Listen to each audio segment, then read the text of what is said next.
video games.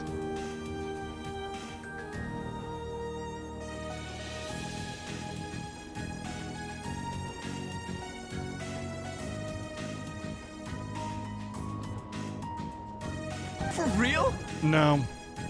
We're actually just gonna watch anime all day today. Just kidding, we're just gonna watch this screen right here. We're just gonna have a video game. We're not gonna play anything. 8 hours. I hope you're good with it. Cool.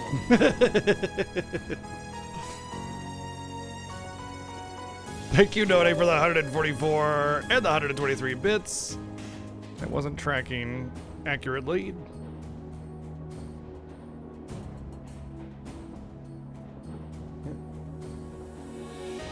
You know what? 8 hours of just us staring at this screen, listening to only this track? Weird, but okay. This is the height of entertainment.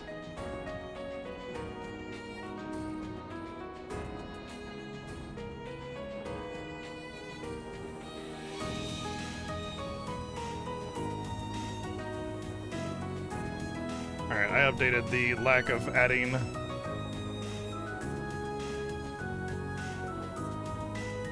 The screen is less awful.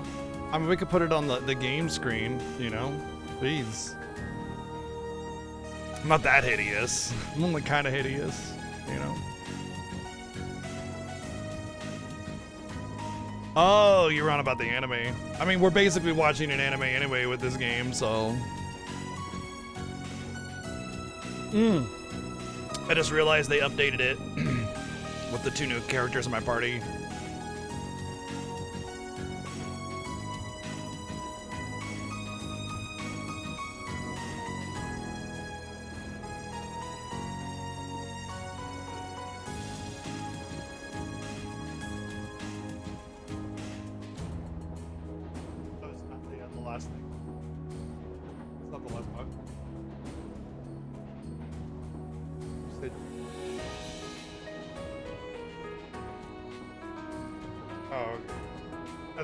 I just heard it and I was wondering if it was it, so I was like, oh, I wonder if that's... Oh, okay. Speaking of Kong, I do have to play that King Kong game, by the way. I know we unlocked some incentives earlier last Fiesta, and I know I've taken my time getting to them, but there's kind of like a lot of reasons for that. And don't worry, we will play those regardless. Like, you know me, I'm not going to skimp on incentives, and I feel really bad for having waited as long as I do, or as I have. It's just there's a lot of pieces moving, and I think what it was more likely to happen is that I will get to them at the beginning of next year after the Fiesta ends. So for those of you that were waiting for like Space Ace, well, I don't remember which ones we unlocked with Dragon Lair and Space Ace and everything, but there was also the King Kong and the Lufia 2 remake, I think, that we also unlocked.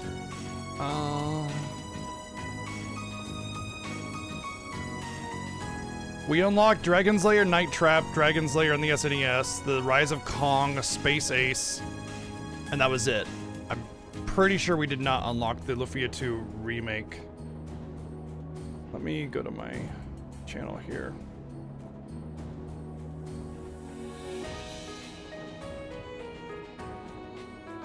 Oh, wait, what?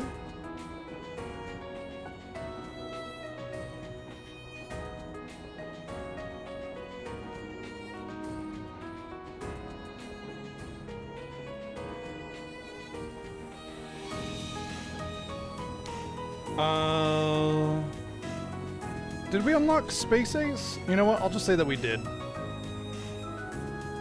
Because I'm not sure if it's Space Ace or Lufia 2 remake that we made it to, so that's outdated, obviously.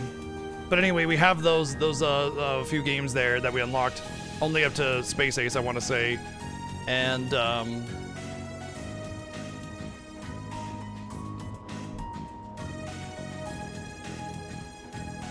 edit this. I do want to do those, and we will do those, but I think it's better if I waited until after the Fiesta. Simply because, like,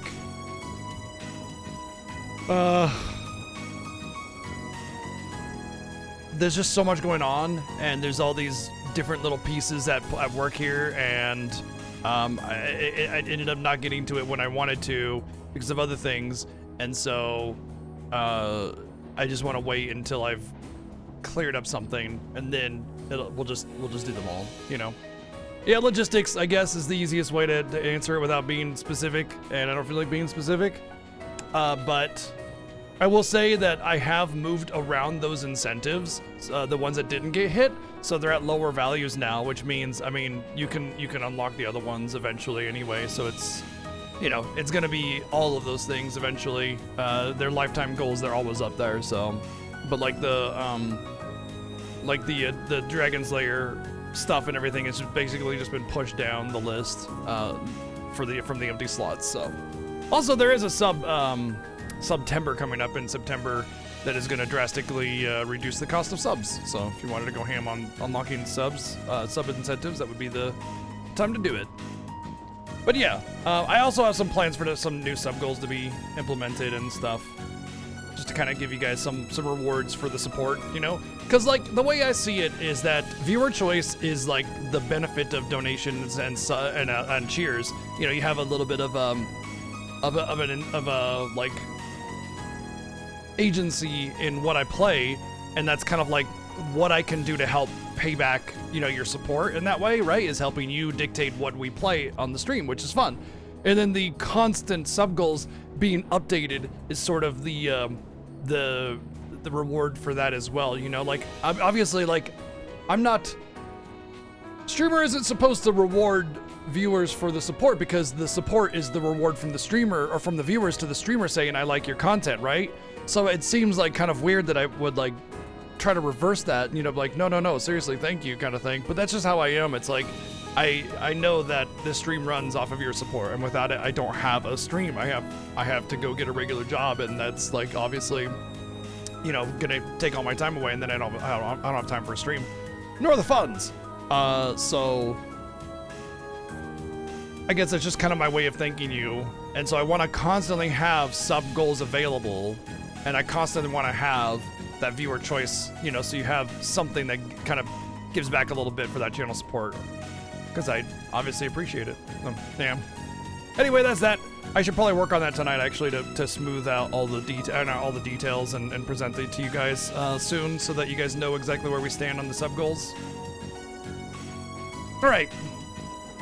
Hi, hello, welcome in. Day 7, I think, or 8. Day 7 or 8 of this game, Trails of Cold Steel, and I think that we'll probably, if we are close to the finale chapter, like if the next chapter is the finale chapter, we will hit that today, I'm pretty sure. My thought is that during chapter 5, we will head over to the area that we saw in the very, very beginning of the game, and that'll be the start of the finale chapter, and that final dungeon will basically be it, which is kind of what happened in 0. You know, if it's simply to make me suffer, I'm not gonna knock it. I mean, to me, it's channel support, and I appreciate it, and I put myself up to that obnoxious challenge. And if you just wanted to watch me squirm, then I'm gonna take it, because I already put myself up to it. So, you know, thank you to Overloaded at 10 bits. So it is what it is, you know. Like, if I didn't want to do a thing, I wouldn't put it up as a sub goal, you know. So. Anyway, I hope y'all are having a good one, and I hope you're ready for some chill times with this game as we get deeper into it. I don't think we'll beat the game today, because the final chapter is probably going to be really, really long with a long dungeon and everything, but I get the impression, and I'm not positive, that we will at least see finale as the chapter head for a game for the game coming up today. That's my guess.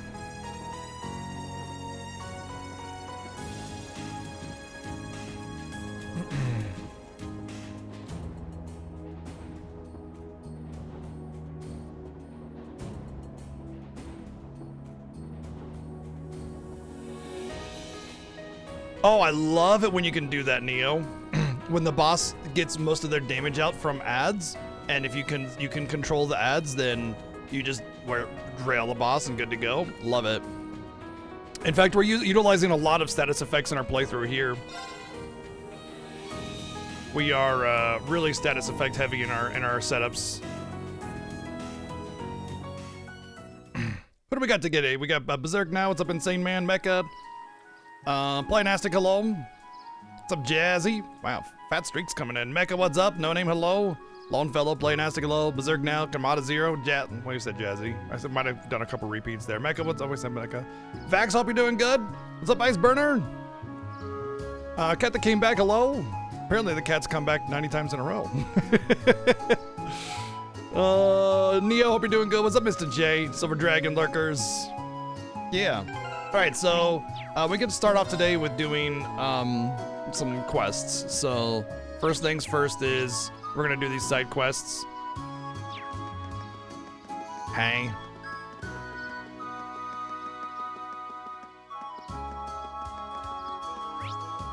Really, that was the chapel? Going to the chapel and I'm gonna get side quests.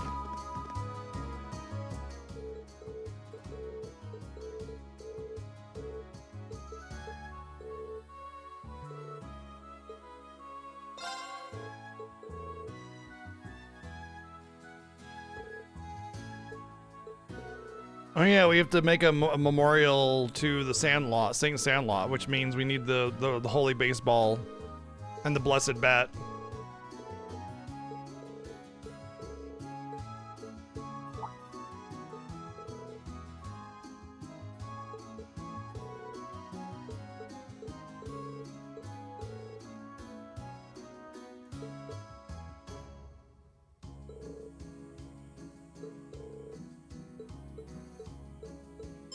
Alright, so it's a bunch of side crap that I probably already have, and then I need to go to the castle to get the powder. The white powder, that's definitely not cocaine. Gosh dang, why are your pretzels so delicious and addictive? Cocaine. Good joke, good joke, good joke. No, seriously, why are they so good and addictive? Cocaine. No, I'm...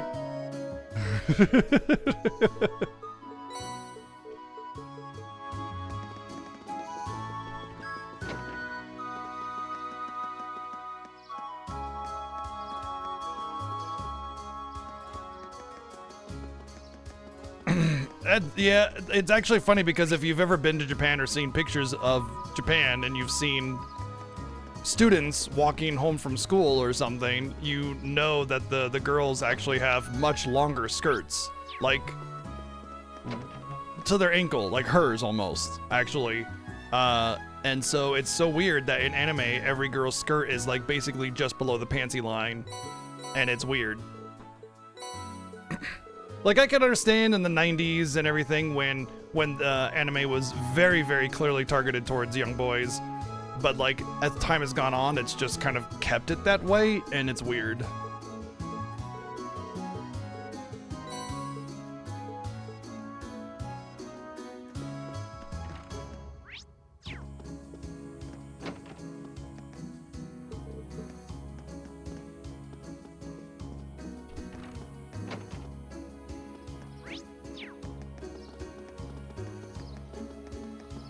Also in the 90s when things were like, that were not super good, were considered okay. You know, like we've evolved beyond that kind of silliness. Things get better, things, you know, improve. We become more understanding of what is right and what is wrong.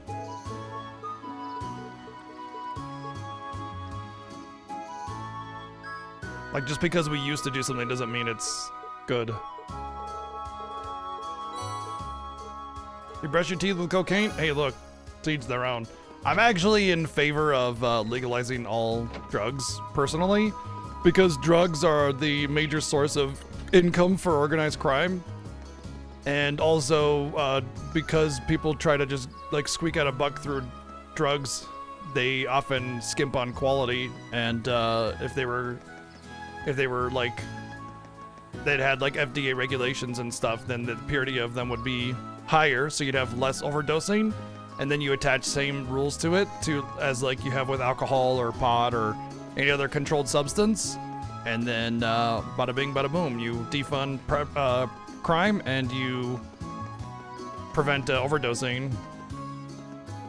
Actually, there's a province in Canada that did that, and it's receiving extremely positive feedback from pretty much all of it. Also, there's the idea that like when it's legal, it's not as enticing, and so a lot less people would actually do drugs. It's the same like it's the same idea as like if parents think it's cool, then it's not cool kind of thing.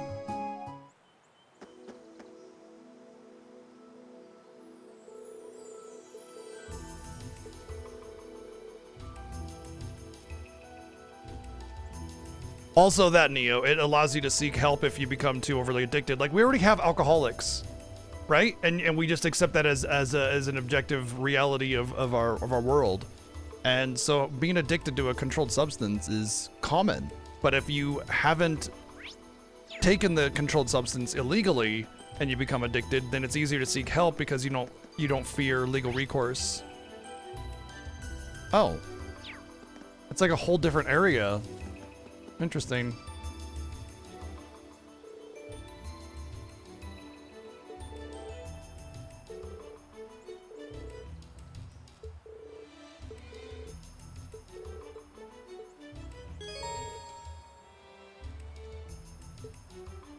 What about her? Can she get rid of it? Yes. Apparently, those roots were just like dry rubble or something. Like at the end of the day, people that do drugs, they're gonna do them, whether they're legal or not. You know, they're gonna get them, they're gonna find them. But their safety is gonna be compromised if they're so desperate to get them and they're legal. You know? And if people want to, you know, put poison in their body, that's their prerogative. Like, they choose to do it. You know, you're not gonna stop them by controlling it. Ooh, This might actually be a challenge. My turn. okay.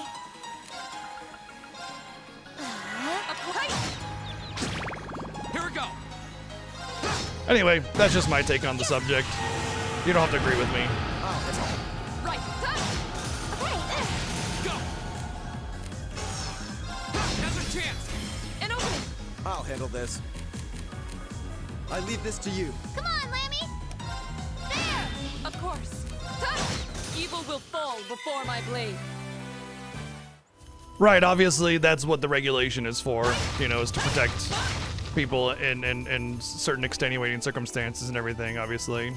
It's not just make them legal and Yahoo cowboy mode and just YOLO. It's make them legal, create FDA regulation, and also An opening. use regulation.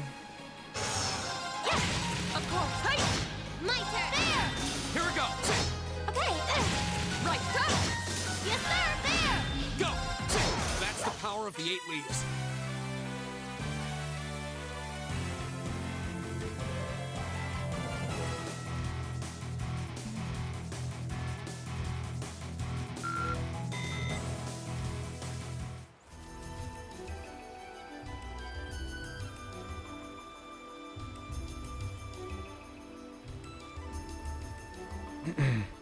Yeah, I don't actually care to do any kind of drug at all, personally.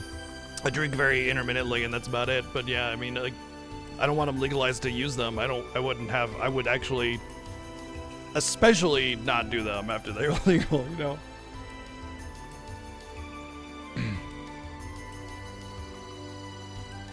Caffeine, I mean, it's technically a controlled substance there's a or river whatever, out here. but like, you're not really looking at caffeine the same way you are like cocaine and crack and shit. It's my turn. Of course. My turn. Stand down. Yeah. Here we go. My turn. Yeah. Yeah. Oh, we should be safe. Is that a treasure chest? Nope. Oh yeah, that reminds me, I got those boots.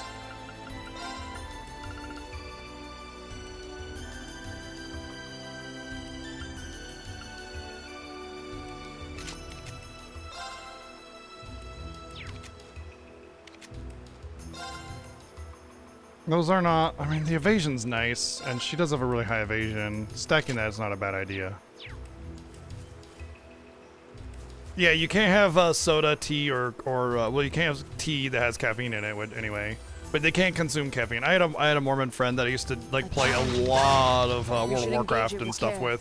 One of my good friends from WoW is Mormon, and he got to tell me all about it. It's my turn. Yes, sir. Right, right. We should keep going. Wow. Wow.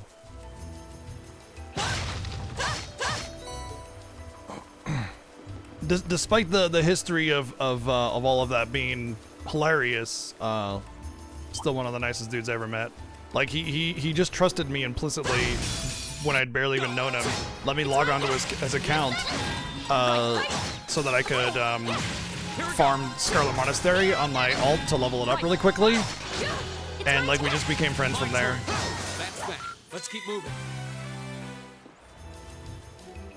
Haven't talked to him since he went on his like they have like this like I don't want to call it like a retreat, but it's like you go and do Mormon things for several months. I just lost contact from there. Right. My turn. Go. It's my turn. Here. Of course. You're a functional pothead? Hey, I mean, like that's the thing about recreational drugs is that like the idea is that you should be able to be functional and take them. You know, you just take them intermittently for recreation. That's the whole point of it, you know. Of course. But yeah, you know, that's why I also say that legalizing it is fine, because most people will use it responsibly. But if people wanted to use a controlled substance irresponsibly, they don't need the law to let them do that. They're gonna do it anyway.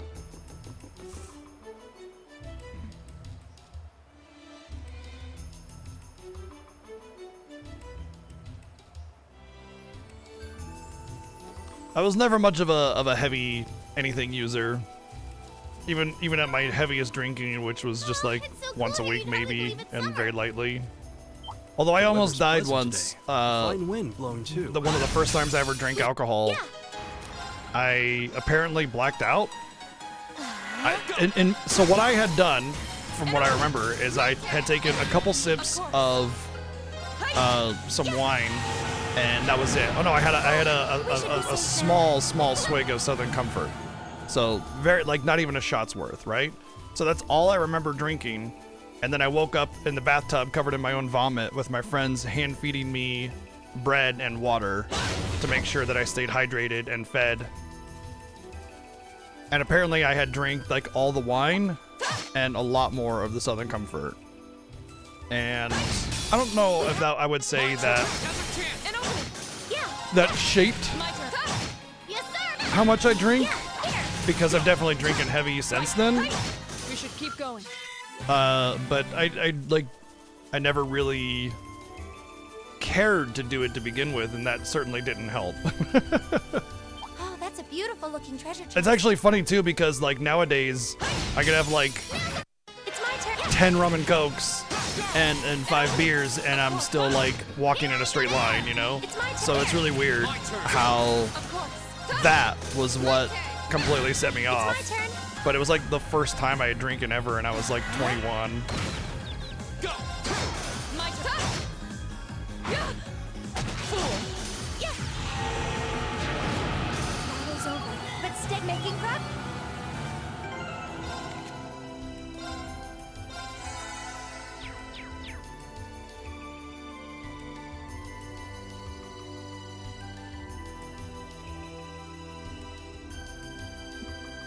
Well, you could say I'm kind of addicted to having cats as pets a little bit. Not really, but like, you could make the argument.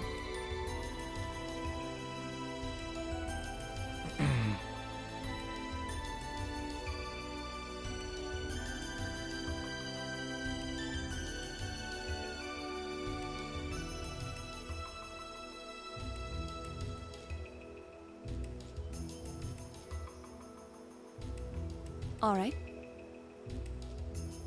Or at least kind on the outside, anyway. Oh, a treasure chest. That's the Shinin! And then we got Warmech over here.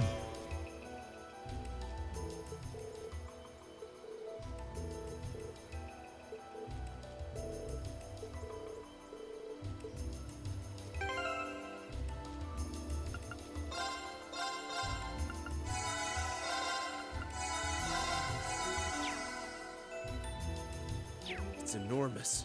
Stay on guard. Watch out. This is a tough one. Here we go. Right. Huh? Okay, now! Gotcha! Here I go! There!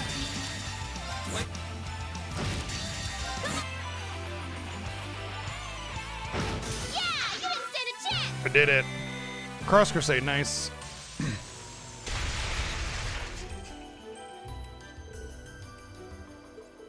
True. That is a good distinction.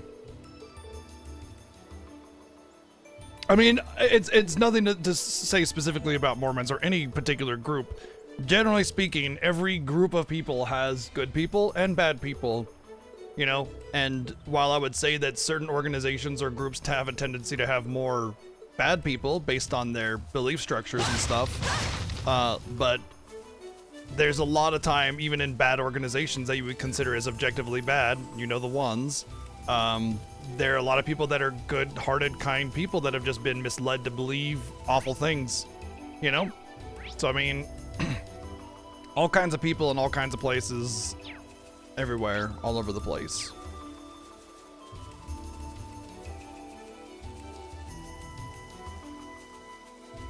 In fact, making blanket judgments about a type of people simply because of your interaction with one or more of them is exactly how we get racism, you know? It's enormous. Oh, I had a bad interaction with this so-and-so type person? Well, that must mean all of them are bad. My turn! Right. Hey. Now. Read. Right. Kind of bullshit, you know? Go. It's my turn! Here I go! Right. Huh? Go. Okay, yeah! My turn! Now! Uh-huh! We won, Emma! We won!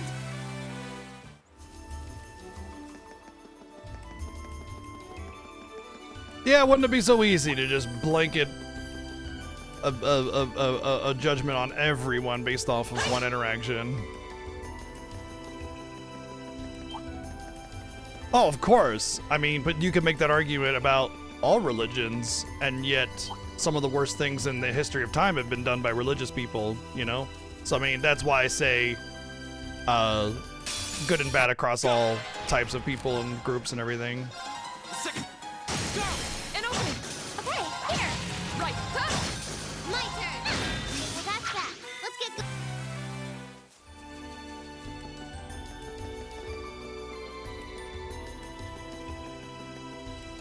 Being party to a specific group is not a condemning factor for your overall personality. My turn. Although some groups really make it Let's keep going! really make it feel like that's the case.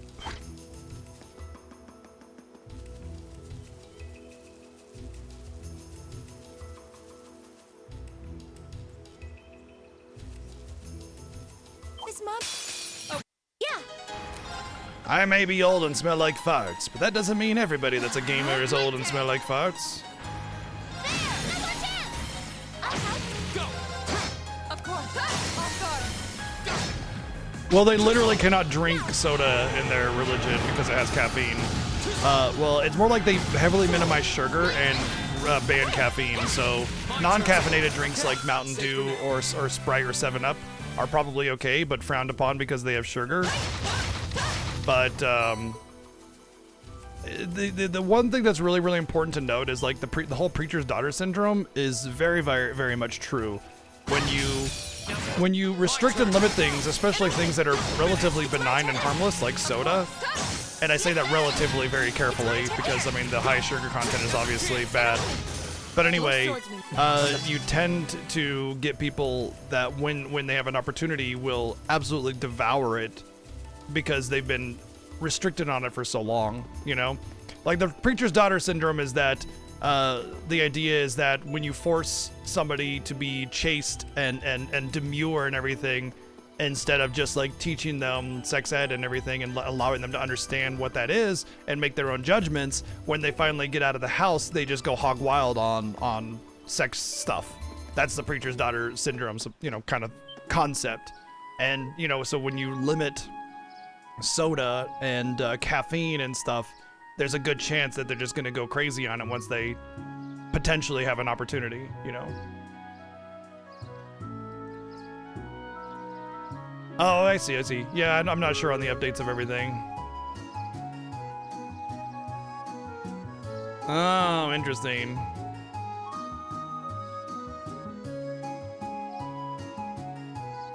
Oh, is that how it is, Mike? Okay, maybe I misheard. Because, I mean, I talked about this with a Mormon. It was a buddy of mine for World of Warcraft, and maybe I misunderstood the conviction of it. And it's still it's still frowned upon, but not like a rule.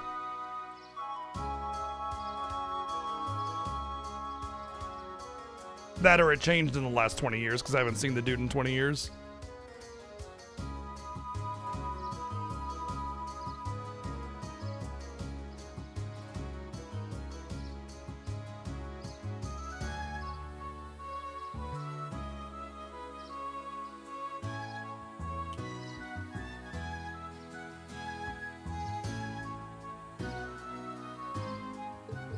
And then you get bands like Creed that try to like permeate rock culture using Christian messaging and everything, so it's like cool for kids, which is funny because nobody listened to Creed because of its religious overtones. They just thought it was a band, you know?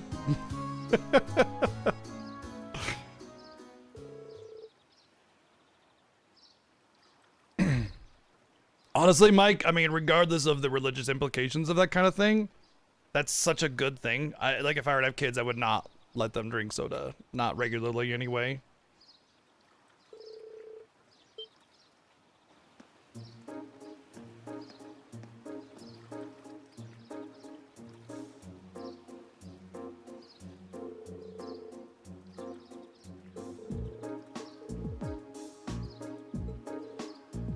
Yeah, I was gonna say, isn't that like Heimdallar's guard?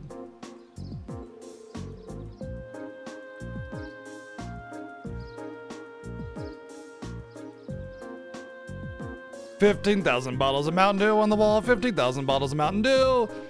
Take one down. Actually, put it back because I need that later. 15,000 bottles of Mountain Dew on the wall.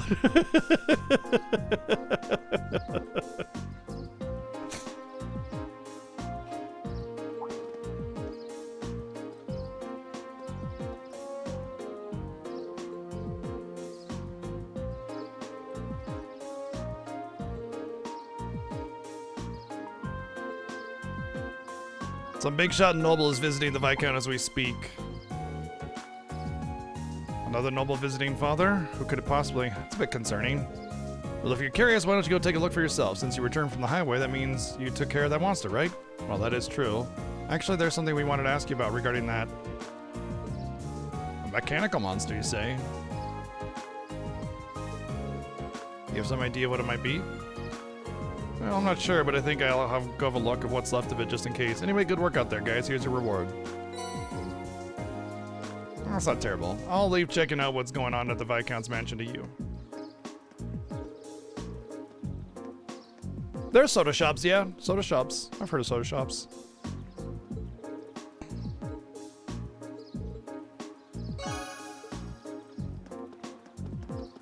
Alright, I got a decent amount of U material.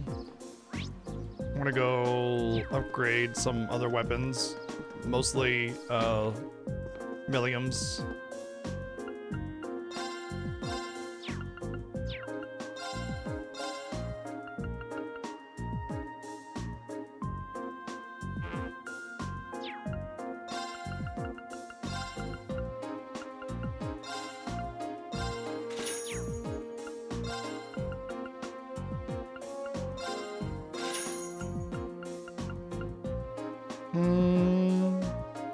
Speed 5 and range 4. I want it just for that, so yeah. I feel like there's gonna be one more set of weapons that I'll have to upgrade, and I have 8 new materials still left, so like the primary characters that I want to upgrade on, I think that's important. We're good with that.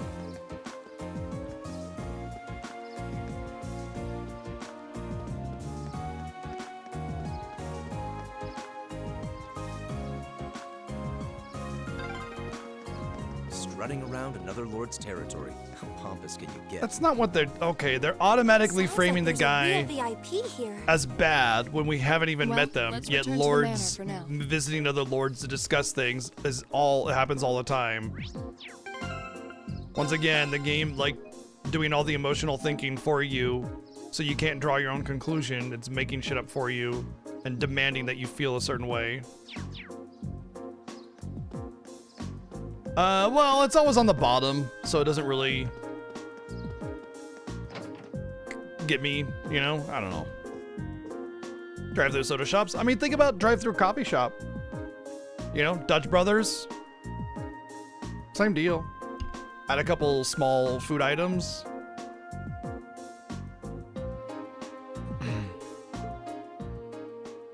I had more coffee than I thought I did.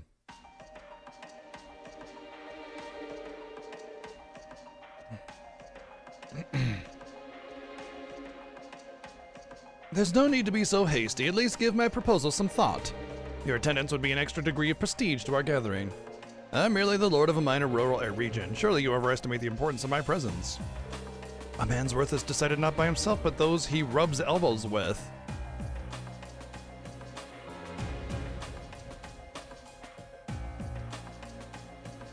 Are you saying a man's worth is based on how much value he gains by being around somebody else with value?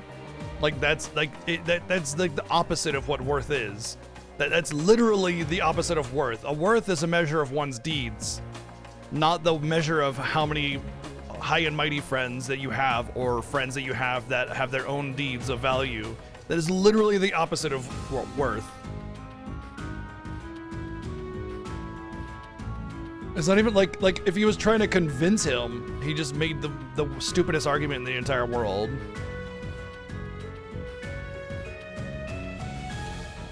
What's a coffee shop named Judge Brothers to you, Neo? I don't know if it was Dutch Brothers, but there was a coffee shop in Oregon, I think.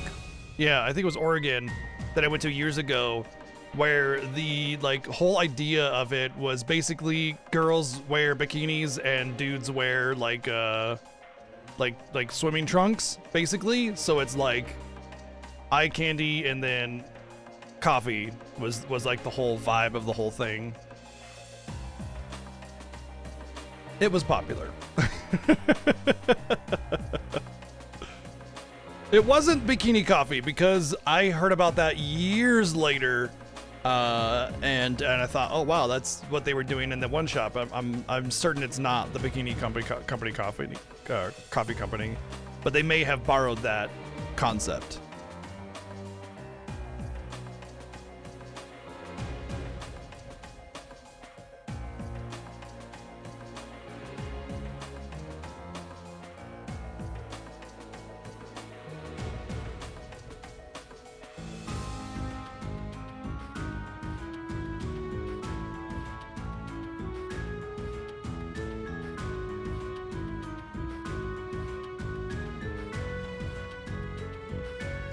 Coffee shop is a place where you go to get weed. Oh! I see. I mean, they're considered cafes here. You don't really call them coffee shops here either. I was more making a comparison to a soda shop and then calling it a coffee shop. But you would go to a cafe or you would call it by the name like Dutch Bros or Starbucks, whatever. Also, Starbucks coffee sucks, so don't go there because you're going to be paying for way overpriced bad coffee. At least with Dutch Bros, it's decent.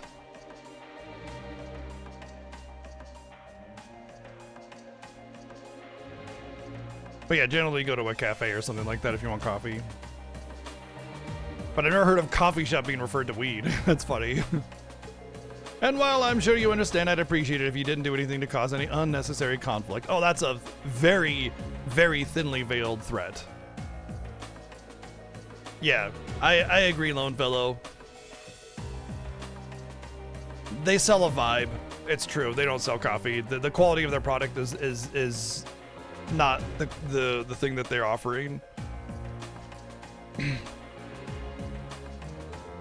I'm not sure giving combat training to the Imperial Army is something you ought to be doing either. After all, neither of us want any trouble now, do we? Oh, and with that, I bid you a fond farewell. Oh, and my compliments on the excellent tea.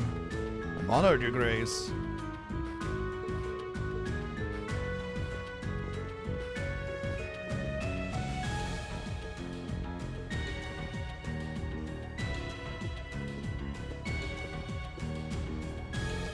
Why, if it isn't young Laura, and Jesus Albrea, too. It's a pleasure to see you again, Your Grace. I appreciate all you continue to do for my father. They must know him. Yeah, but look how tense they are. I wasn't expecting him to show up, of all people. Once again, we're just halting a conversation midway through so that they can whisper amongst each other, and they're just gonna stop and wait for us to whisper all this. That's Duke Cayenne, head of the foremost of the four Grey Houses and ruler of the port city of Ordis. Can we talk about this later? Why do you insist? Like, either tell me who this person is organically through the conversation, or talk about it after, instead of this awkward intermission between a conversation that's already going on. Oh, we're gonna make it go even longer. Like, imagine saying hello to somebody and then they all just immediately turn around and start whispering amongst each other. It's so stupid. His authority extends over the entire province of Lamar in the west.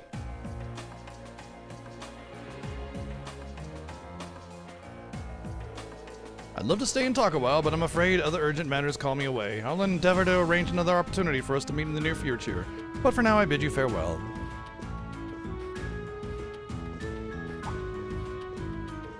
Yeah, we call them dispensaries here for the weed places. What do we have here? So you're Thor's Military Academy Class 7, huh? Well, it just happens to do I just happen to do a little leisure time reading on your class. Not a bad-looking bunch. Enough with the chit-chat. His Grace awaits. Excuse us. Yeah, that's what I was thinking, Kamen Rider. If he grows peppers because he's Duke Cayenne. They don't look like soldiers from a provincial army, that's for sure. Yeah, the personal bodyguards. And they seem to know about our class. I presume they're personal bodyguards hired by Duke Cayenne.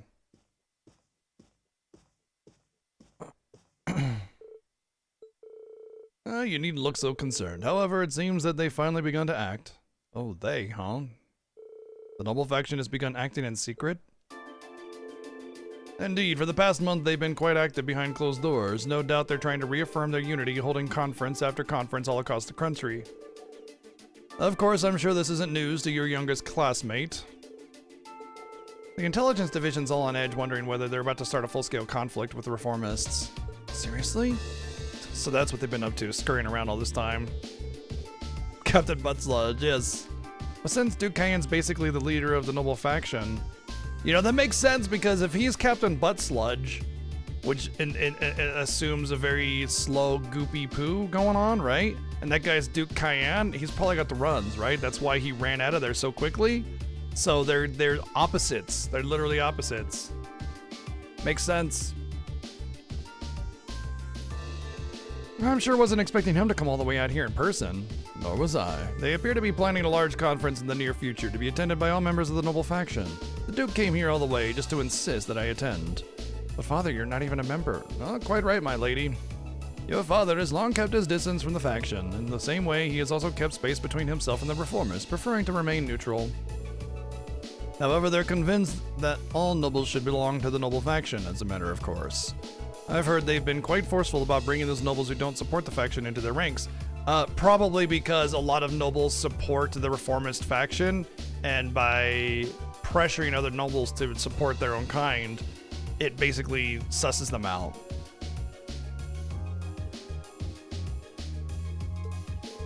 Would I be correct in assuming that my family is involved in all of this? I'm afraid so. There's been some disagreement over whether Duke Cayenne or Duke Albarea should lead the four Grey Houses. Wait, who's this guy? Person B. Very important guy, essentially a king. Now hush. Please excuse my comrade's behavior, Your Grace. Oh, yeah, that would also be a nice organic way of handling that. Yes. Yeah, I agree. Neil, thank you for the 110 bits. Yes. Big agree. Once again, my problem with the game is not the story, it's the writing, and it's things like that that bug the ever-living fuck out of me, because it shows that they did not give a shit about creating an organic experience or scene or story. They are all about the explanation and less about the interaction and the reality of it. I shouldn't have to be sitting here questioning the actions every scene, right? There's been some disagreement over whether Duke Cayenne or Duke Alberea should lead the four Grey Houses, but I expect that either would bring the same platform to the table. Also, I hate it when they constantly say people's names with dot. I hate that stuff too, and it's so common. Every time somebody says anything of like any remote emotional value, 18 people pipe up with their first name ... and it's just like, if you don't mind my asking, do you happen to know where my family stands on the issue? You need not worry about your family's allegiances. Lord Schwarzer is widely known as an even more obstinate man than I. I can't imagine that he'd have any interest in supporting the questionable actions of other nobles. See, I'm actually a little relieved to hear you say that. Hold on a minute. Perhaps there's a move we can make after all. I'm afraid I'll be leaving Legrem again on another of my little trips. I apologize for the suddenness, but please tend to my things in my absence. As you wish, my lord. Wow, that was sudden. I believe in acting swiftly and decisively. I intend to establish a contact with all the nobles who have remained neutral in the ongoing factional conflict, so as to prevent them being taken in by the noble faction's coercive methods. A prudent course of action, I think. In that case, I'd be happy to come with you. He's gonna be, yeah, him. Toval.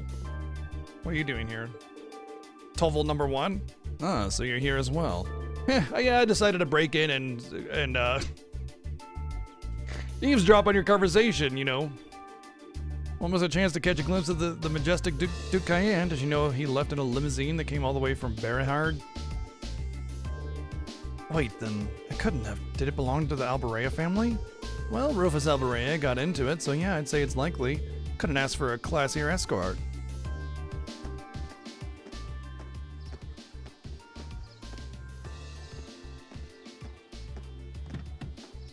And apparently a military escort.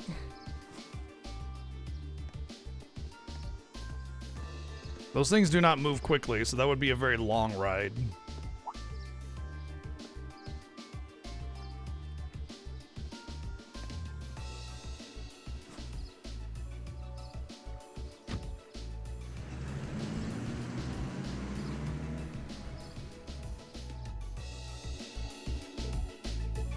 So Rufus was here. Well, he is the heir of the Alberea family. Considering our visitor was none other than Duke Cayenne, it's not at all surprising that Rufus would pick him up. But I know you didn't just come here to volunteer your company on my trip. Well, it just so happens that these guys have brought me a pretty curious story. We've got confirmation that a mechanical monster appeared on the highway outside Legrem. Is that so? I believe this is the first time one's appeared since the counteroffensive Sir Cassius launched 2 years ago. That's right. Come to think of it, that was the first time we met, wasn't it? It was indeed. What a strange coincidence. Have any others been found in the area? Nothing so far. This is just a hunch, but I suspect it may have been released as a diversion. I concur. Well, perhaps having you come with me is the best course of action after all. Alright, that's what I wanted to hear. Sounds like there's a lot more going on here than just factions butting heads. Sorry I can't say anything for certain just yet, but if we turn anything concrete, I'll be sure to tell Saren. She'll pass it on.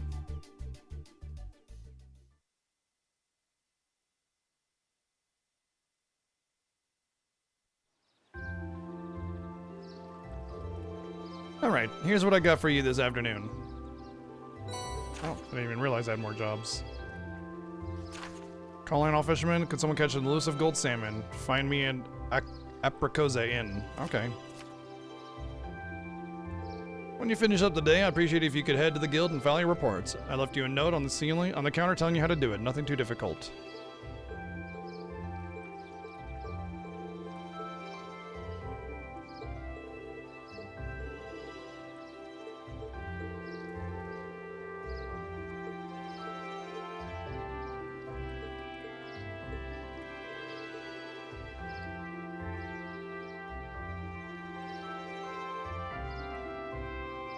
Gold salmon made from real gold.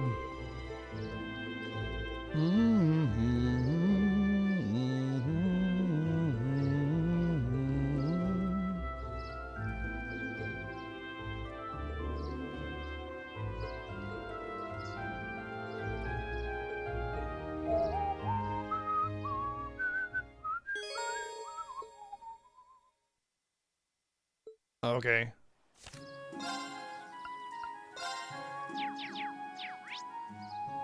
So we just gotta go to the inn and do this if we choose to do it. I'm a little worried about a fishing quest, but maybe being on the quest guarantees a higher chance of getting it. Or even the only chance of getting it.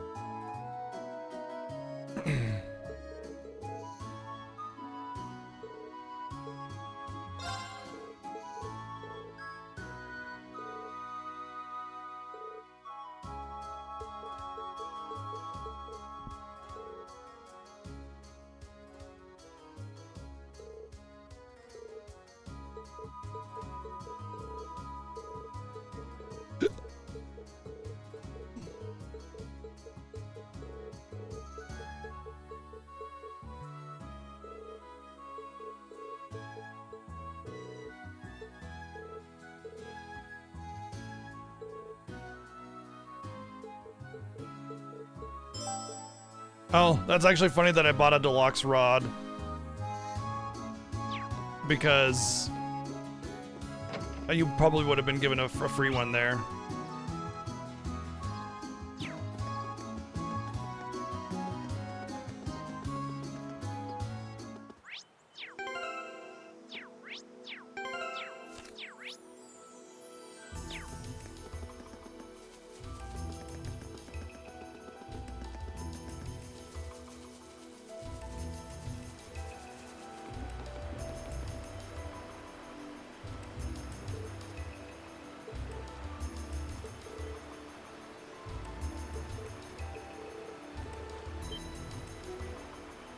We're like all surrounding her and she didn't even notice we were here.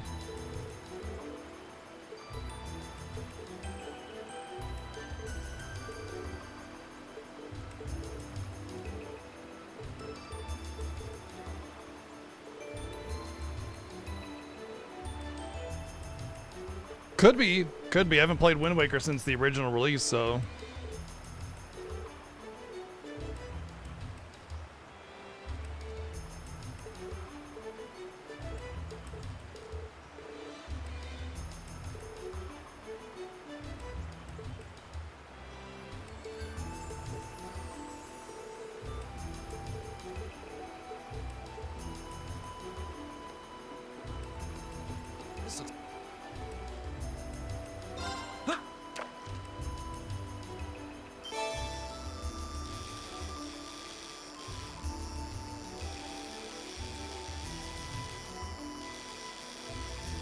Oh, it's already the golden fish, I just realized. You can tell what kind of fish it is based on the icon there.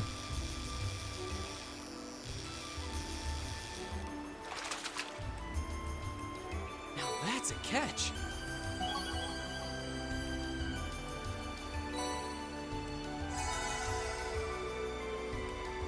First cast.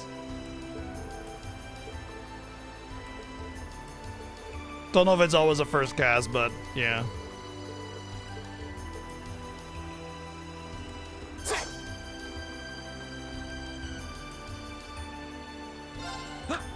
Might always be a first cast because quest, but yeah.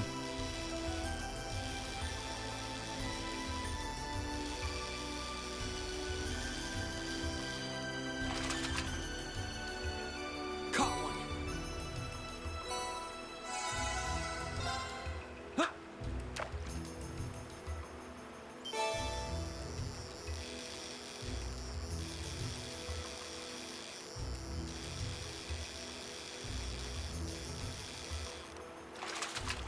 Not bad.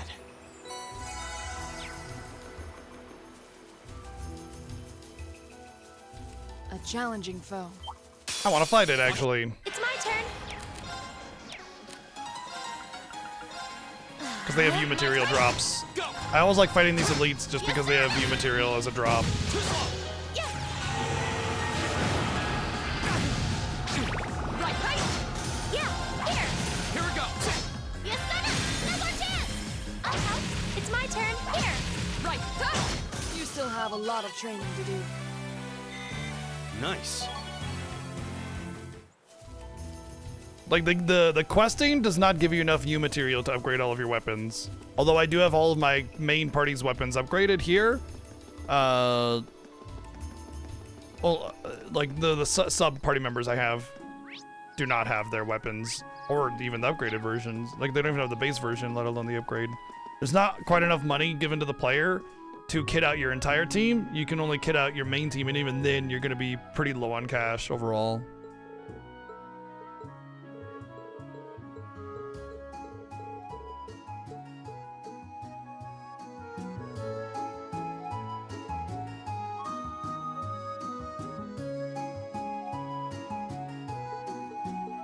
I don't know. I don't feel like you should just get enough money to just cover everybody's gear and everything. There should be kind of a choice. However, I will say that not being able to afford all the gear upgrades for your team also means that you can't afford any items. And so if you're running low on cash because you're struggling with the game and you're having to grind up armors to help with that and get items, because not everybody is as good as a video game as I am, or I'm not as good at video games as other people, you know, so there might be situations where you end up struggling.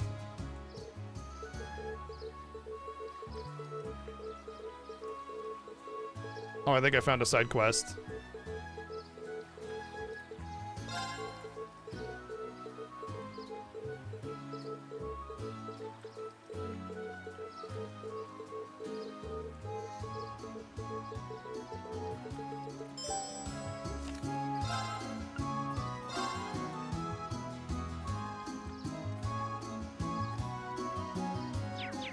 Okay.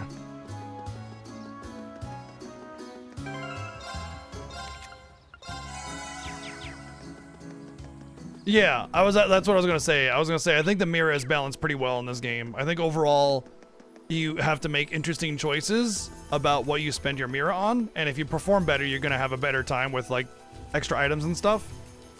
And Ooh, that one looks. A worthy oh, I ally. can actually get an advantage here. Interesting. And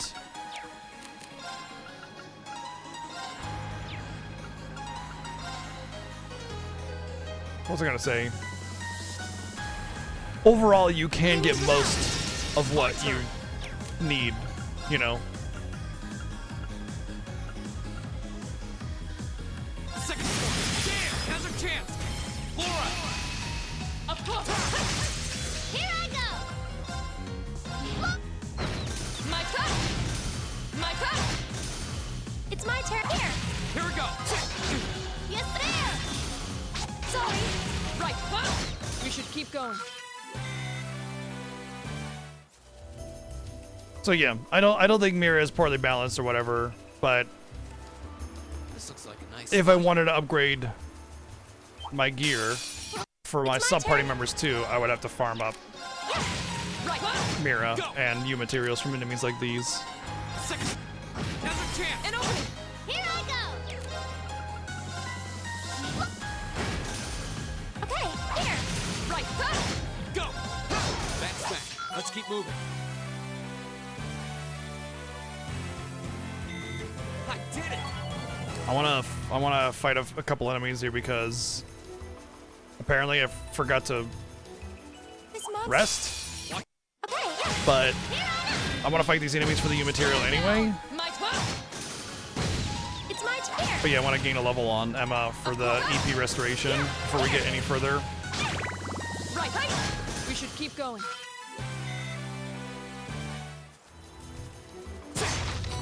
It's my Of turn. course.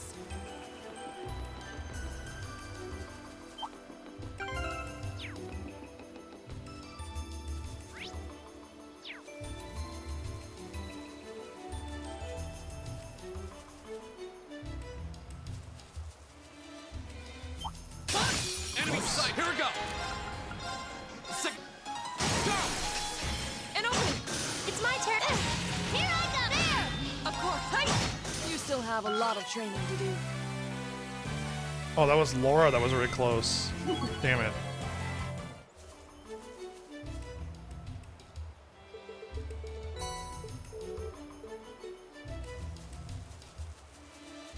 Wonder how they rework support characters in later games. In third, they just gave you passive bonus. Crossbow arc, they had active abilities. Now it's just extra characters to switch in. Honestly, yeah, I agree that I want something more than just a character you can switch in as my support, for sure. I really liked the way Crossbell did it, actually. I think that there should be both a combination of passive ability. Yeah. Passive ability, My turn. intermittent action that they can perform, My turn. and It's my turn. being able to swap them in, We should be you know? safe now. Give me a reason to have a specific character on sit out, but also allow me to use them as well, Stay you on know? guard. This one looks dangerous. Okay. Here I Go. Sick. My turn. go. Okay, here. Right. We should keep going. Doesn't seem like I'm gonna gain a level from these fights, so I'm just Looks gonna like a nice spot. stay at the end when I get back, and I'll farm up my craft points here.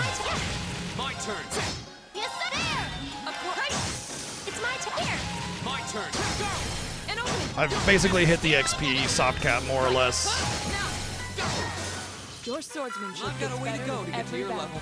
Like if I fought about 5 battles, I'd probably gain a level on Emma, and it's just not worth it. So I got my quest done. I'm just gonna go stay at the inn.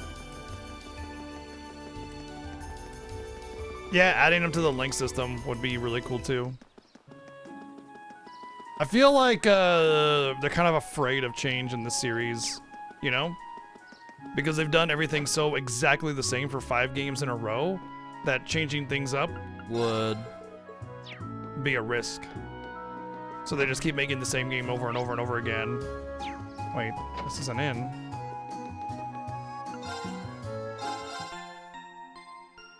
Yeah, they don't add 1 to 2 systems in every game. They very, very, very subtly adjust 1 to 2 systems per game. At the end of the day, the games are almost identical across the entire series. The only difference is slight balancing issues, or like the addition of a Master Quartz, which isn't really in a change at all, because you get all of the things that a Master Quartz gives you through other quartz.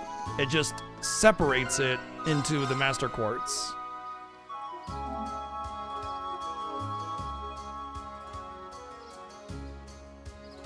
What do you mean, low fellow? I mean, we talk about the games constantly all the time throughout the thing, and then we do reviews after the end of every stream as well, or every time we get credits, rather. So we always kind of do that kind of thing.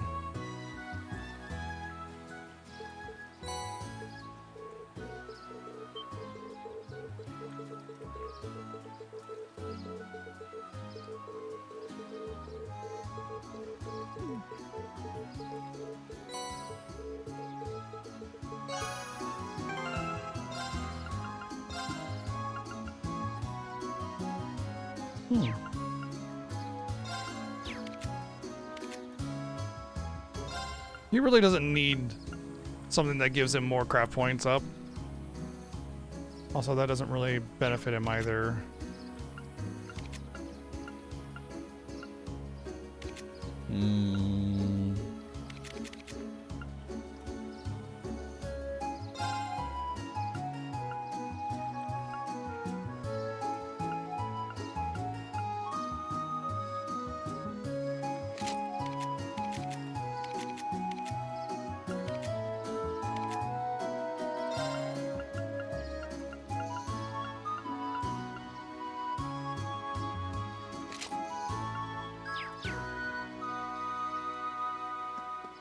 Honestly, I haven't found really any of the games to be any kind of difficult once I kind of got the gist of how the game works, how the systems work. So I think the first one was the only one that provided any sort of relative difficulty to me, but a lot of that was like due to just data design that wasn't really quite well balanced. Not really because it was difficult.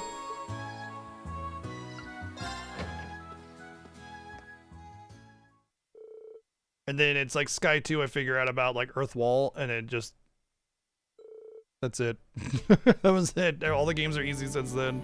Not because Earthwall continues to be useful, but just that's what you learn. You learn about the systems and how to benefit from them, and then it's just easy peasy. Although I will say that some things do make this game kind of trivial compared to the other ones a little bit, but then there's bosses that'll just one-shot you on the first turn, and it's just like, is it really, though? Is it really balanced? Or easier, you know?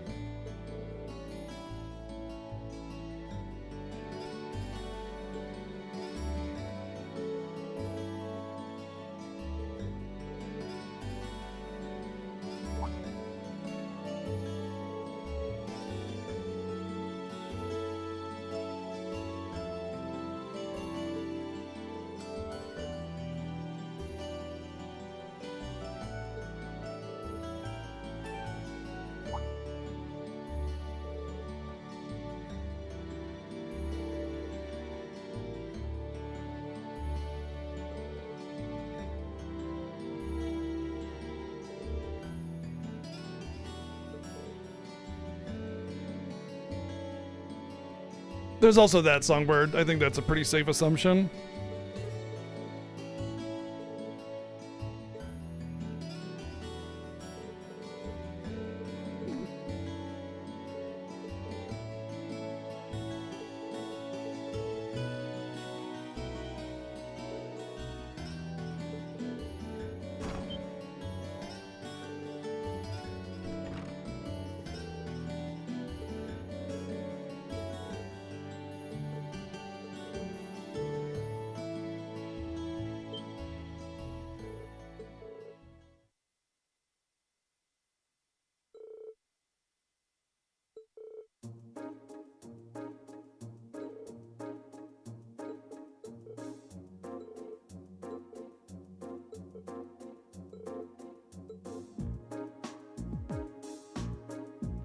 I like how they had this whole scene about Emma suggesting that they needed to nod us towards the castle and hope that we suss out something in order to go there, and then the game just throws us at the castle without any of that actually being a factor.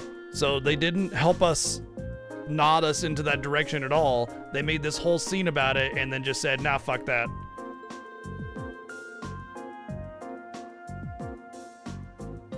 Fair gamers not always happy with changes. I think most people are fine with changes and growth in a video game. Some aren't for sure, and they just want the same game over and over again. But I'd also say that there is sometimes an expectation that people get when going into a game series. And so like when you get a new Dragon Quest game, what do you expect out of it? You expect it to be like the other Dragon Quest games, although slightly different. Maybe, you know, just slightly updated and the things moved around and the balancing changed a little bit. But generally speaking, it's going to have the same kind of concept and vibe. What's the expectation when you go into a Final Fantasy game? You know, with a Final Fantasy game, you should expect it to be wildly different because every Final Fantasy game is always different from the previous one. It's always a completely new system and a completely new content and balancing and everything. The only reason you get similarities in the older ones is because tech. But what's the expectation when you get into a Legend of Heroes game? You know, you expect basically the exact game. What's the expectation when you get into SMT or Persona? You know, you expect the school system and the time limit and all that other stuff, right? So there are these expectations about, yeah, death for SMT, right? You have an expectation of what you want from a video game series, and sometimes people get upset when that feels betrayed based on their expectations. And so playing it safe with this series is also in the same line as this is the expectation that the players have. If we mix it up too much, things might not be well loved as they were before. But also, this game series basically hangs on a thread. Falcom does not sell very much games at all. I think we averaged the Trails and the Legend of Heroes games sell on average about 600K per game, which is barely enough to keep the lights on and make a new game. You know, they don't make a whole lot of profit from their games. Granted, the production value of the games are exceedingly low, so the cost to make these games is very, very small. They don't need to sell a lot in order to make their money back, but they still have to pay, you know, publishers like NIS and everything for their work. So there's that as well. But anyway, point I'm making is, if they are doing enough to keep the lights on, then changing things up too drastically could put them out of business very easily. Whereas a bigger development team can go off the rails and try something wildly new, and if it fails, then it's like, okay, well, let's shift gears a little bit. Well, that's just called a mismanagement of spending, Zyfreak. That's just mismanagement.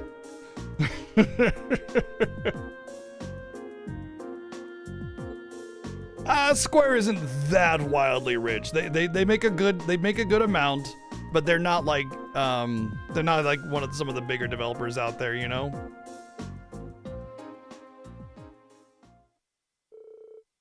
But I would say they're definitely probably in somewhat on the higher end of profit margin.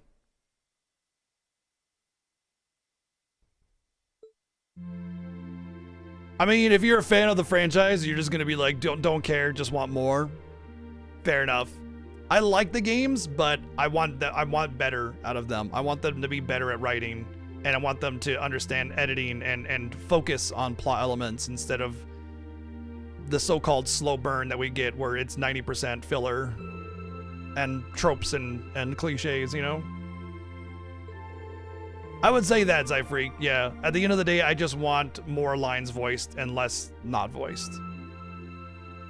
Even like when you get like the really drawn out, long, obnoxious story writing that is in these games, if it's voiced, I care a lot less.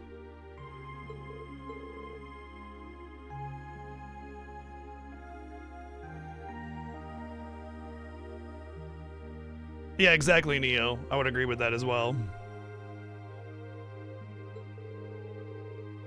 Ys 8 is the Laclamonia of Demonia, or whatever the hell it's called, right? Lacrosio of Dana, or whatever the hell.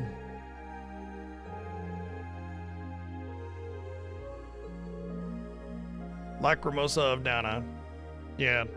I've played that for about 5 or 10 hours, and I thought the combat was really smooth. It was a really, really smooth playing game.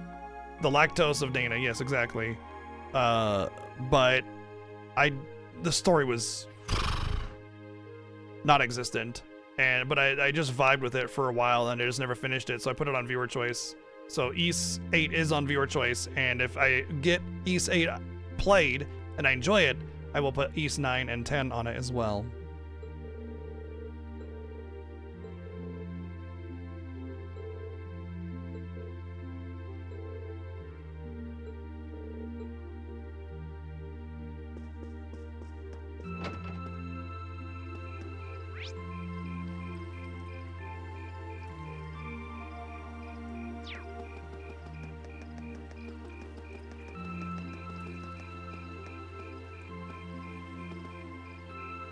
It would take like an hour or two to row all the way over that castle. Oh, it's got an orbital engine. Okay. Maybe 15 minutes then. But there's like 6 of us plus the... Yeah. Don't know.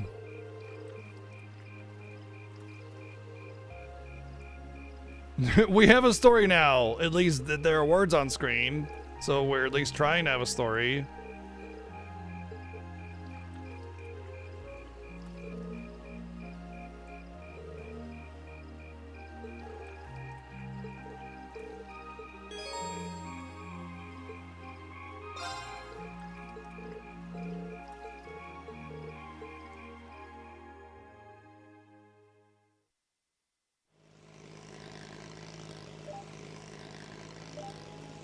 I'm pretty sure the boat is actually not moving for this scene. I'm like 100% sure that the boat is not actually moving during this scene. They're pretending that it's moving by having a wake behind it and then the water parting in front of it. But you can tell when you look behind it, you can see that the reflection of the light off the water is not shifting or moving at all. It's only with the natural flow of the water. So that's kind of disappointing because they could have very easily just had an infinite water pool that you were going through, and they gave you nothing instead. Kind of a disappointment there. Also, only Laura's hair is the only hair that's actually moving in the so-called wind. Kaput instead of kaput. Kaput putt.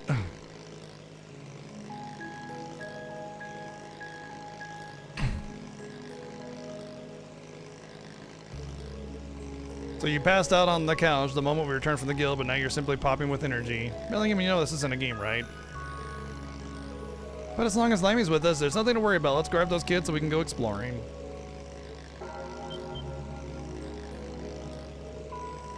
Oh, is it? Oh, okay. I thought it was 1T. I thought he was making a kaput putt, like the boat wasn't really moving very fast or far. Of course, the long-haired girl sitting right next to the exposed engine because... yeah. That's just kind of a bad day. Thank you, D over 110 bits.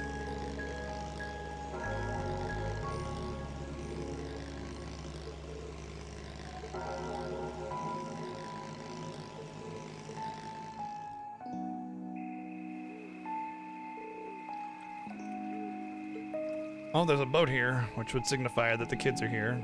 Do you think that's the boat the children took? Alright, well, then we can assume that they're in the castle, I suppose.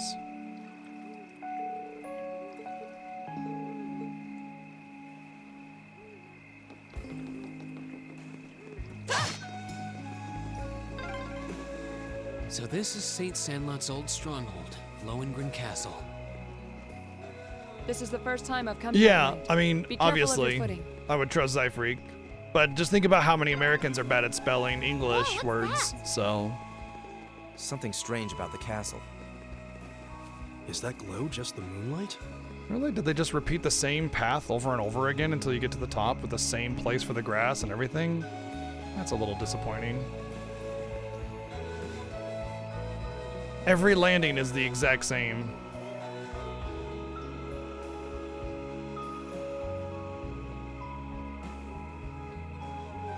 Oh, it's gonna be like one of those places where the higher elements are active.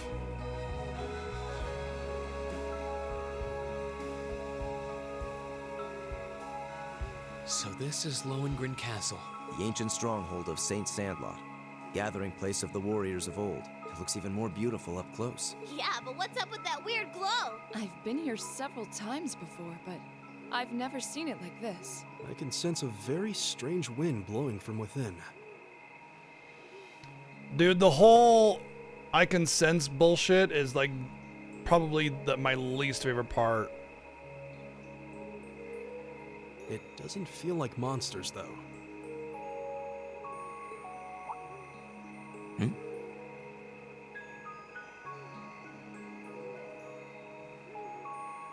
I can feel it too.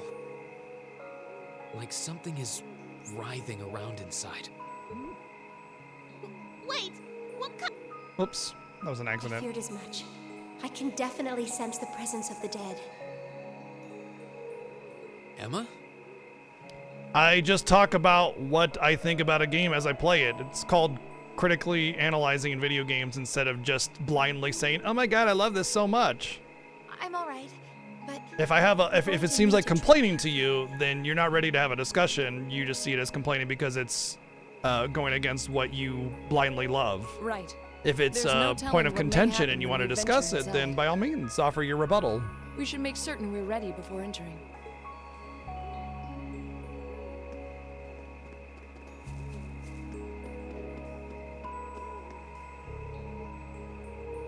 I actually like the games decently enough. I just think the writing is garbage. The overall story, plot, and concepts are very good most of the time, but the writing, like the actual penmanship, the words printed on screen, are arranged in such a way that it's very trite, cliche, tropey, and illogical, and they oftentimes leave little to the imagination and leave out any kind of subtlety for the player to like pick up on. So for instance, every time a bad guy comes on screen, you immediately get evil bad villain music, and they have "Mwahaha, I am bad evil guy" kind of voice, instead of it just being like here's this person, and maybe they may hint at being not super good, but overall they don't really do anything necessarily bad. And so you make up your own mind about the character, allowing you to build up your own thoughts on the story instead of the game slapping you in the face with the story and the plot and all the subtle elements. Yep, it's definitely a point of frustration at FF10, that whole aspect. Although, to be fair, the first time you meet Seymour, it's not really like that.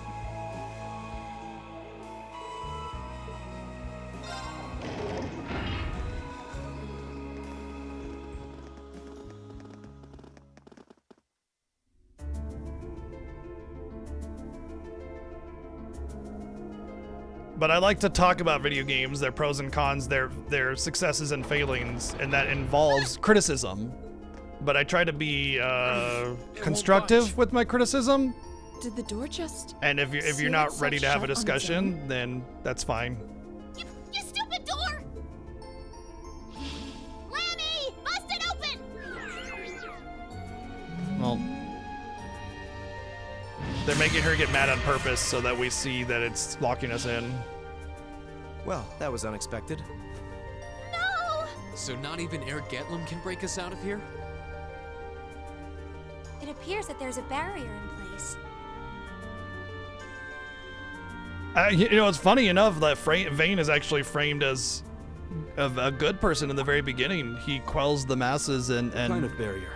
makes them feel better about his presence in Are Rabanastre. you talking about that strange symbol that appeared on the door for a moment? How would you know something like that, Emma?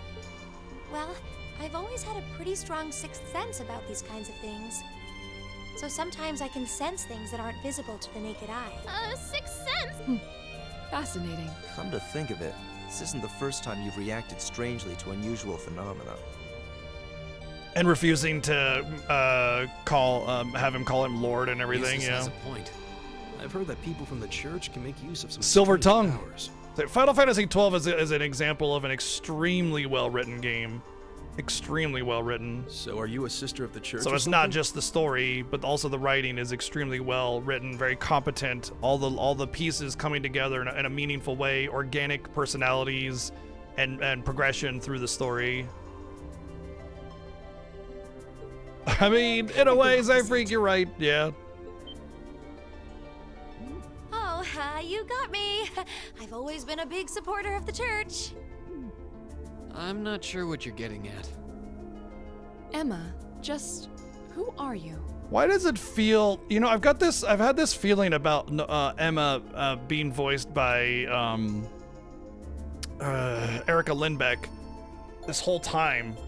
You know, and I was like, why does she always kind of sound like Erica Lindbeck, but not quite? You know, and I feel like we might find out her true identity, and it could be that of the radio lady opera singer person, and she's just multifaceted in her ways of hiding who she is or something, but with some kind of mystical something or other. But I think that's a bit of a stretch. It just makes me feel that way, especially considering at the beginning of this chapter we had that interaction with her, the radio DJ, and it feels like it was leading on to this. But maybe not. I don't know. It might be a bit of a stretch. What's that sound? It's the bell we heard earlier. Something's approaching to the left and the right. No, it's definitely not Erica Lindbeck. But maybe, I don't know. I mean, she's a competent voice actress, so she could mask her voice a little bit. Monsters, is it? No. These are no ordinary beasts. But we're going to have to fight them all the same. I don't think 12 lacked on story. We have nothing all. to fear. It's my turn. Here we go. Yes, sir! A corpse. Evil will fall before my blade. Thank you, Nia, for the 110 bits. Meanwhile, in the Looks like desert, we beat them. Sir Sinister, Lord of Castle Doom. Today, you meet your end. Oh, for crying out loud. For the 10th time today, this is Castle Dune, and my name is Sylvester. Born in an age of... Yeah, you know, that's actually kind of funny, is a lot of those, like, medieval-style games are often lacking, they kind of gloss over on the whole aspect that the vast majority of people had zero education, didn't know how to read or anything. Are you all right, Milliam? What were those things? Mysterious spirits. Ah. Perhaps it would be more appropriate to call them I guess Lone Fellow. Fair enough. I don't think it. I don't. You ever hear the expression "less is more"? You know, not to say that Final Fantasy X had too much, but sometimes just because you want more doesn't mean that it would be better with it. You know. Either way, they were no What's up, ordinary Sonica? opponents. The higher elements seem to be present here as well. And I suspect that's true of the whole castle. Yeah, it did feel that way, though I'm still not sure what the ringing bell from earlier has to do with anything. This place seems to be even more dangerous than we could have anticipated. And as long as that barrier remains in place, so will we. We're going to need to search for a way out. Okay, Emma. I agree. Yeah, the world needs to be living, meaning that other forces are at work that do things that help you out more than just hero guy goes and saves the day. Nobody else does a damn thing to do anything. Looks you know. like we're going to need to rely on this sixth You sense need to of have a yours in order supporting to navigate this cast castle or a safely. moving, living world that does their own things in the meantime. You You know. don't have to tell us anything if you're not comfortable. Right now, our safety is in your hands. Oh yeah, you're Count on you. saying like if the world is alive and moving forward and other things are at work that solve your problems, then people complain and say that, oh, the heroes are weak and they don't do anything, and it's like, no, actually, it's just that everybody did their own thing. The story is just a perspective of these particular heroes and their story and how they progress through this world. You know. Yes, of course. Yeah, I agree that people need to not see that in a negative light. All right, then time is of the essence.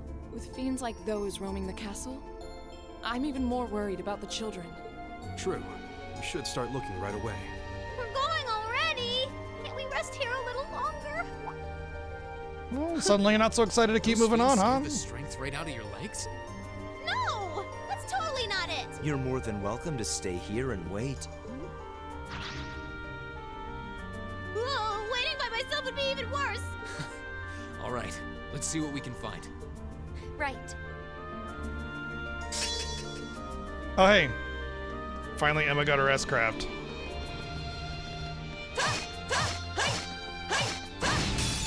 yeah. Yes, sir, there. Go! Of course. You still have a lot of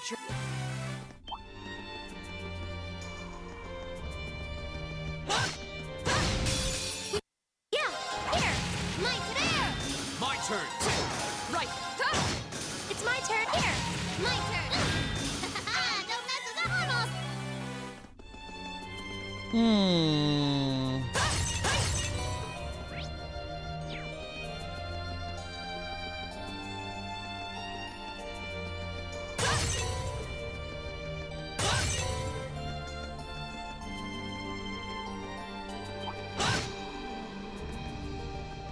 He's like dancing.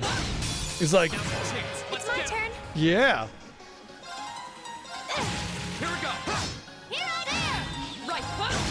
Yeah, here. My turn. That's that. Let's keep moving. Feel like I'm.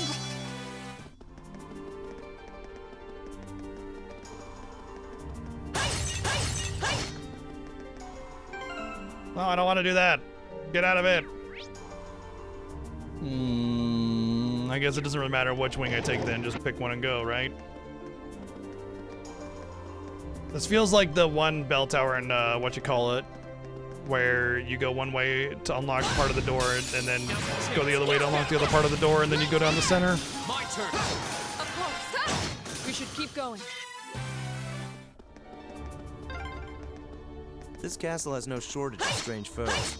Perhaps they really are Don't say it. I think it was the Moon Temple.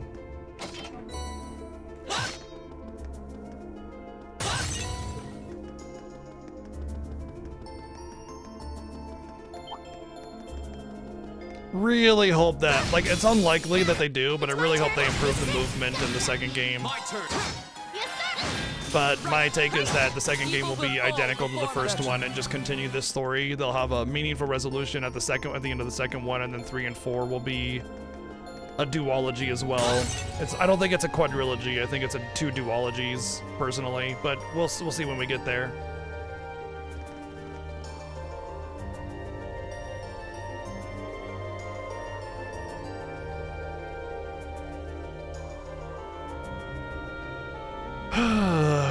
there she goes again.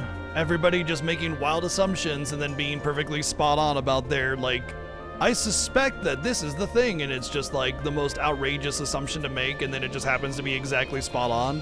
Once again, just taking any kind of investigative concepts away from the player and just slapping you in the face with everything, using wild, illogic, nonsense lines.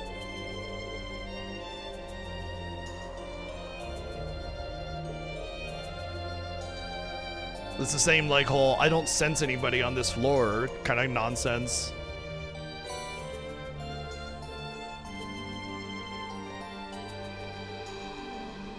Oh, yeah, that's the same symbol as the door in the thingy, in our class, old schoolhouse thingy.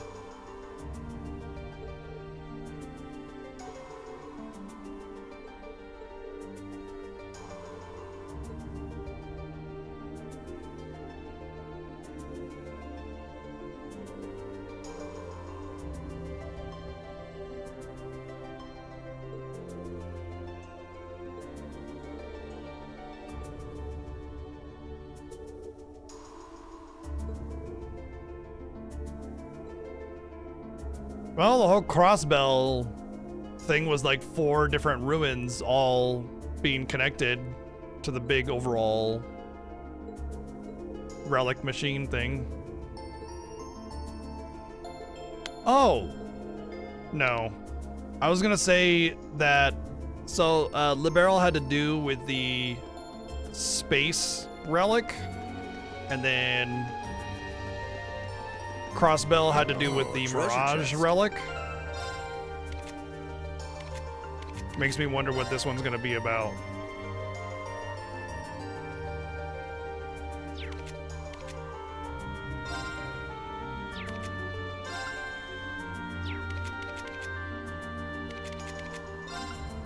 We'll give that to her because she doesn't prioritize evasion.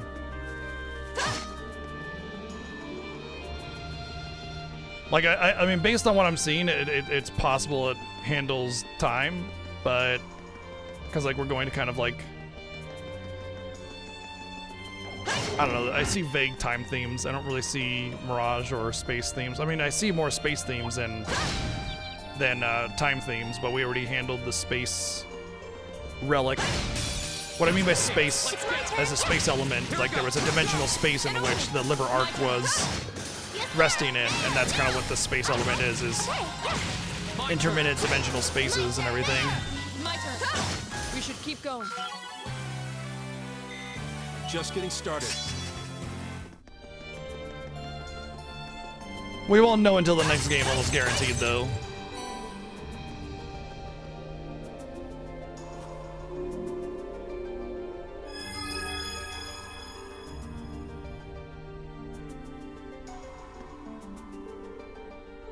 yeah, definitely.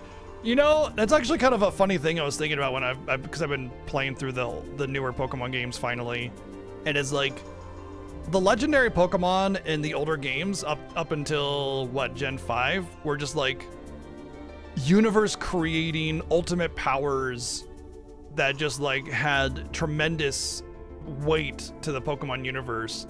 And then it's like in Pokemon Violet, your legendary is like, yeah, he's just a motorcycle.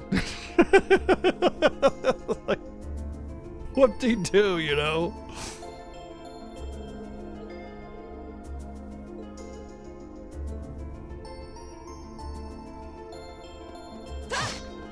You got Arceus, who is like the legendary ultimate god creator Pokemon, creator of all other Pokemon. And then you have just a motorcycle boy. There is a little bit more to it, but the little bit more of it does not qualify as like epic power aspects of it. It's a story spoiler, so we're not going to mention it. But it's not like a power scaling thing, you know? It's a benign aspect of it. What up, Matzi?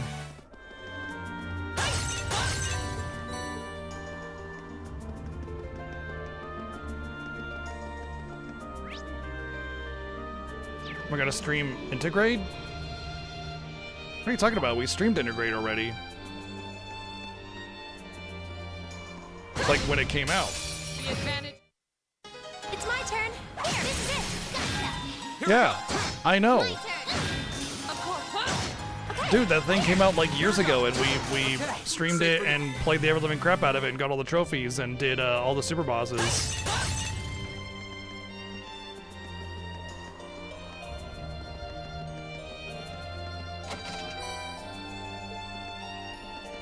Nope, not a new DLC. Also, Rebirth will not have any DLC. They made a statement about that saying Rebirth will not have any DLC.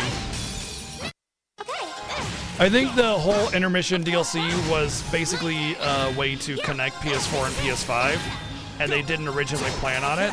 That being said, it's probably one of the most worth DLCs ever, so I mean, the fact that it was an unplanned DLC that just kind of like they had to throw in there to help connect the different console releases, and it happened to be so damn good, they can do that again.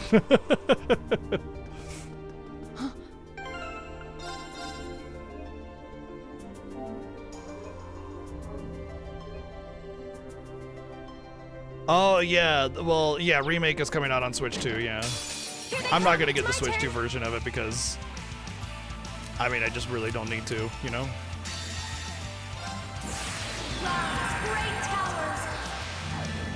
Oh, this is just the one tower spell from, there was a Mirage spell before. This was just a normal spell in the last game.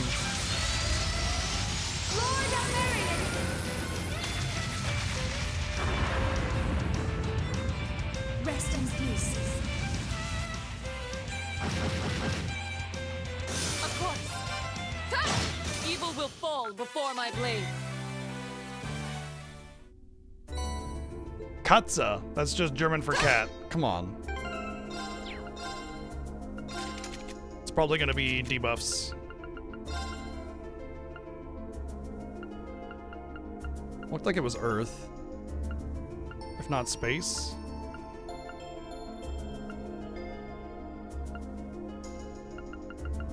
Oh, maybe it was a Master Quartz.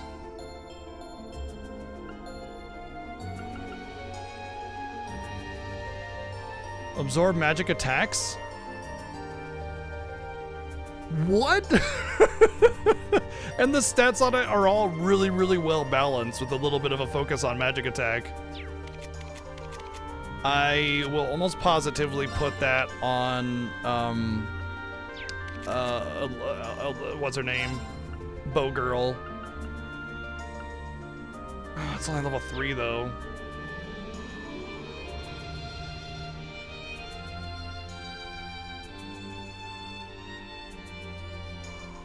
Why did I study German? There was I grew up in a very small town, and there were only 3 languages available for learning. No, 2. I wanted to learn Japanese, but we had Spanish or German, and I think like maybe French or something available for language classes. And German seemed like, of those 3, the one that I would prefer to take. It wasn't a particular interest in German, but I'm glad I took it because I think it was a good language to take. That's that. Let's keep moving. Right.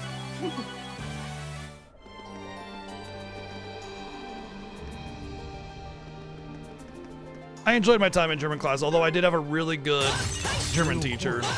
We must be on the north side of the castle. We've gone pretty far inside now. I hope the children are safe.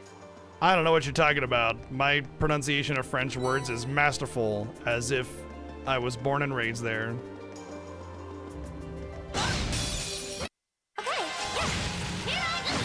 Here we go. Right. Most people take Spanish because it actually has practical applications here, since the Spanish is the 2nd most spoken language in the U.S. That's a beautiful looking treasure chest.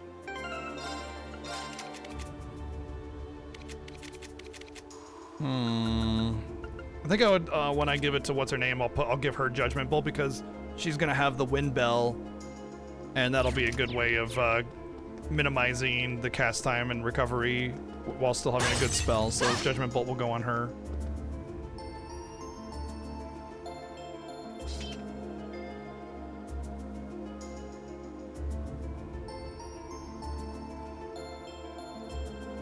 Probably Neo. There's a lot of like trying to subvert expectation animes. So there's like two major like mindsets on anime style and concepts. One is heavily leaning into tropes, and the other is heavily leaning into the opposite of the trope as a way to subvert expectation. It's the same mentality as like why the really short Left hand, right hand, left hand, right hand.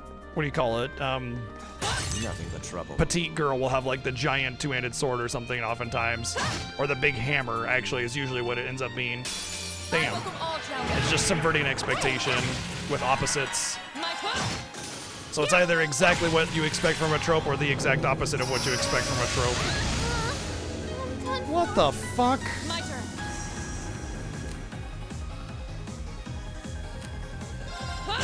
We should keep going.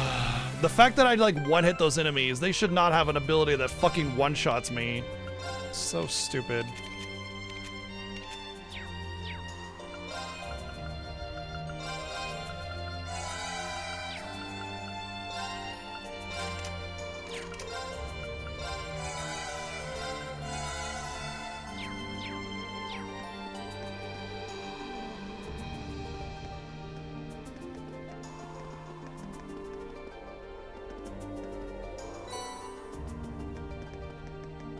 I mean, I agree, but yes, oftentimes the subverting the expectation becomes the expectation. So it's actually, you're either going to get exactly what you expect or the exact opposite of what you expect.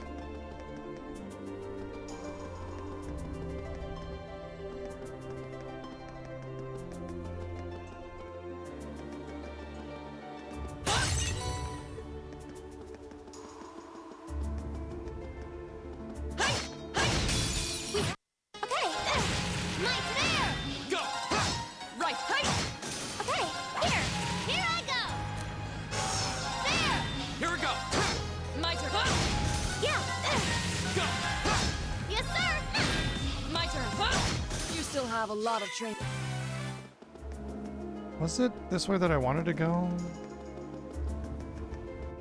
Kind of got a little lost there. I'm not sure if there was a door back here I needed to use that orb for, or if that was just a separate path in that area.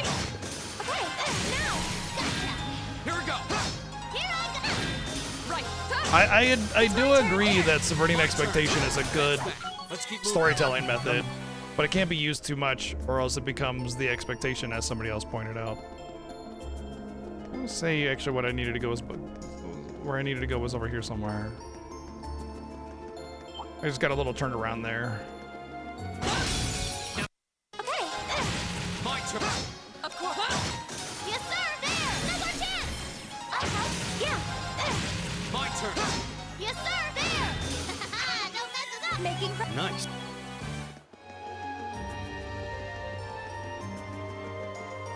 Yeah, we're actually on the tail end of a heat wave ourselves. Actually, it's back down in the 80s, so I think we're good. Yeah, there it is.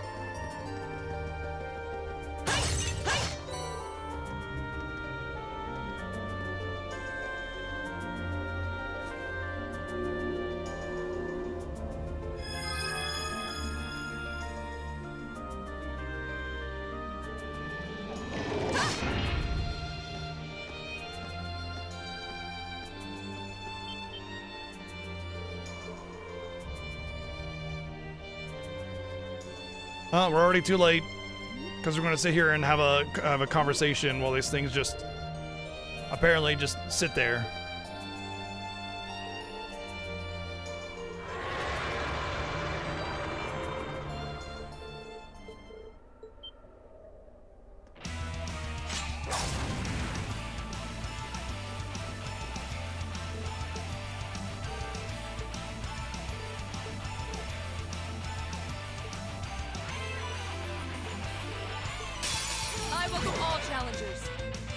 They're just as terrified of us as we are of them. Got it. They're like spiders. It's my turn. Yes, sir. I don't want to give them a chance to cast a spell. We I'll should just be safe now. farm up my crap points again. Hey, question. How did the kids get through all these locked doors that require super duper powerful relics in order to open? Just a thought. Isn't it always funny how the people that you're going to look for in a particular dungeon never have to open up any of the doors, yet they always seem to be locked in front of you? Weird how that works, huh?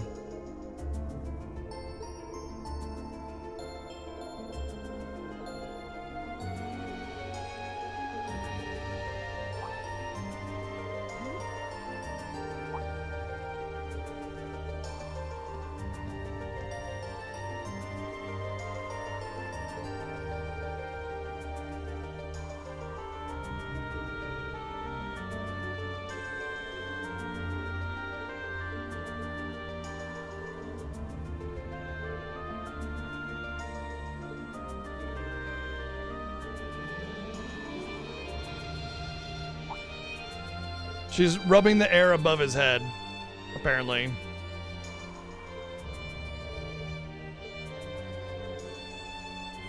You know, they could have done the head patting animation and then just changed the angle so it didn't look like she was just patting the air.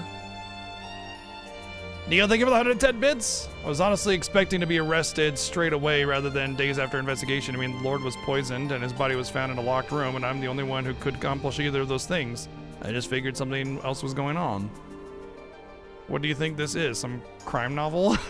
Yeah, the elaborate crime concept is oftentimes way overblown. Nobody is smart enough to make such a complex mess of everything, you know? Most people do the most basic dumbass shit. That's why everybody always gets caught.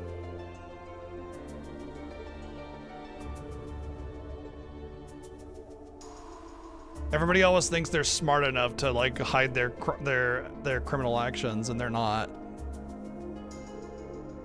Look, every now and again, it's like the lottery. Yes, every now and again somebody wins the lottery. Every now and again somebody gets away with, and I'm talking about like simple crime, you know? I'm not talking about the people that are clearly criminals and yet do not get jail time, you know? The ones that just get away with it despite all the mounting evidence against them. That's just part of the corrupt system.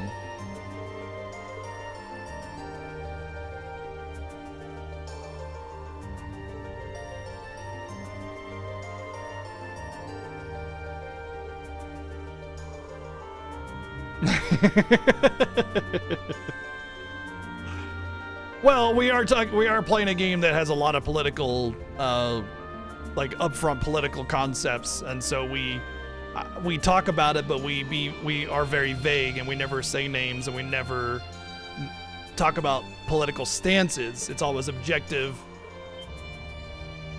and being vague. And the best part about it is you oftentimes don't even need to be vague. You can just be like, you know what I'm talking about, and everybody knows. And that's part of the wildness of how corrupt the system is that you don't even need to say a name, and everybody knows exactly what you mean.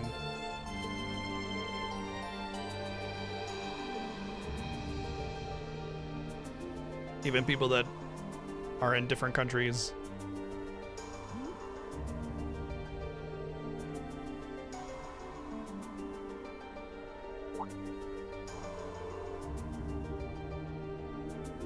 That's true, Neo. We don't really see the people, but there are unsolved files, and so in that case, we do have some tangible evidence about who gets away with crimes, or rather, about how many people get away with crimes.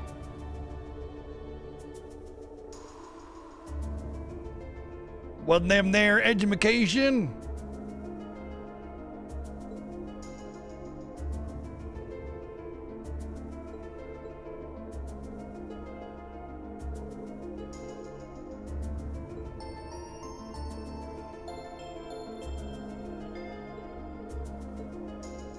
We're gonna take these children with us through this very, very dangerous ghost-infested dungeon. Oh, a treasure chest. Rakshasa! At least I can upgrade that, maybe. Attacks. Oh, cool. I can actually just replace Speedbreaker and put in Rakshasa, and I'll get stats. And I'll also apply the movement. So there's double stat thingies as well. Did I know that? Yeah, I did, because that's right, I had Quaylen over here. That means that I can get I can free up another dealio here if I end up getting a double one of those two.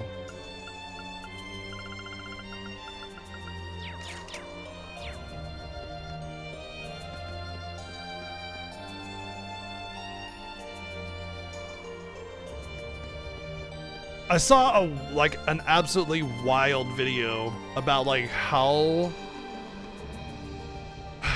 like the complete lack of survival instinct that people have these days. In a lot of ways, they brazenly perform crime or do certain things or whatever. So like there were these two, I don't know, they probably had to have been like late teens or early 20s kind of guys, and they were trying to rob a store of some kind, and I think it was a weapons store. But anyway, the clerk on the opposite side, when one of the guys hopped over the counter to try and get into his face, he subdued him and stabbed him like 5 or 8 times or some shit like that, right? And instead of like the guy just like actually like being afraid and like actually, you know, I don't know, something, right? He's just like, oh man, I'm dead, bro. I'm dead. Dude, I'm dead, bro. Like, it was just like so dispelled from reality. Like he was just calling out in a video game, like when he would play, like he was playing Call of Duty with his friends, like, oh man, I'm dead, bro. You got this now, you know? It's just like, it was just wild, this whole, like, it just felt like he could not differentiate reality from fantasy, and it just seemed like such a inconvenience rather than an actual like real thing that was happening to him. I mean, it could be shock and like the first thing that how you react to the situation and everything, but it just like, why are you there to begin with, right? Like you just think that you can just hop in, you know, rob the place and run out like it's no big deal, you know? And of course everybody will just, because the way you play it out in your head, it obviously is wildly different than the reality, you know? Just was a weird, crazy video to watch.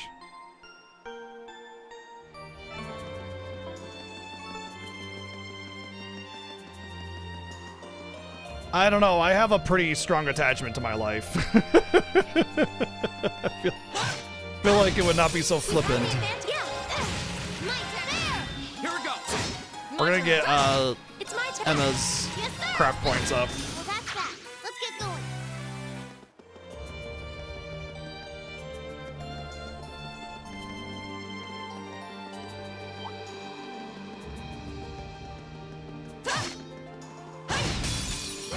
Okay, here. Here we go. My turn. Of course. It's my turn. My turn. That just makes you human, Neo. Yeah. Here we go. That's that. Let's keep moving. But yeah, we obviously have a boss coming up, so I'm just gonna get Emma's craft points up real quick, and then we'll go. Oh, what the fuck? Impossible. I'm sorry, everyone. Okay.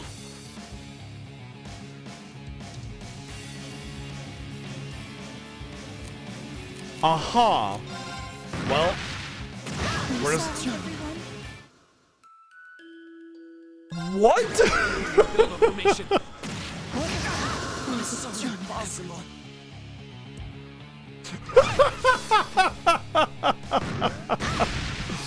This game has no fucking game balance, dude. Sorry. That is absolutely moronic levels of balance right there. Well, I guess we're gonna be... Nope. Sorry. I can't even fucking get Impossible. a S-craft out before I die. Yeah. This is absolutely moronic. Of course. Also, I'd like to point out that the place that they turned around was different than when they always turned around from before. So the game isn't even obeying its own rules. And then we get put into an ambush with things that just one-shot me. Fucking trash tier balance, dude. That is awful. We need to regroup. Oh, of course they're separated enough to where I can't actually get all 3 of them. I can't even get... Okay, I can get 2 of them. Why was that one so much less?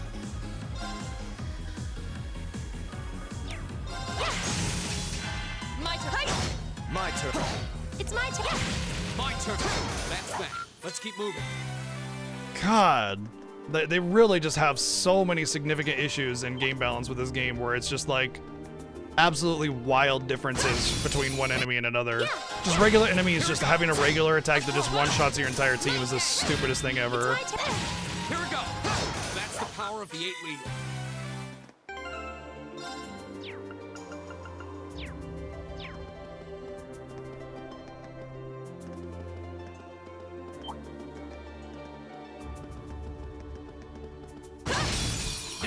It's my turn. Go. Yes, sir. There. Now. Up. My turn! Okay, here. Go. My turn. Right, right! It's my turn. Here we go. Okay, it's safe for now. Oh, hey. Nice. So we can safely say that this is the max level then. Raises strength once per fight when below 20% HP. Oh, it's got the strength raising thing as well. That's cool. That makes it very good then. I'll keep it for now. Yeah. Yeah, at least that one's mechanical. It's not just the enemy one-shots you and then fuck you, you know? Like, you're supposed to sentinel it and everything, whatever. So, I mean, it's at least better, but it's still frustrating. If you don't know what you're doing, you're just gonna suffer with that enemy type. I know I did for a very long time. If you didn't lose all your craft points on Death Blow would be much more fine. But craft points being so important and just having that just taken away from you so easily. Also keep in mind that like, it wasn't even Death Blow, okay? Because it was like 4 retries that the thing just one-shot me over and over and over again.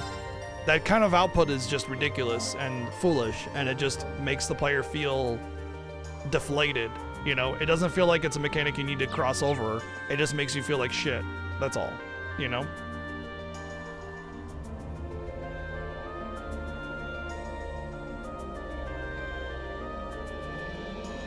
True, Neo, true, yeah. What is that? Yes, exactly, Berserk. It looks like the orbs we've come across before, but it's far larger. That's basically what I'm Uneasy getting at. It feeling shouldn't about just be it. first strike or die. You know, SMT kind of does that too, right? There's a cold, pale light flickering inside of it. Man, it's huge. It's kind of pretty. I definitely sense some kind of power coming from it. Is this the source of the energy you were sensing earlier, Emma? There's no doubt about it.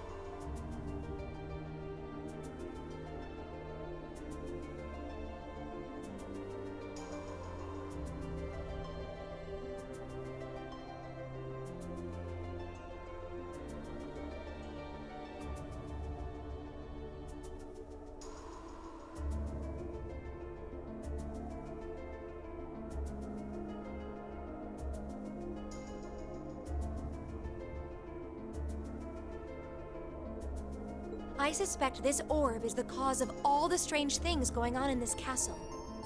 If we can destroy it, I'm betting everything will return to normal. All right, just leave it to me. What?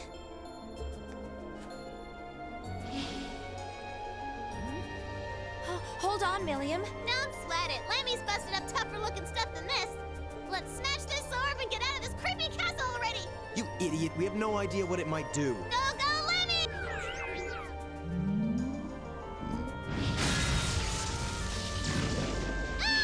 Well, she's dead. Milliam! She's got squished by hundreds What did I of, just or say? thousands of pounds of Are you all right? steel and I forgot Whatever. about those stupid barriers. I guess it makes sense that it would be protected by one of those barriers. Wait, something's wrong.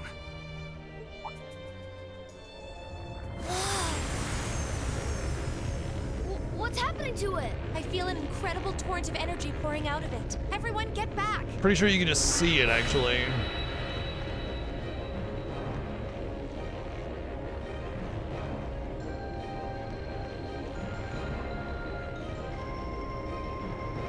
Time to bust some balls. Not really friend shape, no.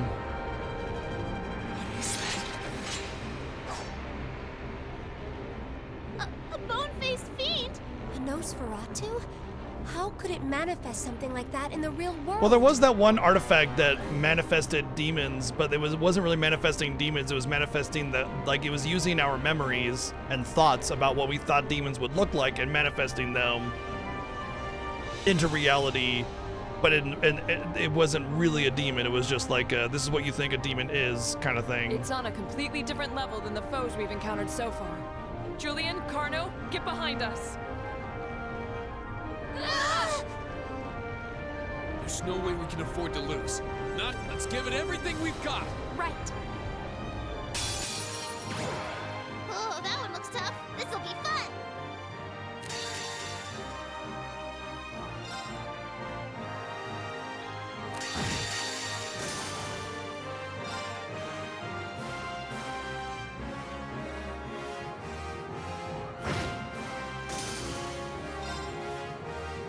I saw all of them were going first, and I was like, nah, we're not doing that. It's my turn.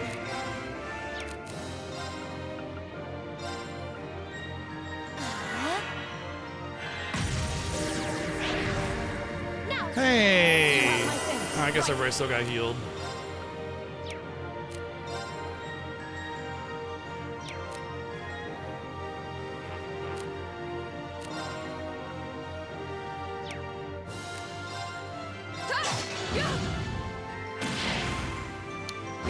Okay.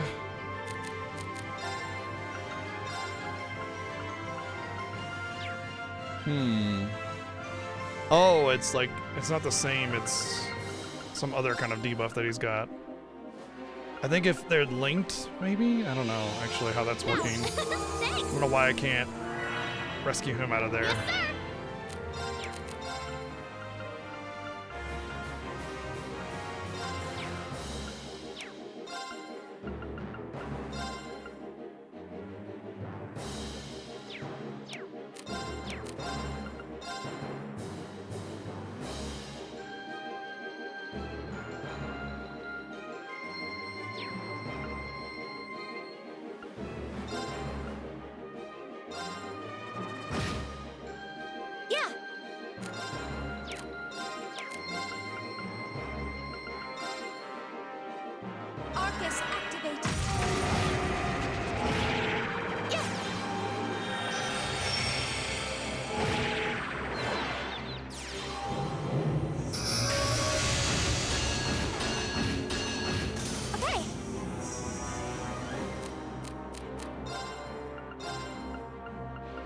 Why can't I heal him?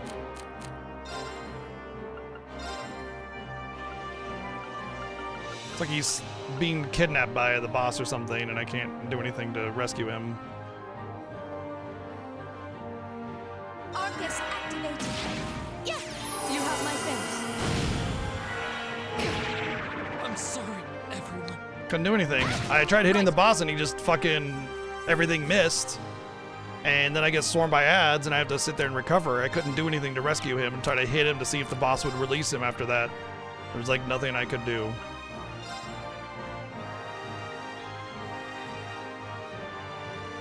No! Yeah! Now! Thanks. Of course.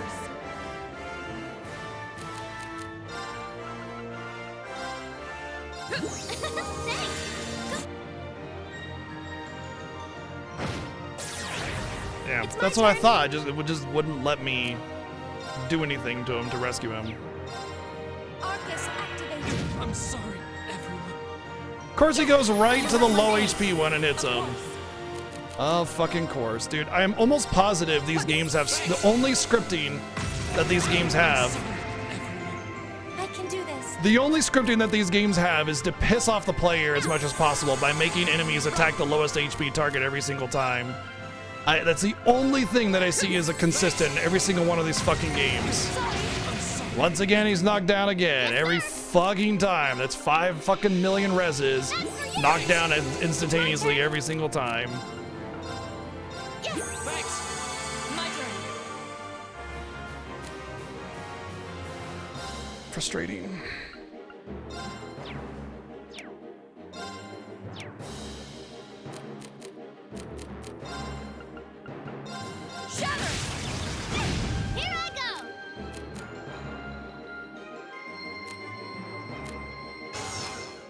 Also severed the links. Here goes. My turn. Yeah.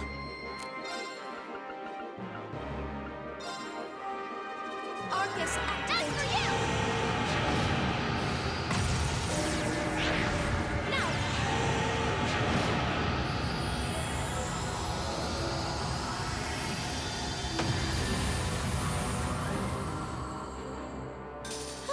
We should be safe now. Well, at least I got 9999 experience due to the multipliers. Great. I feel like I'm going stronger. Not bad. I did it. Just getting started. Oh, wasn't I about level A matter of 50 course. at the beginning of the game? I feel like that's about where I was at.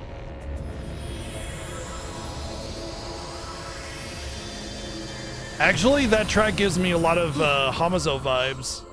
From he's the composer for FF13 and FF7 Remake for the most part. Well, I mean, obviously it's a collaborative effort between lots of composers, but he's the main composer on both of those. But that track gives me a lot of FF13 vibes to it. A lot of similar instrumentation. What a terrifying opponent. So that was. Careful. Something still feels wrong. What? Watch out. I'm coming. Oh yay, it's gonna be another one of those things where we accomplished the thing by winning the fight, but we're still gonna lose the cutscene and somebody else is gonna come in and save us. And let me be clear that winning the fight and losing a cutscene is perfectly fine. It's used, if used properly and within reason, right? It should be like maybe once or twice a game, right? Maybe more if there's like a particular narrative reason for it. But anyway, these games are very guilty of making all of your accomplishments feel worthless.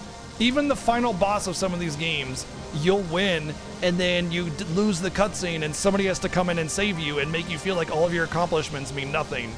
It's one thing if they do it once or twice because of some particular narrative reason, but this is, it's constantly done and it just makes you feel like you aren't really worth anything.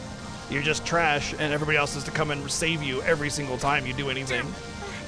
How could I have been so careless? I had no idea it had this much power left. Laura, are you okay?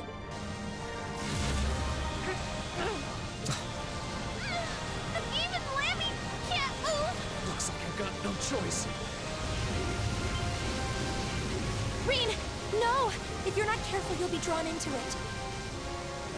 What are you?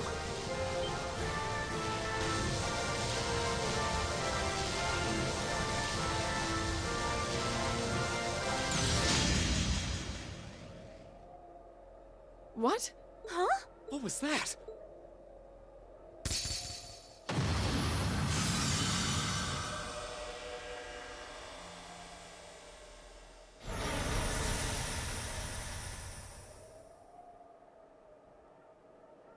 It's the Spear Maiden or whatever.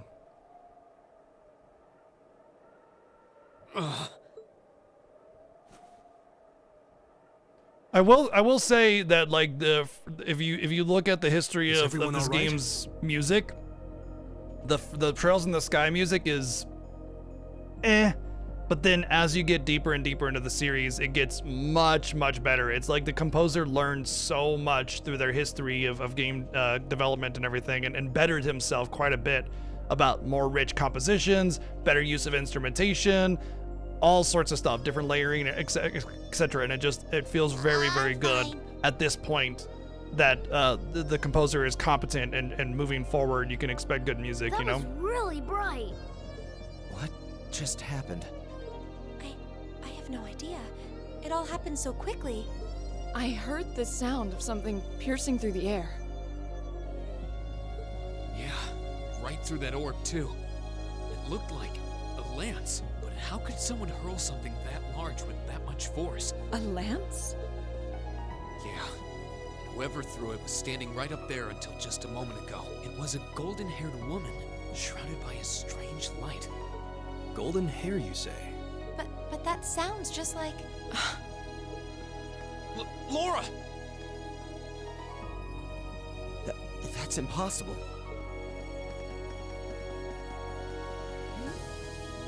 What's everyone all excited about?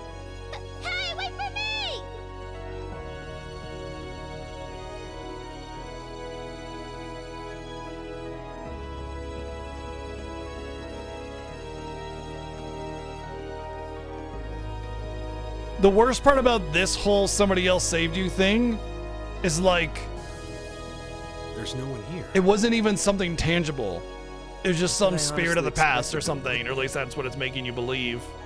You know? That pale glow surrounding the castle seems to have disappeared too. Is that because the orb was destroyed? That would mean the lance that destroyed it. The Lance Maiden.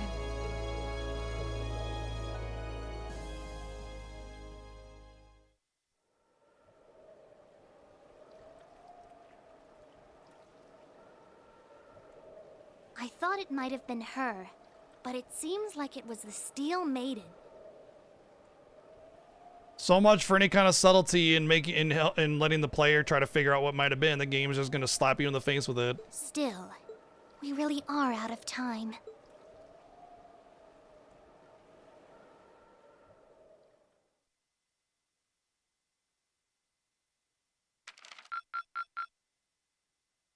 Or it's like the villain is toying with you, or you're like trying to just wait it out or something. Like you just need to stall the enemy, or the enemy's trying to stall you or something. Yeah, exactly. Me someday. Absolutely agree. It's all about how it's framed and the execution of it.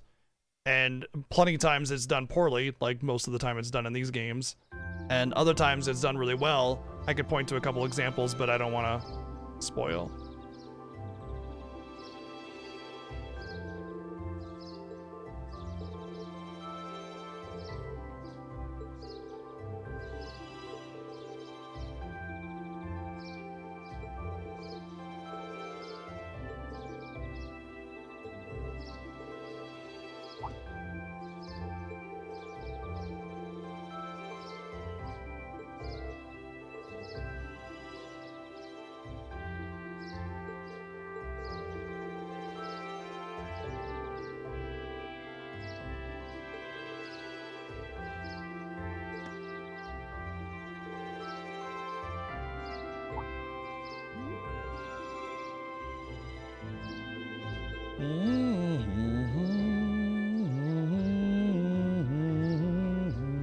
It doesn't seem all that implausible that her spirit might manifest itself somewhere like the castle.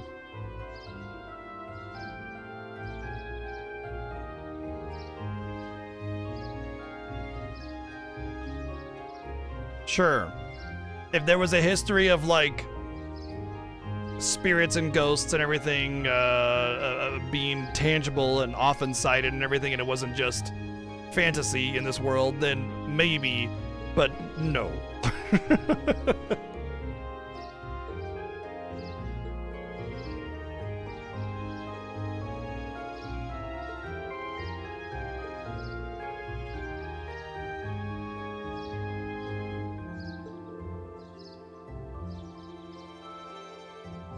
It's more like A1 through 9, B1 through 9, C1 through 9.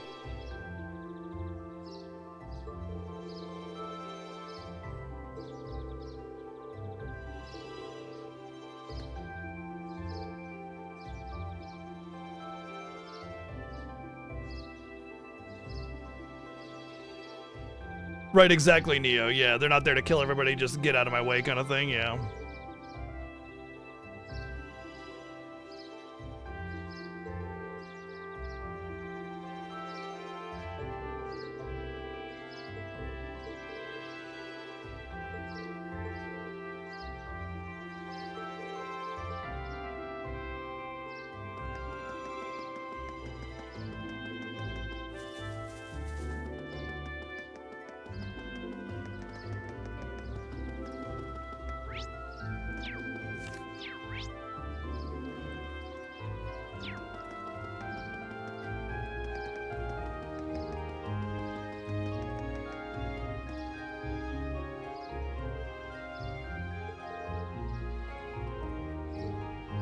I mean, as far as I know, there's nothing to do. I guess the game is just saying, hey, if you want to buy some stuff, then yeah.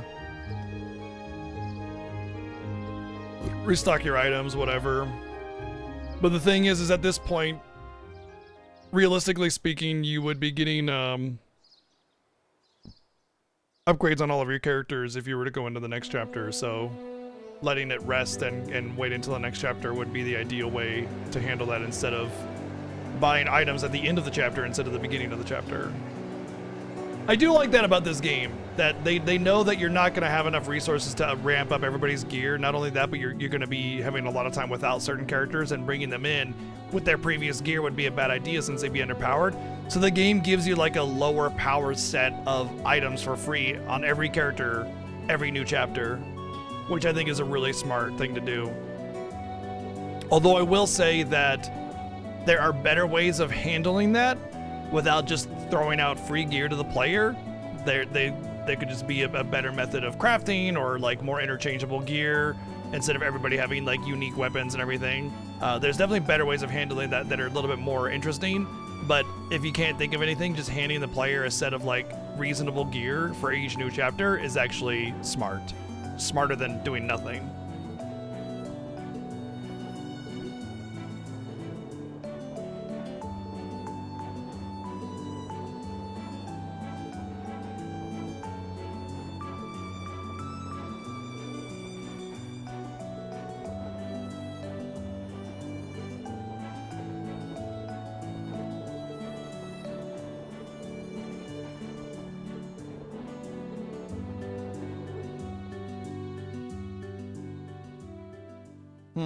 This feels like it cannot be the end of chapter 4. Oh, I guess we're going to the fort, right? One of the residents of Mega Man fan game we've ever played. For some reason, the creator of the game thought it was a good idea to end the battle on a hopeless boss fight. Let me reiterate that for emphasis, the final boss of the game is completely unwinnable. Yeah, that's bad. That is definitely bad. That is... Oh. Okay.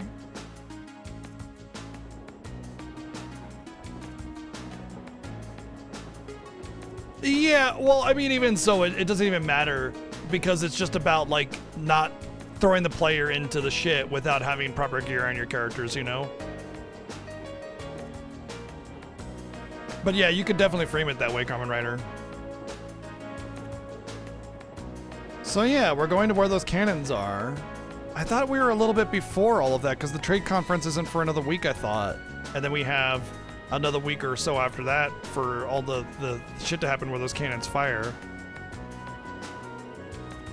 An icon of military excess.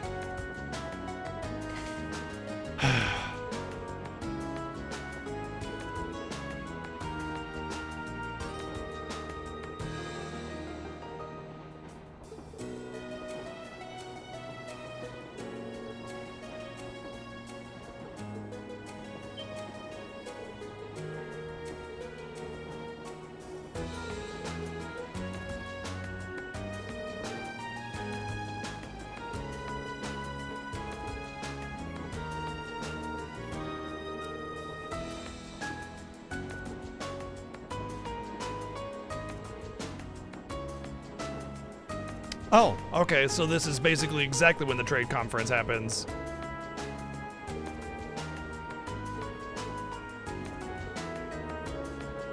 I can't remember how long it was from the trade conference to all the shit hitting the fan, though, when those cannons were fired. I thought it was like a couple weeks, because it was like... Yeah, it was like a couple weeks or couple months, because they declare independence at the trade conference. And then there's a bunch of stuff that happens in terms of, like, how that independence is perceived. They do a vote on it, you know. No, we've had Glasses Girl since the beginning of the game. Well, she's a kid, so she doesn't know about filtering, and also Osborne is her employer, basically.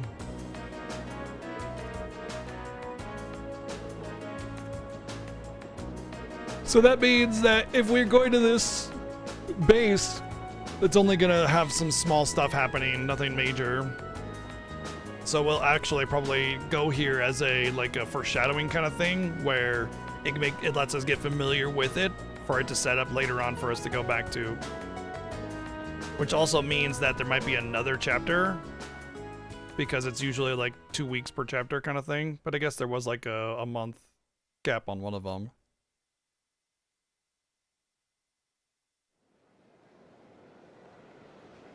Oh, you haven't played it yet? You mean I'm ahead of you? On the whole thing, you must have taken a break from Legend of Heroes stuff to play something else, because you were slamming through those games.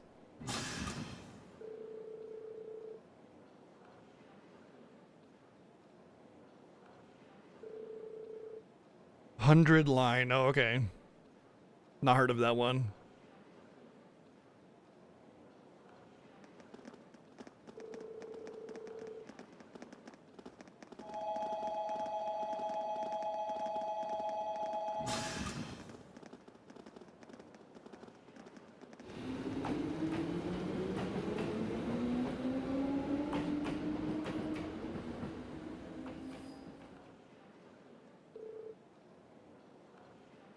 I don't know those names, but I don't like visual novels. Well, isn't this quite the coincidence?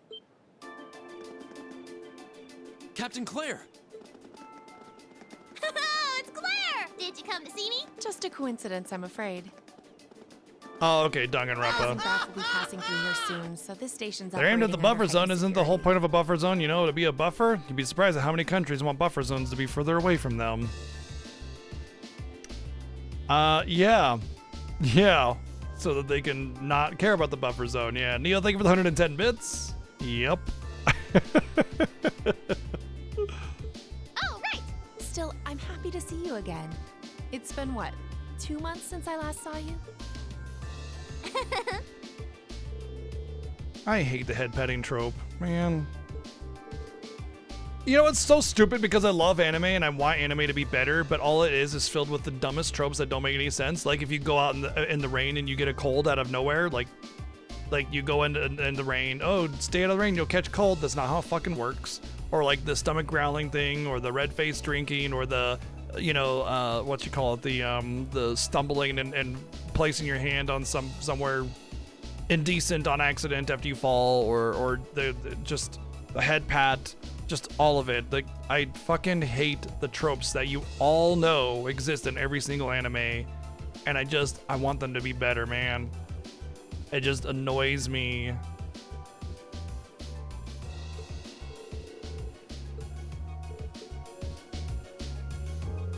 Oh, voice acting randomly stopped. Okay. Why even have voice acting if you're just gonna stop it mid cutscene?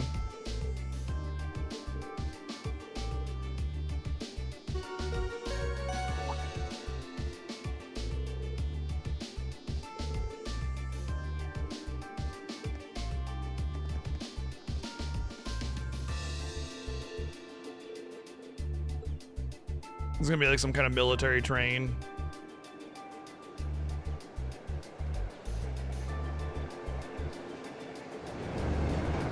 Oh, right, that's the Imperial train. Oh, that's the student council president.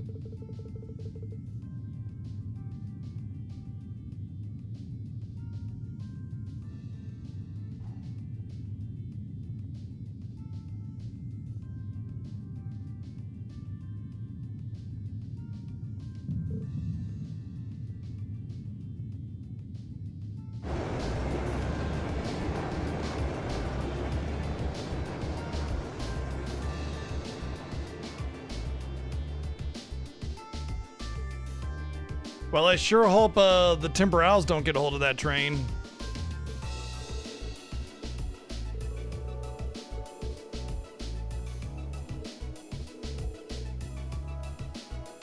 Because Ultra Instinct, obviously. It blew through the station, and also keep in mind the speed in which Osborn turned his head. Like, the train was moving this slow, and he was like, hmm? So, like, the speed in which he actually turned his head was probably so fast it would have snapped his own neck.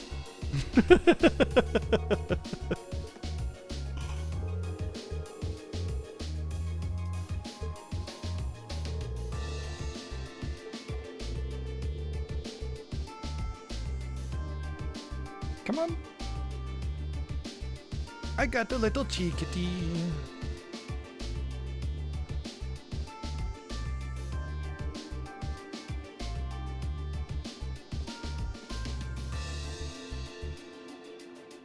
There you go.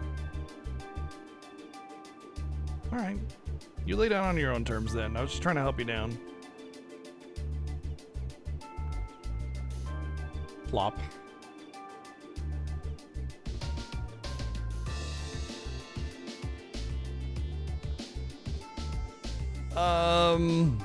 It might be because it's an Imperial train that it can't slow down, because if it slows down, it's a security risk.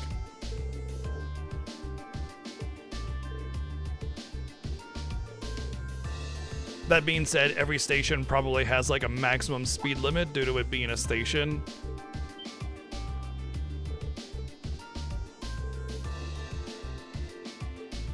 Like it would slow down at least some, I think, but not too much.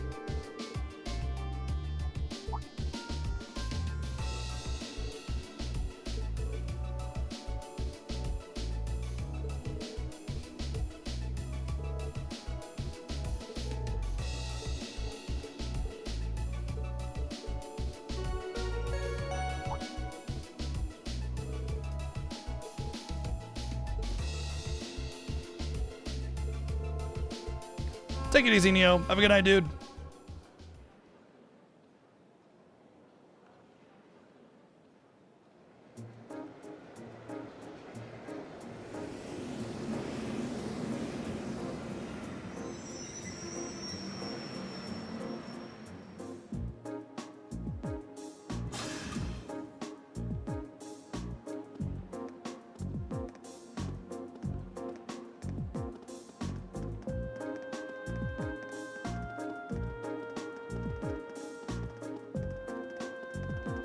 Oh, they're my buddies.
Oh, apparently the Liberation Front is going to show themselves again.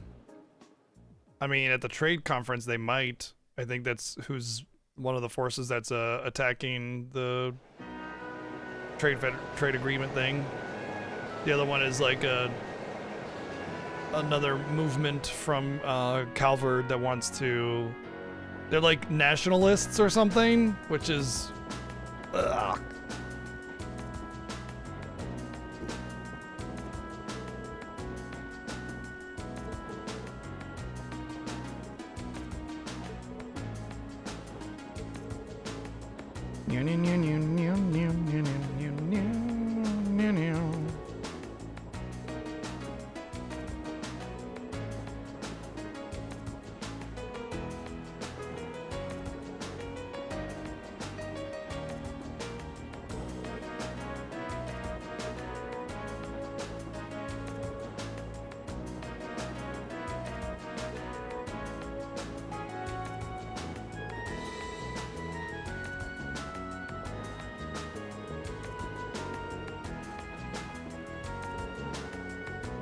Okay, I think I see what's going on now. I think I was right in my assessment that the reformists are pro-emperor, but not pro-noble.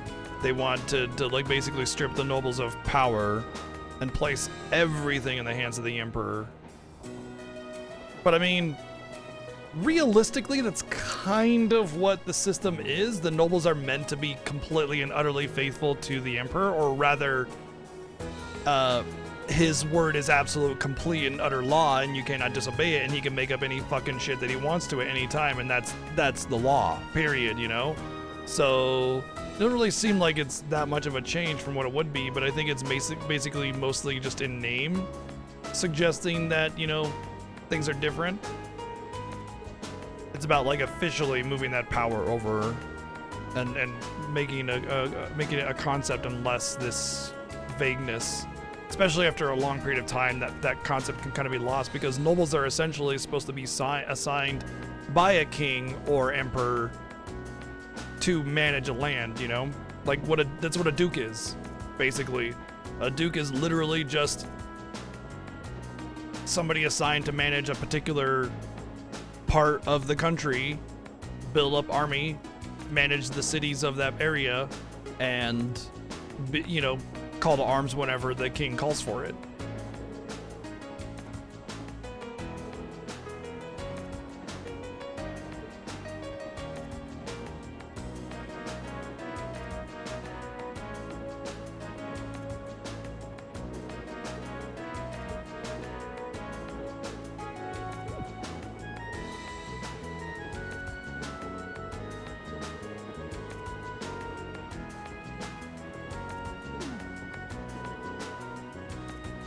It's okay, so the whole reason that the gateway is such a show of force and so obnoxious and militaristic isn't because it's like a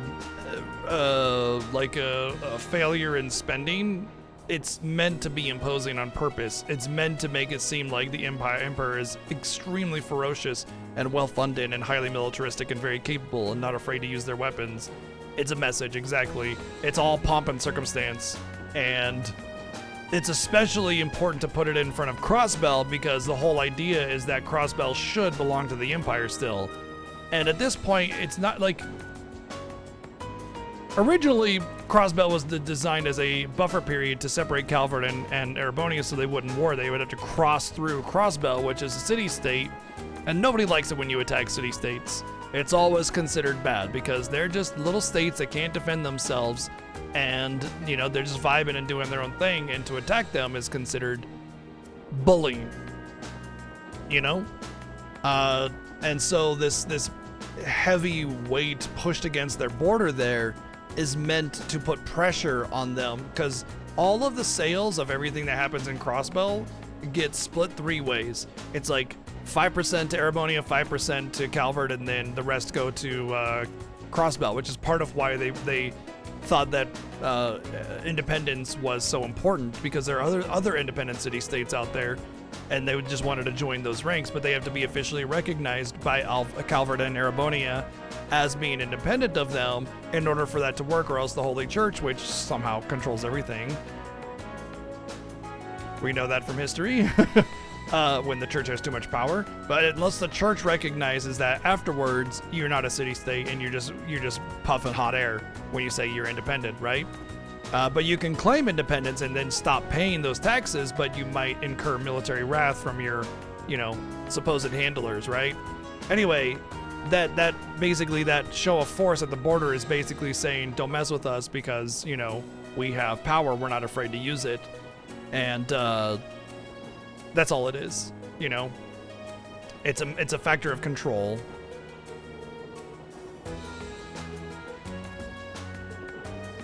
But it's also important to note that part of it is also that if Calvard were to actually gain control of Crossbell, now those cannons are right on the border of Calvard, you know? So it works both ways. Also, it's all important to note that the desire for Crossbell is not just so that they can war again. It's also an economic powerhouse, and getting control of Crossbell would bring in a lot of wealth to either of the countries.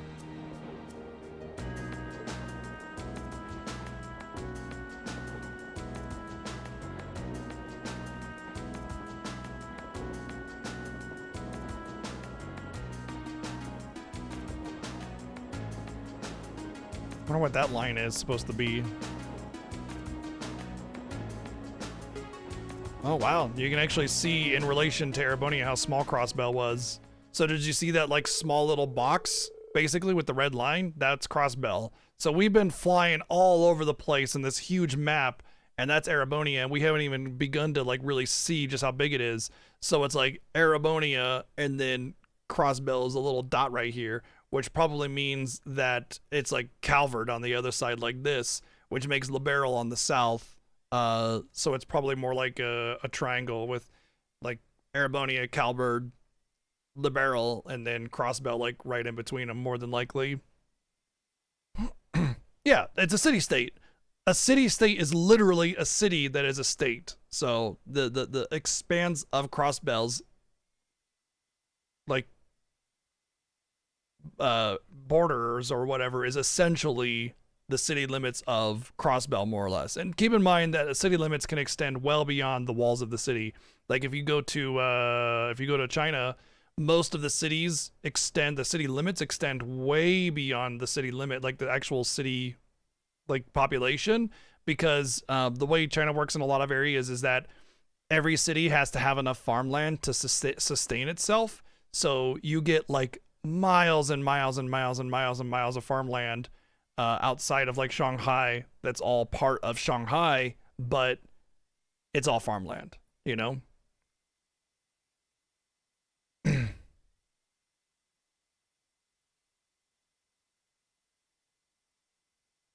Train carrying Class 7 continued its ride across blah blah blah. We're going east, passed through Twin Dragon Bridge, cruising Provincial Army Base, and several stations later, finally came time to pass through Guerrilla Fortress, which loomed large in the border of Crossbell State. The Australians imposed standardized uniforms in the border region with the Ottomans as a way to show them, hey, we're super modernized and don't fuck with us. The problem, the border troops complained to the Empress saying, man, fuck these uniforms, they're laughing at us from across the border.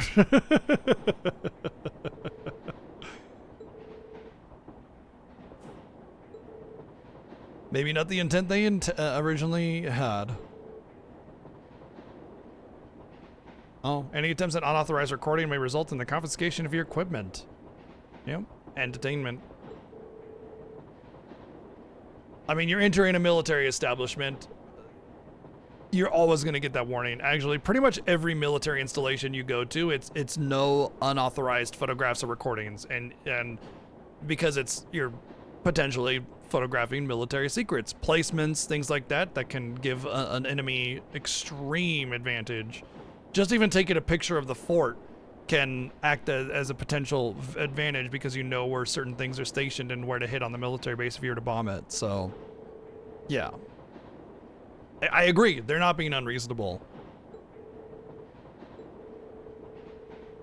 Like even though this country is a highly militaristic authoritarian system, every military installation across any system will say no unauthorized pictures or recordings.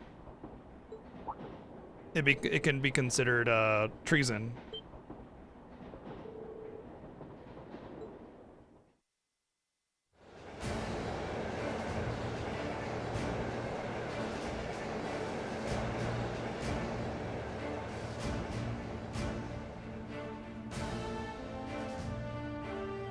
Well, they definitely did a good job of making the Guerrilla Fortress feel very, very, very imposing. And this is even the backside of it.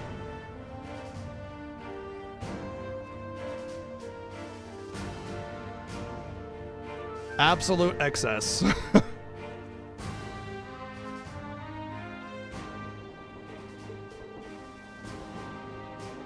We saw the other side of it, but not this side. In the Crossbell series, you see the front side facing Crossbell. And the cannons.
Yeah. There's like this whole thing that by the time so there's like people that paint the Golden Gate Bridge and help with the rust and everything, and by the time you finish painting across the bridge, you have to go back and start at the beginning. So whoever paints the Golden Gate Bridge is basically a full-time job of always painting the Golden Gate Bridge, always, because the bridge is so big, you know. So yeah, maintaining those kinds of things is all the time. Full time, you know, never ends. There's always something.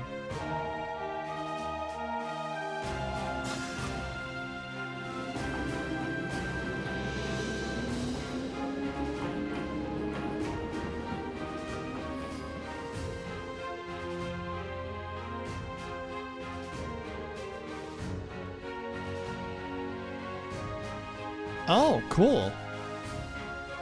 I see you've arrived. I wonder if we'll actually get to see the view. Oh, Instructor Neidhart! Good morning, Major Neidhart.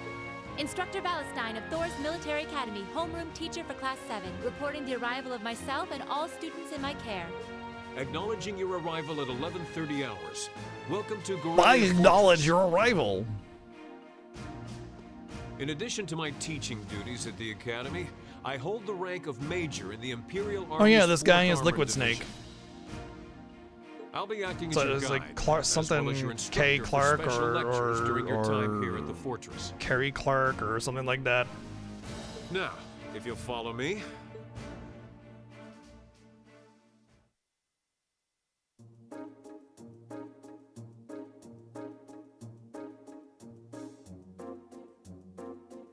Brother!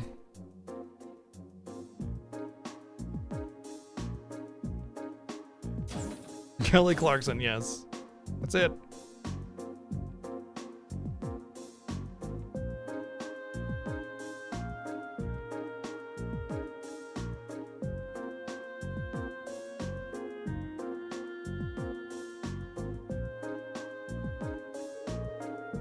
Including today, you have 2 days remaining in this month's field study. However, you won't be assigning you any tasks during that time. Instead, you'll be participating in a series of special lectures and a field trip. So what exactly does that entail? At 1400 hours today, a joint military exercise will take place at Guerrilla's Proving Grounds. The 4th and 5th Armored Divisions will both be participating, and you will be observing it. We're going to watch a military exercise? The 4th Armored Division, huh? 4th Armored Division is led by none other than Elliot's dad, Lieutenant General Olaf Craig. By all accounts, it's one of the strongest armored divisions in the Imperial Army. And did you know our friend the Major here is their most promising young member? It's true. As I said, you'll only be observing this exercise, not particularly participating. I imagine there has some of you feeling rather relieved, doesn't it? It does all sound pretty easy as an assignment, after all, but we'll see how many of you feel the same after experiencing it for yourselves. That's all from me. It's currently 11:50 hours. Lunch has been prepared for you in the mess hall. I advise you all eat. Your field trip isn't something to be taken on an empty stomach. I mean, an army marches on its stomach. Cube meat, my favorite. Big loaf of bread, cube meat, some apples, looks like a couple slices of cheese, and then some soup. Salty corned beef and pea soup. Actually, that sounds pretty good. I wouldn't be upset with some corned beef and some soup and apples and cheese and bread. That seems a simple but hearty meal that doesn't need a lot of fluff or anything, you know?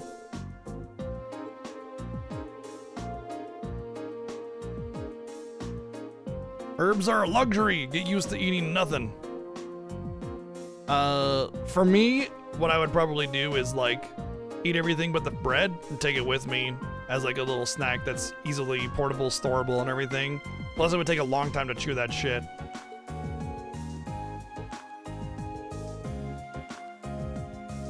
I also find it really funny because they've been babied and like given all this special treatment with luxurious food and everything this whole time. So like showing them exactly what you actually get is kind of probably got them going, oh.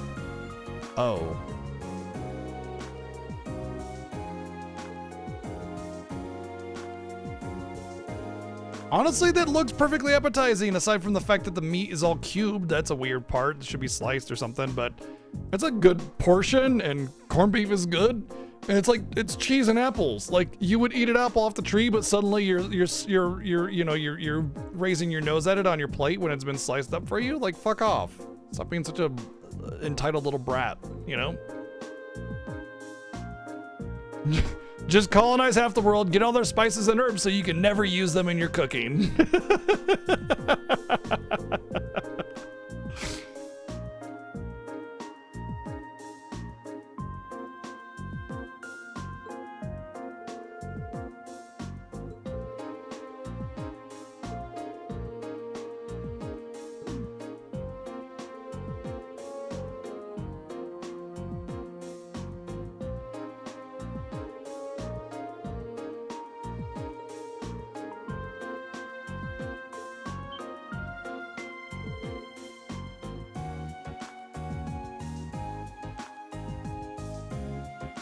The 100, that's the one where they're like, the Earth has been irradiated and they send down some kids to Earth after they've been living on a space station for a long time.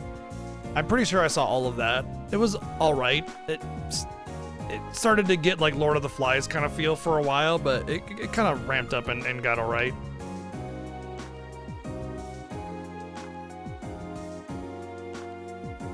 I don't remember anything about cubed meat though.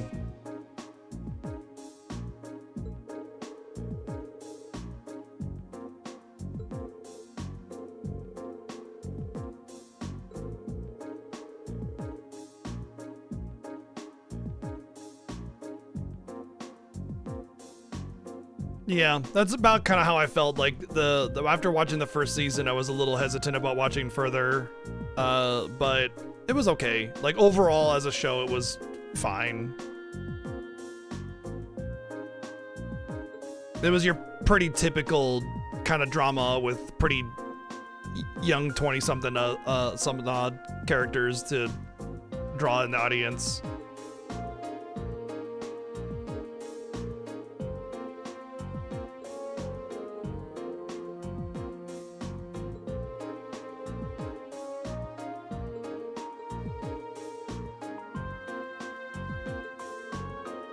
I wonder if this is like a setup for later on in this next game when war actually does break out.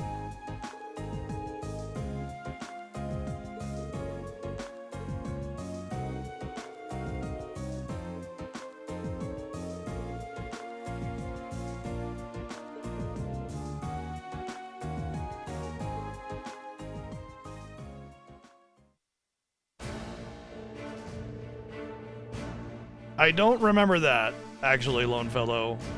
I remember it being just kind of normal, trying to reestablish society sort of drama, you know? As you heard, there's going to be a military exercise in the Proving Ground at 2 in the afternoon today. That's 12:30 right now. You have an hour and a half to do... Yeah, well, you have an hour to do what you like. They'll make an announcement half an hour before, so be sure to listen to it and do whatever it tells you. When you say whatever we like, does that mean we can tour the fortress? Of course, you're welcome to roam around as long as you don't poke your nose into any restricted areas. So go ahead and explore. There's plenty worth seeing here, like the command center. Though if you're feeling a little tired from your field trip so far, you're welcome to rest in the rooms. It would be a shame to waste such a valuable opportunity. I suppose I should at least get a general overview of the fortress. Yeah, the game is basically saying this is your opportunity to look at the fortress so that when you get here and it's a big massive dungeon or something, you'll know where you're going.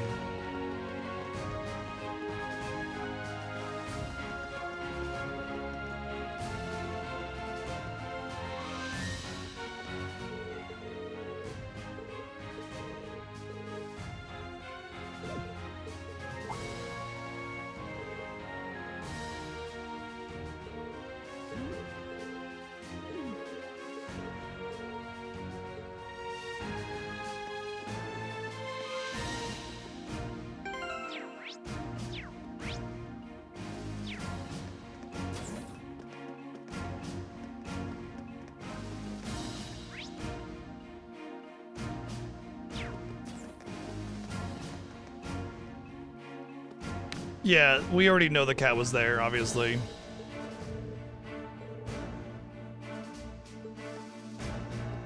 To be fair, Lone Fellow, but I think the show was relatively unremarkable. It had a neat premise, and that's mostly what I remember.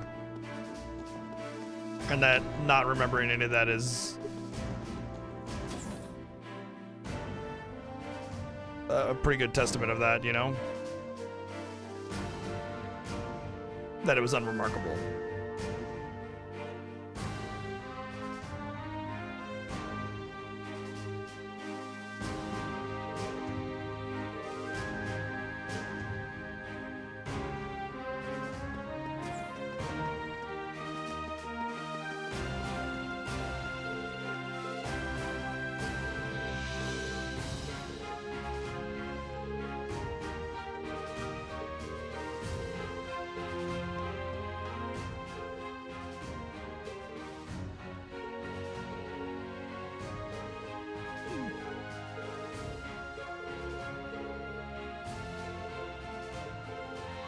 I feel like that little rake in the front of the tank is, well, these ones don't have the rake.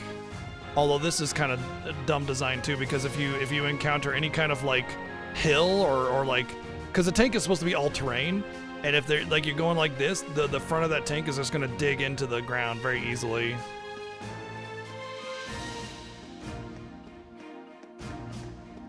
Yeah, exactly. That's exactly what I thought, Lone Fellow. Also, the same deal with this.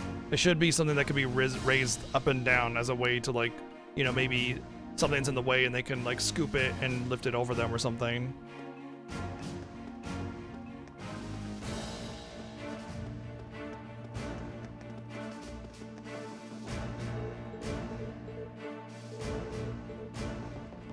Ah, I see, I see. These are just the lawnmowers for the battlefield that they do the mock battles on. That makes sense. Oh yeah? Oh, interesting. Okay, cool. I like hearing real world application of something like that, so it helps me understand why the design is the way it is.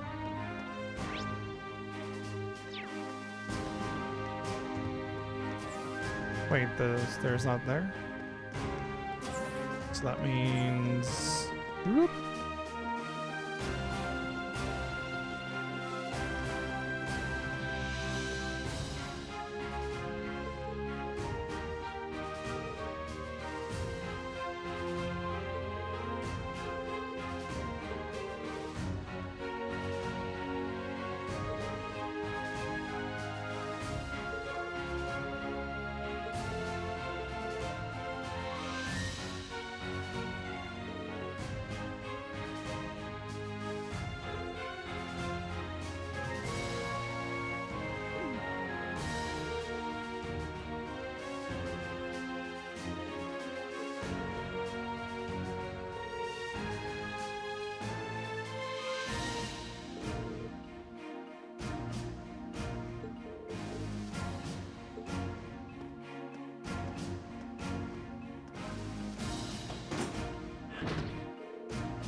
Right, yeah, exactly. It scrapes the dirt so that it can grab a mine, and then it just kind of blows up in front of it, and since that's where all the heavy armoring is at, it doesn't really damage it. And if it detonates on the bottom, it's probably where the soft underbelly is. Has a higher chance of damaging the tank. Especially the treads, I imagine, are quite easily damaged.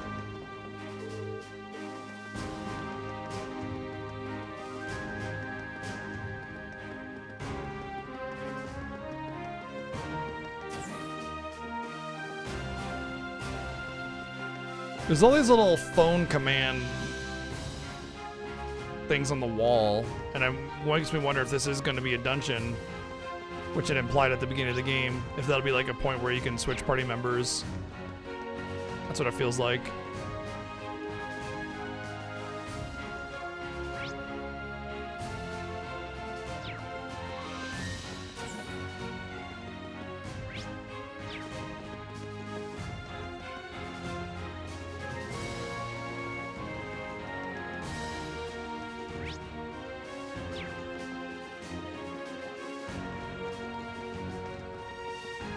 I want to see if I can get up to the top.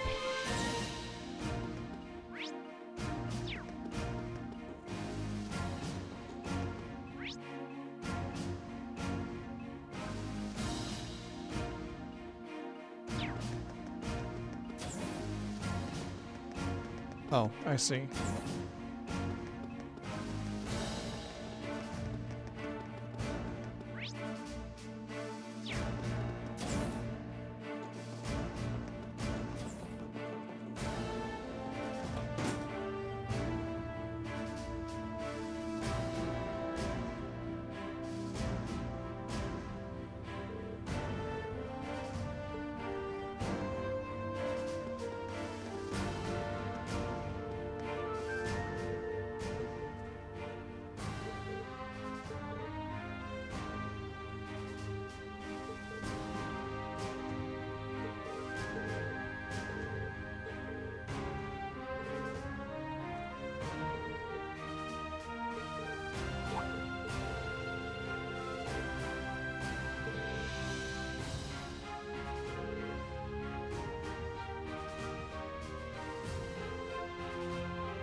Paying taxes is a citizen's duty. This guy.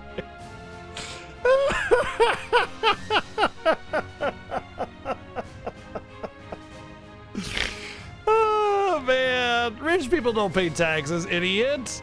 They just make the poor people do that. They pretend that they're doing their part because rich people need more money, obviously, to create more jobs. Duh. No, the reason I'm laughing is because I didn't read it out, but okay. So what happened was the conversation was Crow was suggesting that one of the towns was annexed because the way it was and forcefully and coerced to be a certain agreement in order to make all of the profits go to the central government, the Imperial House, in order to fatten Osborne's pockets and yada yada yada. Exactly what the Reformers faction wants and all that kind of stuff, right? And basically it just kind of goes into the whole line of like, you know, he's not doing things like paying his taxes right and being a contributing member of society the way that they should. And then he's like, but paying taxes is a citizen's duty. So like, clearly the chancellor would be paying his taxes and he's not just doing it to fatten his pocketbook and lying about his income and everything. You know what I mean? It's like, yeah, it's your duty as a citizen to pay your taxes legally and accurately, but like just about every rich person in existence skirts across all the little loopholes and bullshit and lobbies for legislation that reduces their taxes and gives them more loopholes to not pay anything into the government. And it's like, it's hilarious because he actually thought like rich people actually pay their taxes and stuff, and he's just like, oh, you're so cute, Macchius. Aw, there, little guy, you know?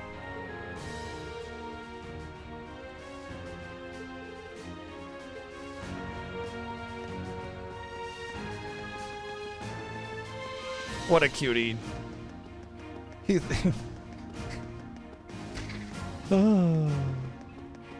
That should be towards Erebonia, not Crossbell. I was hoping I'd be able to get up to the top so I could see Crossbell, because they said you could see the top of the tower, but I don't think we're going to be able to get to that area. Oh well.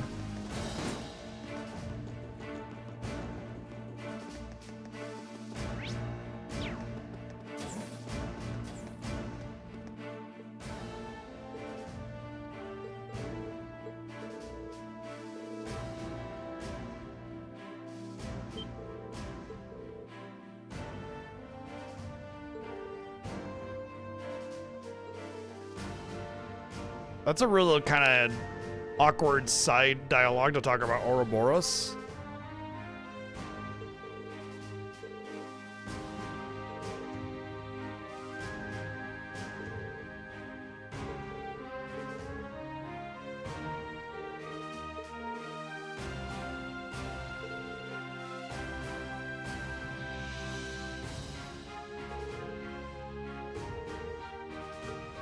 It's something to put at the back of your mind because it'll come up in next game or the game after that.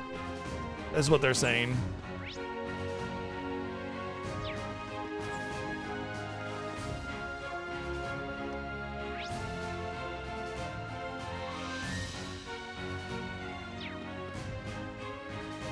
Alright, I think I need to go somewhere to rest and I'm not quite sure where.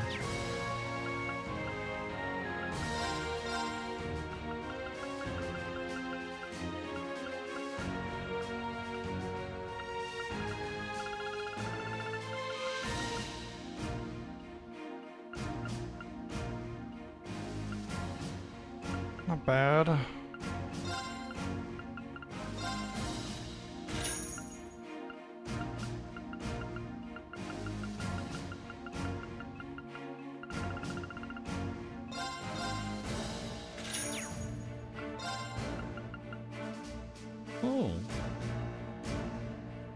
Oh, interesting. I don't know if I like that just because the cost of spells is already so high. But I'll give myself some cash just in case.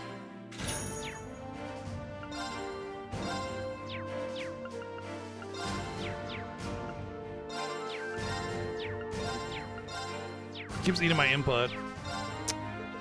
Okay. I just won't check it out then. It keeps eating my input, it's frustrating me. And then it backed out, so I'm just like, okay, fine. I'm done.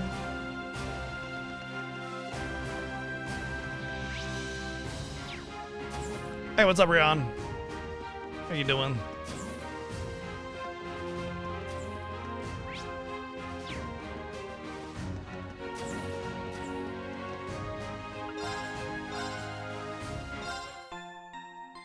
Well, we're spending the night apparently. Because it said spending the night here will cost 100 Mira. That is not where I rest then. I guess the barracks?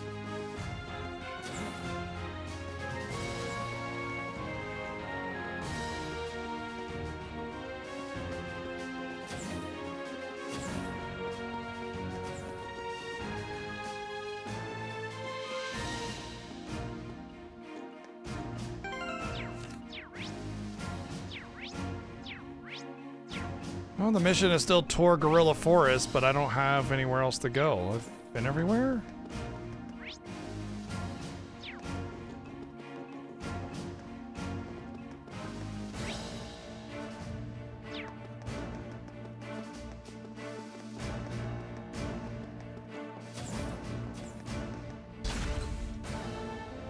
Oh, here we go.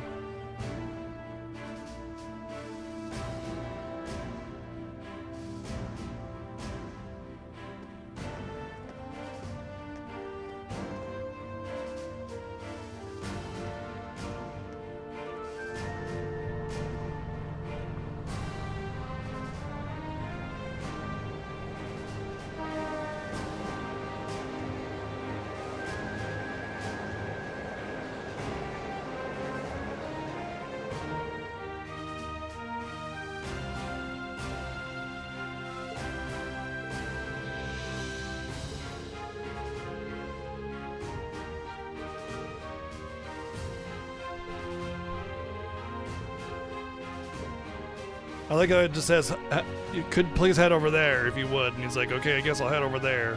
It's very vague. Where's there? Right there, obviously.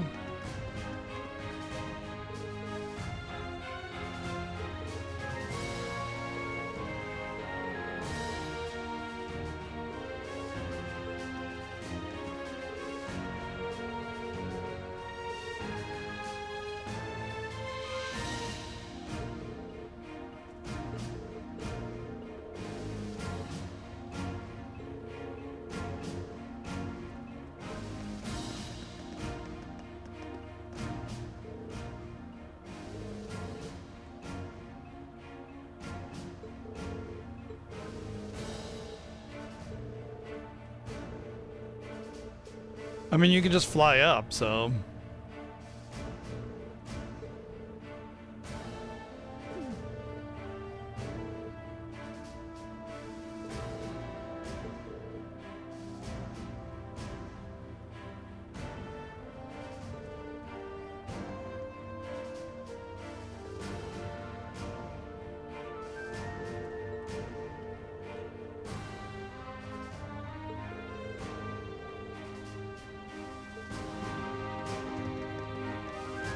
Golly, it's almost that's exactly what happened during that time. Obviously, the 13-year-old is exceedingly competent in geopolitics and predictive, I don't know, stuff. Makes perfect sense to me.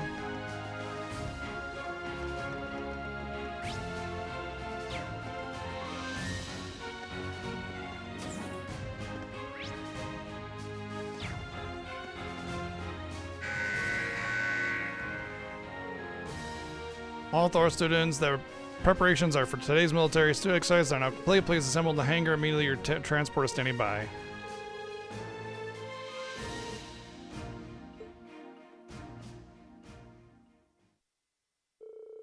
Yeah, I guess all 5 of them that she's had.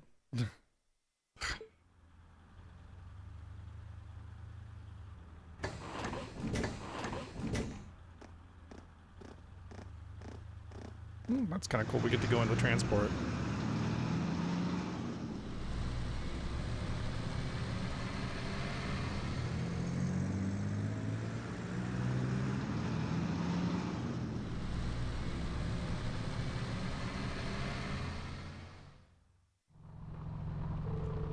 The inside of the armored cars were narrow and cramped, and the smell of machine oil hung in the musty air. The cars shook and rattled all over the uneven ground, tumbling us around like an iron coffin on wheels. Yeah, there's not really good shock systems in those kind of things because they're kind of meant to crawl over all kinds of terrain, so... After enduring 10 minutes of jaw-rattling travel, unable to even peek outside at the scenery, we finally arrived at Corellia Fortress, military proving ground.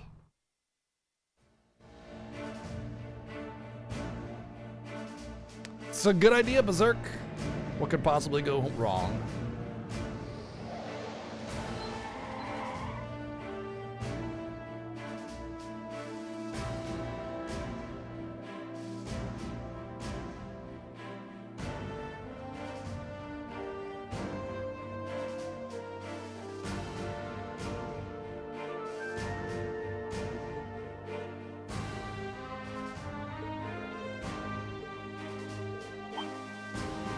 Oh, it's a manly voice.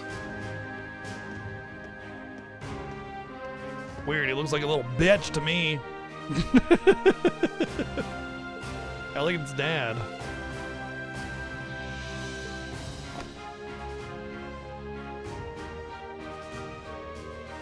Reporting, Lieutenant General. You know, this kind of bothers me because the little anime arts that they had for the flashbacks made him look like a really burly guy. And they just use like the same model as they use for everybody else, you know? And as,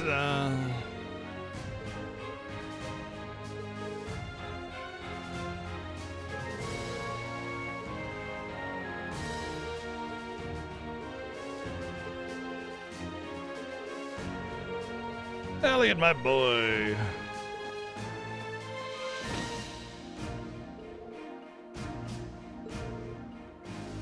It's a sharp-looking uniform. He's got casual clothes on, too.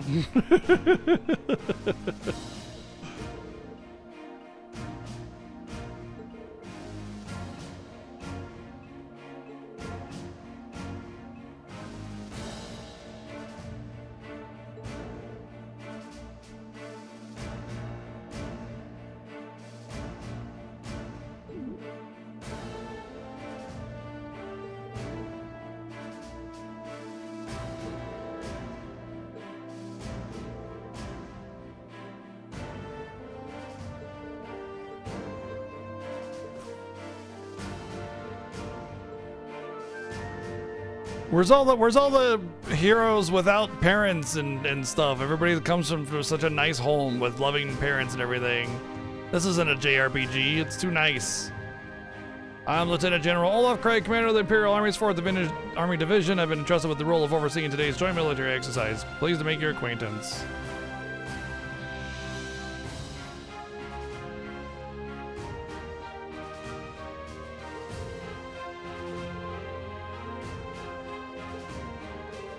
Now let me give you a brief rundown of what will be happening. The exercise will consist of a simulated battle conducted by 2 of our armored divisions. Armored regiments at the formation center, infantry, armored cars, and airships will work in tandem, using their maneuverability to the fullest to obliterate the targets. As our targets today will be using previous model tanks that have been decommissioned from service. Autopilot functionality will allow them to evade and return fire, but they've only been armed with paint bullets. However, all regiments taking part in today's exercise have been equipped with live ammunition. So you intend to actually destroy the other tanks? It wouldn't hardly be a live fire exercise if we didn't. Current time is 1400 hours, right on schedule. Yeah, I mean, that's oftentimes what happens with decommissioned military equipment. It's either given as aid, or it's just used as targets for military exercises to kind of see what your weapons are doing, so that when you get into war, you understand what your capabilities are, and then you take the scrap and repurpose it. Armored Divisions 4 and 5 commence combat operations. Glory to the Empire and the Imperial Army, blah, blah, blah, yeah, blah. 5th Armored Division will advance first. Armored Car Regiment and Infantry Regiment follow their lead. 4th Armored Division, Armored Regiment, and Infantry Regiment advance together. Armored Car Regiment deploy to the left and right. Yeah, just play Battlefield, gosh.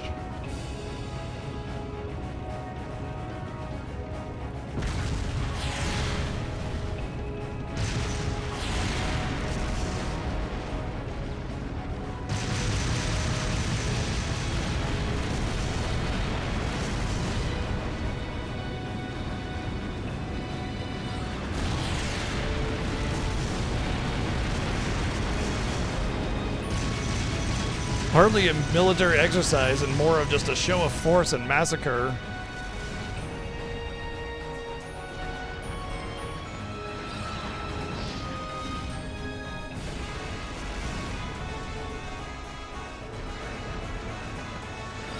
So this is the kind of firepower it takes to fight a modern war. So those tanks are called Octanes? Yeah, they're a type of main battle tank the Reinford Company developed 2 years ago. I've seen their spec sheets, but seeing their power firsthand tells you what numbers and decimal points don't. Might be the strongest heavy tanks in the continent, and the Imperial Army's got a couple hundred of those in the wing, huh? That's kind of crazy. Cool. Yeah, thank you, Planet Escalator 23 bids. You try fighting things like these head on, you won't stand a chance. That's as true for our own nation as it is for others. I just can't get used to this. Just the sound of artillery firing is enough to make me start shaking.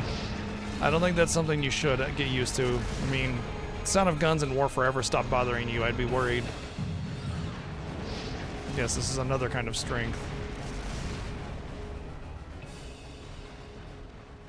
The fact that we've invested so much money and technology and time into the act of killing one another is probably one of the most disappointing parts about humanity as a whole.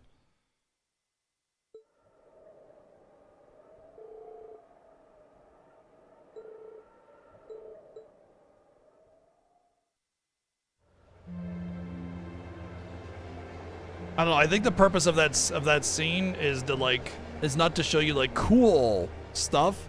I think it's like to show you just how fucking stupid and destructive war is and how much money and effort and time we put into it for the purpose of potentially needing to defend yourself against people that would kill you, or because your military leaders want you to go and kill people. At the end of the day, a military is just a bunch of losers cosplaying, playing make-believe, just with extremely high stakes. That's it. There's like zero actual reason for anybody to want a war with one another when policy and discussion and bartering can bring any of those problems with, to a solution.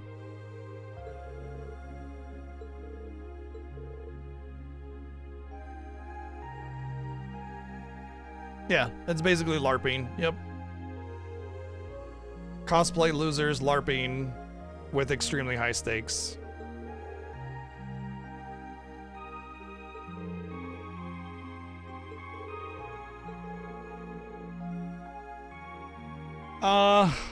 I mean, I'm reluctant to agree with that because at its core, religion often is meant to help and heal people.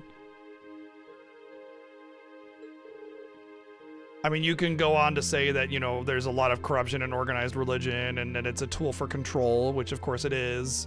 And there's a lot of, you know, issues there as well. But I mean, the core concepts of religion are about usually trying to help and heal people.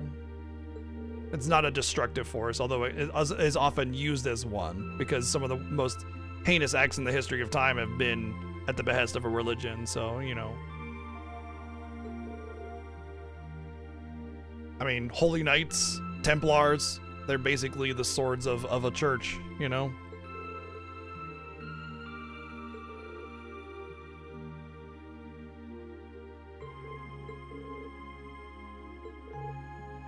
But the thing is about a religion is there's always the defensive, altruistic aspect of it. There isn't that concept in an army.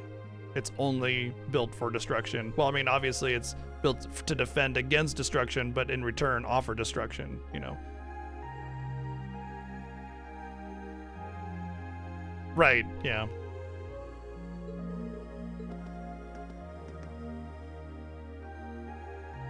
Curry and more pea soup.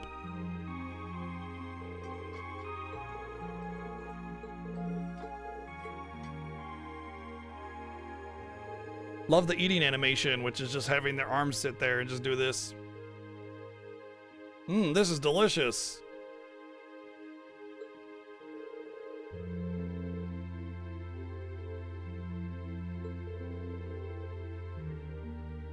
I appreciate that they framed this the way they did about the military might that they witnessed. You know, it wasn't like a, whoa, cool, we have an awesome military. It was like, good lord, this is so destructive. Imagine if this was turned on people. It would just be a massacre, you know?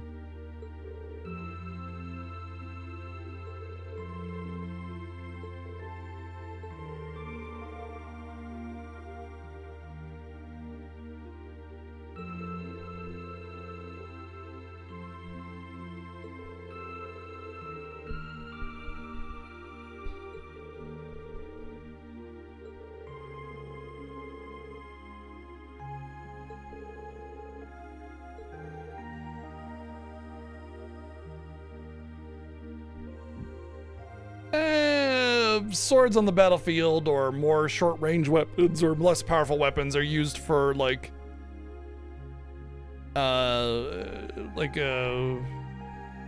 what's the word I'm looking for? Like getting inside of a building and stuff, you know, or smaller military excursions, or to maybe like, yeah, guerrilla warfare, you know, go in, grenade up the base, go out, that kind of thing. Like a tank can't go inside the command post and bring out the commanders and, you know, round them up or whatever. Like you need more close quarter, smaller weapons. But out on the battlefield, a sword is definitely more or less worthless.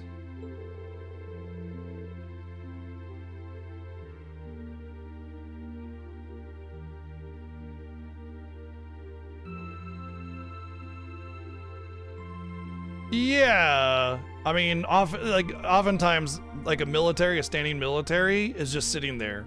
They're just sitting there. So deploying them in times of natural disaster is almost kind of like a no-brainer, because they're not doing anything anyway, and you're still paying for them, you know?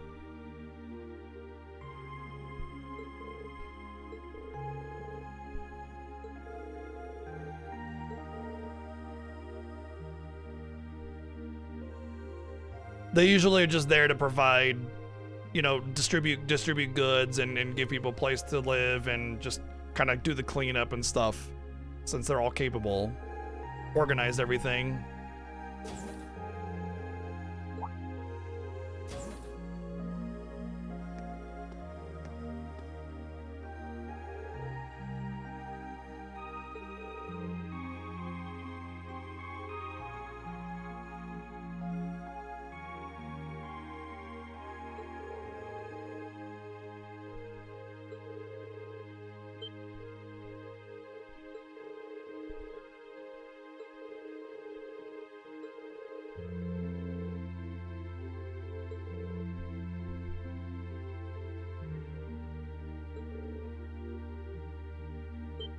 Ooh. We get to view the railway guns.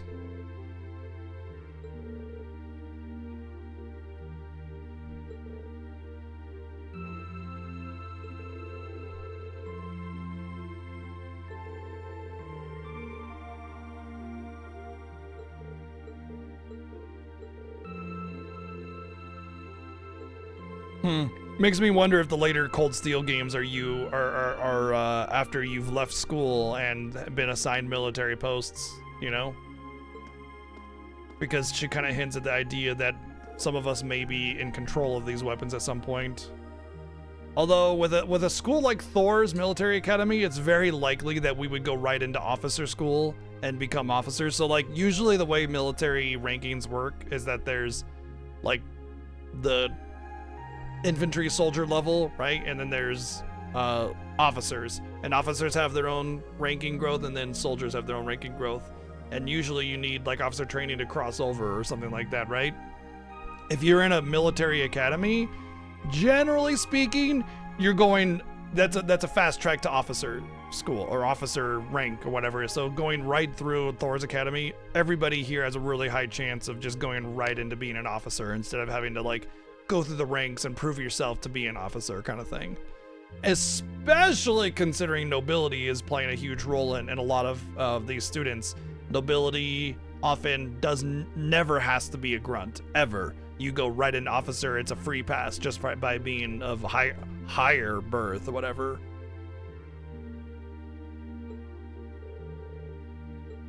So yes, it's very likely that, assuming all things remain constant, that many of these people will go into running installations like this.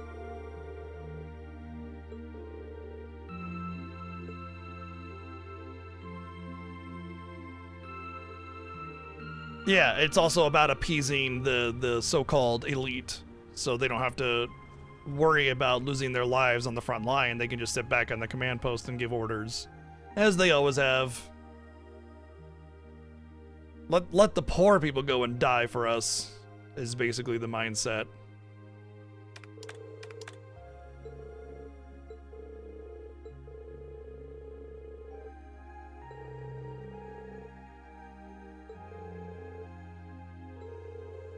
Oh, they're detailing the fact that the orbital net here is connected to Crossbell, which means that we're about to get hacked, so...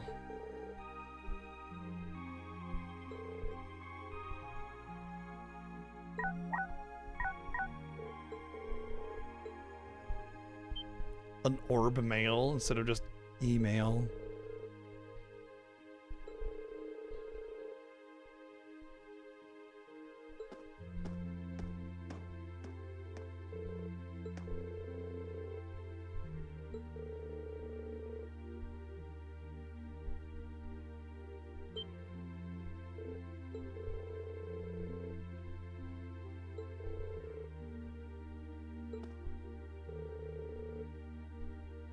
Something like that. I feel like they would immediately ask their supervisor if this order was correct.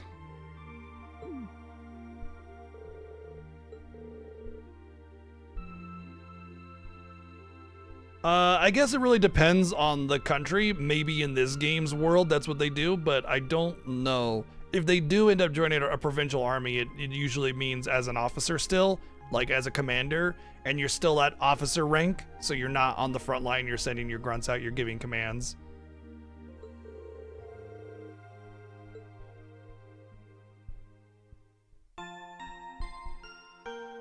Yeah, I feel like it's a very unusual order that comes through. The first thing I'm going to do is ask my, supervisor on shift or something to confirm.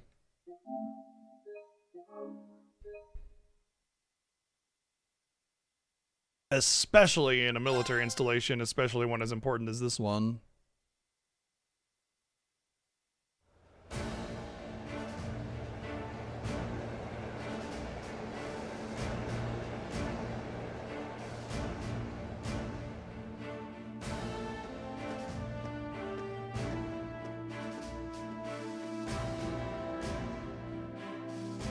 Well, this should be about the time where, because this is the day of the trade conference, which means that the anti-air battery is going to be destroyed today, and that's when the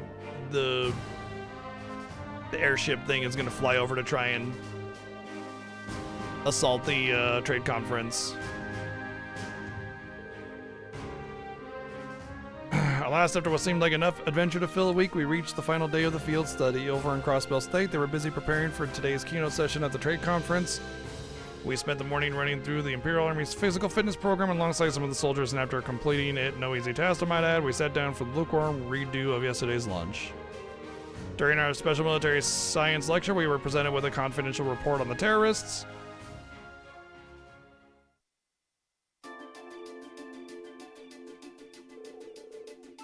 The Imperial Liberation Front is in Crossbell? That's right, or at least that's what the Intelligence Division believes. It looks like a known terrorist organization from the Calvin Republic has turned up in Crossbell too.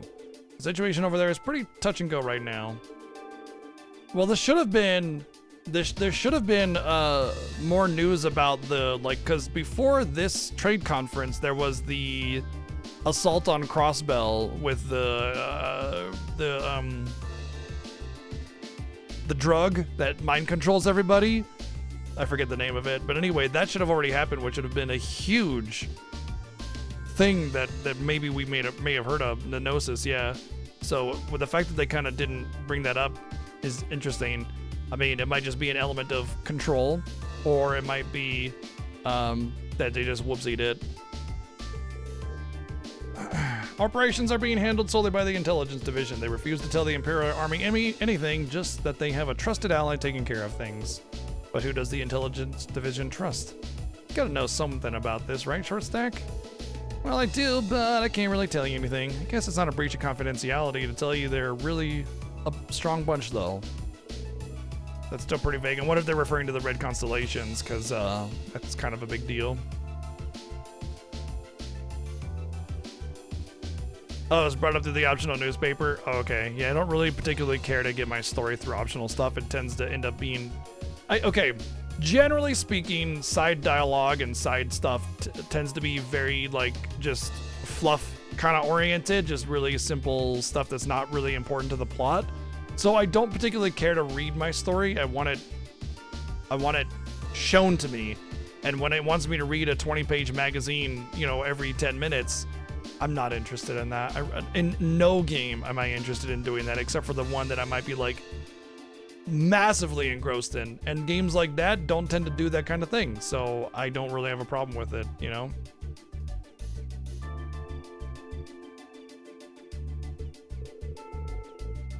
Anyways, not much point in us worrying about it right now. The bigger issue is that our terrorists of the hour, the Imperial Liberation Front, are a bigger crew than we thought. Big enough to be in the possession of a state-of-the-art military airship, at least.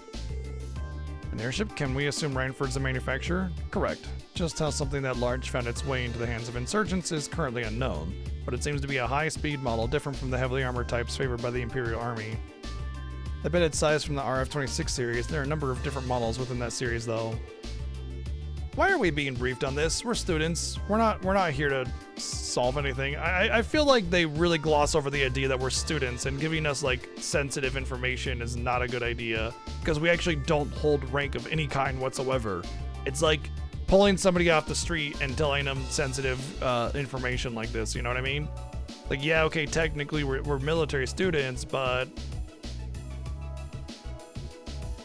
Yeah, I understand, Mr. J. It's not really, I get it, and then maybe I should try to read them a little bit more, but still, it's not a good idea to tell your story through optional stuff, But in Balam Garden, once you're a seed, you're in, and also you're mercenaries. You're not an army, you're not a military, you're a mercenary.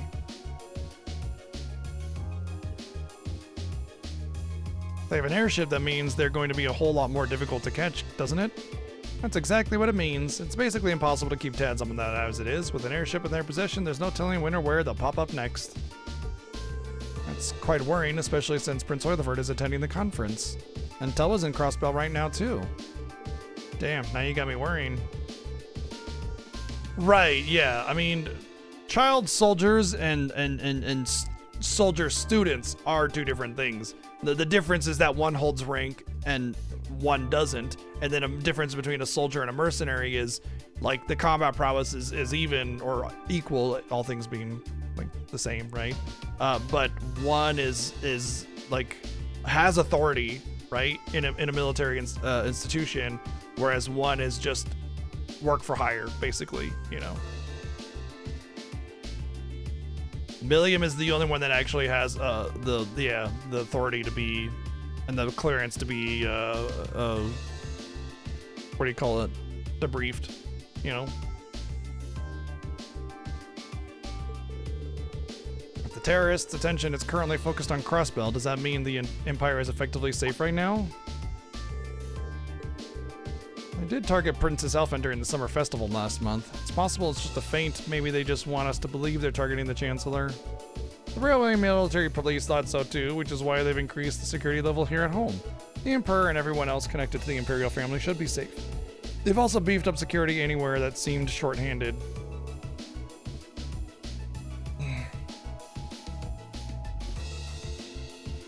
I mean, they beefed up security during the festival, but it was big. It won't be enough. We need your help as well, kind of thing. It's like, it's basically the game just really kind of hand-waving away that you don't worry about anything else instead of... Like, honestly, sometimes if they didn't talk about something, it would be better off, I think. Because that just makes you think that they're just like...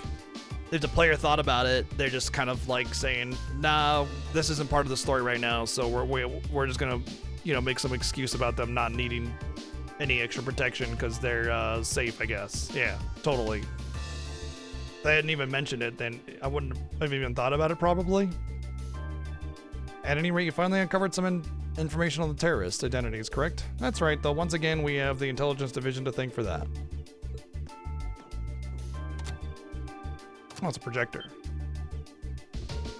I know that face. That's G-Man!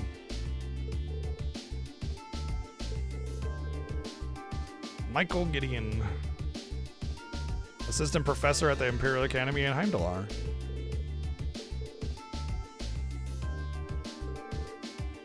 3 years ago, he was dismissed from his position due to his intense criticism of Chancellor Osborne's hardline policies. So getting laid off set him on the road to terrorism. Sounds like the actual reason he was let go was because he was handing out tracts and flyers in public. Yeah, that doesn't sound like something you'd be let go for in a society like this. That sounds like something you would be imprisoned for. You'll find these kinds of idealists at the heart of most terrorist groups, though. In seeding a group with their core ideology, they twist it to be even more militant and radical. And you can't even reason with them either. Yeah, it's called being in a cult. You can't reason with cultists. They are completely and utterly true to their ideals, and Dear Leader cannot do anything wrong, and he is always right no matter what evidence is mounted against them. That's basically what it means to be in a cult. So if you're like a radical sort of terrorist kind of style of group, then there's no reasoning with them, because they, first off, it comes in that they've been essentially warped into believing the ideology to begin with. But after that, let's say for the sake of our argument that they, you know, have a massive amount of proof put against them about their behavior, it's a matter of pride at that point. And so you just dig your heels in. Because admitting you're wrong would be way worse than the alternative.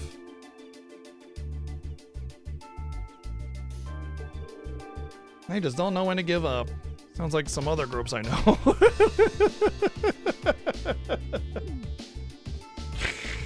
So, do we know anything about the others? I crossed paths with what I can only assume were 3 other key members last month in Heimdallr. SV and C. We know who they are, but we're just gonna have like fucking silhouettes of them posted up instead.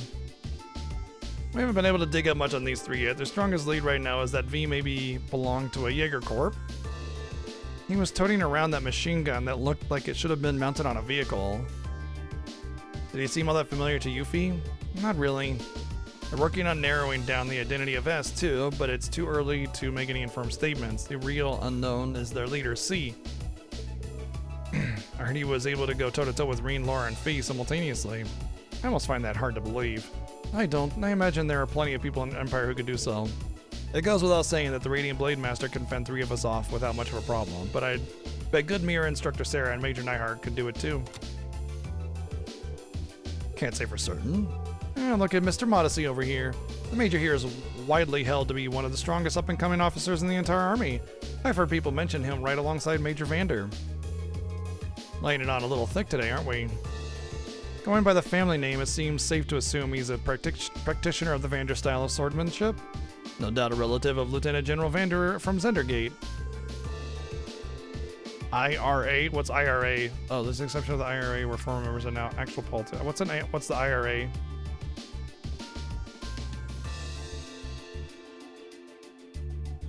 Well, I would question whether I can stand on equal footing with him. Major Vander is unquestionably strong.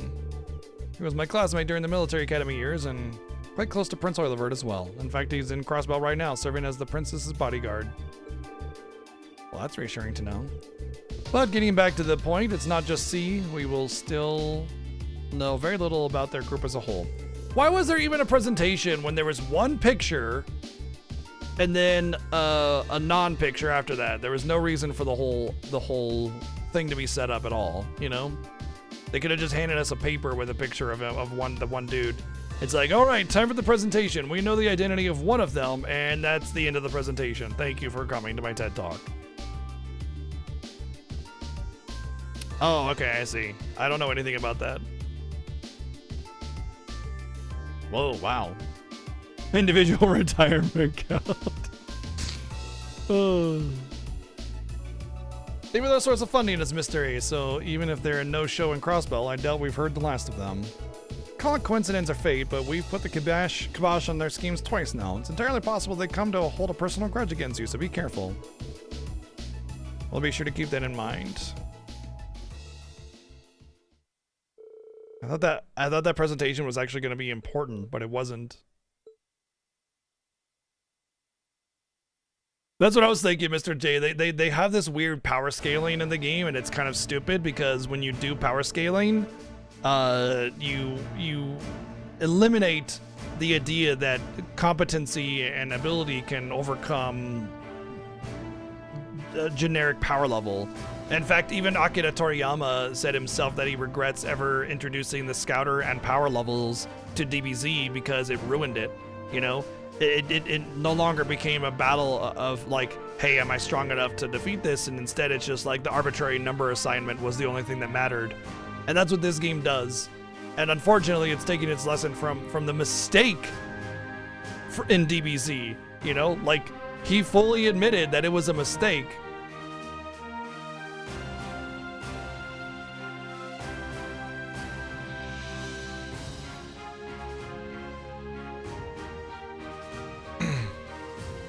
And then people try to take that lesson as a way to develop their animes and stories and everything.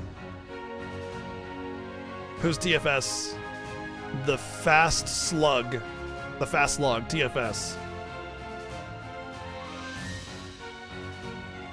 It's over 9,000!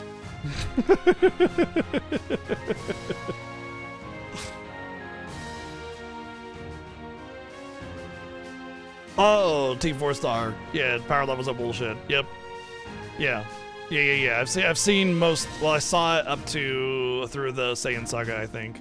But yes, power levels are bullshit. They're stupid, and all they do is make the fans of everybody or of these shows make it seem like the arbitrary level or number assignment is the only thing that matters, not the competency or this variable factor of just being skilled or not skilled or getting an opportunity or whatever. You know, it's like you're not able to it's like, my power level is 1 million. Oh yeah, well, my power level is 1,000,001, so I win all the time, forever and infinity. So there, you know, and it's just dumb. It's a dumb thing.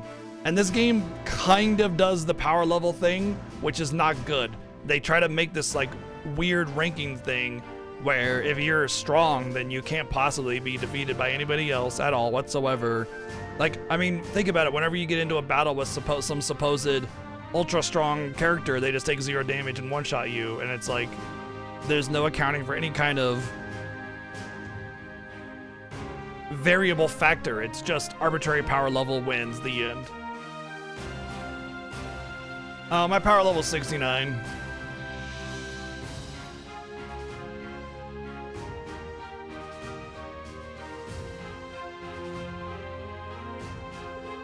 But that's like all of DBZ is and as well, like because it's all super like made for kids. DBZ is, so any kind of weird sexuality is, it goes against the pure fighter shonen style, you know.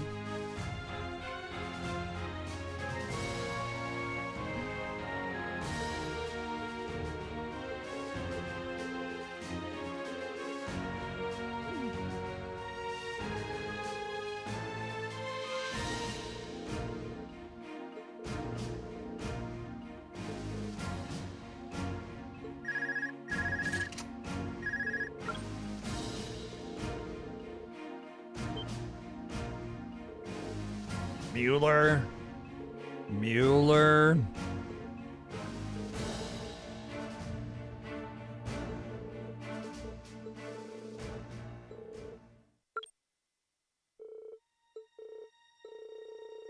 A short while ago, the skyscraper where the conference is taking place came under attack by the Imperial Liberation Front. So now we're at the trade conference point where the attack happens. Lloyd the Bannings and crew are handling it. Attack was carried out via airship. Fortunately, they were able to repel the terrorists, and Prince Oliver, Chancellor Osborne, and the others are unharmed. However, it's too early to tell if the danger is truly past. Really did attack the conference. But that's not all, is it? Something else strange happened. What was it? The terrorists are somehow able to gain access to the orbital net and manipulate the shutters that partition the building. Furthermore, they had with them a force of mechanical monsters. You participated in this event during Trails from Azure. Like, literally, you're at the trade conference with Lloyd Bannings and crew, and you fight off the terrorists.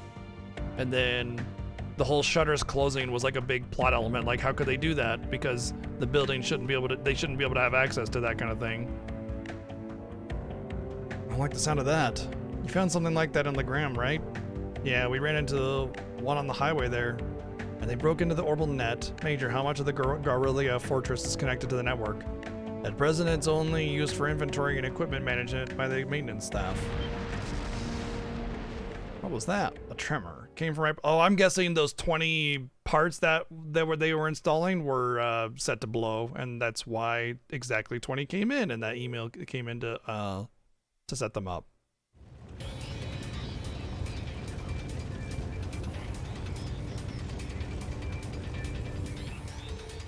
What the hell?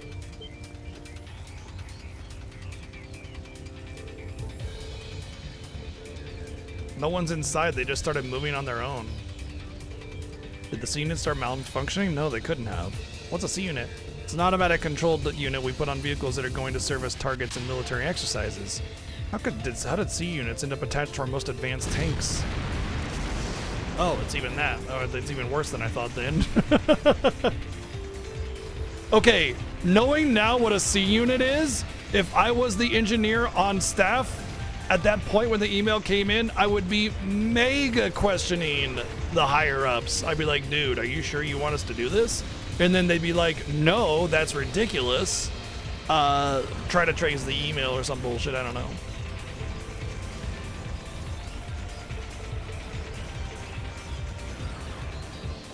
Don't worry, we'll bring these kids out here to go see what these tanks are doing.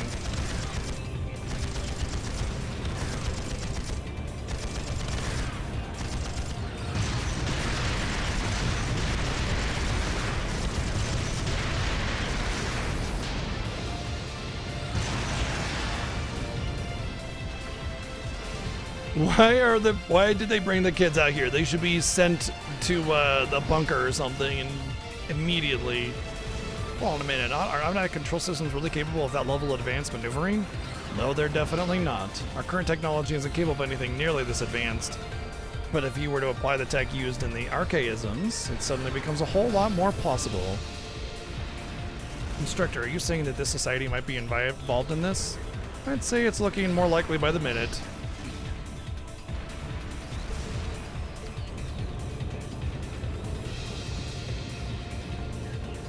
Isn't the proving ground yesterday that way? Dude, all the soldiers here are just like, I guess the bad stuff is happening. Anyway, we'll send in the children.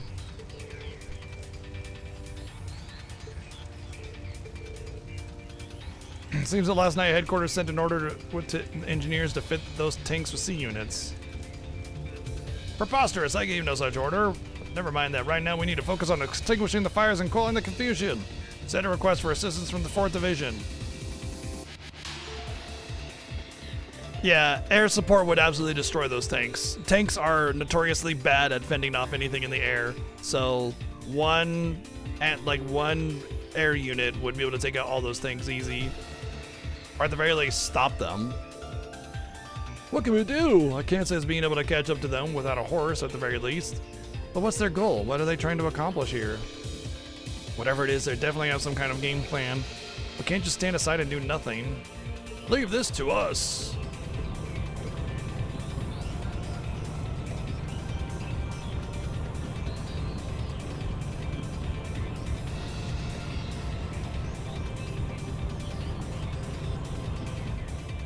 Abruptly stops, flies off.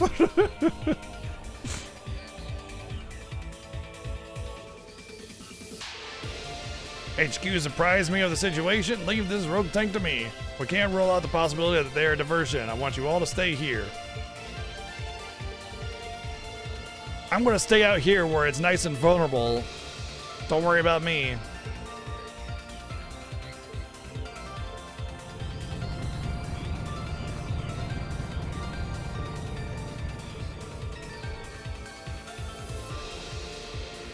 Obviously, rule of cool over logic. Yeah, exactly.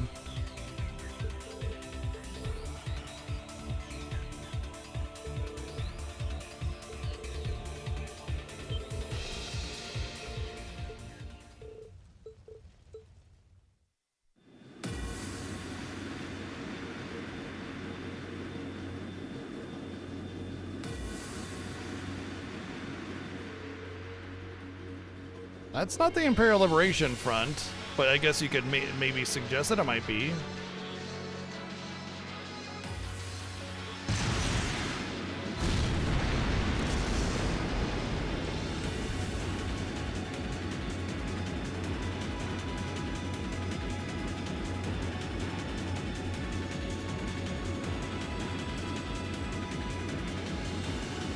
I suppose for it, yeah. Why are they landing? They're gonna try and take over the base? Maybe, oh my gosh. Maybe they ended up taking over the base and that's who actually fired the cannon. It wasn't the... Do they seriously think they could breach an impregnable fortress? Makes me wonder, actually, like who was actually firing those cannons on Crossbell. They're just terrorists. Wipe them out. Right back at you.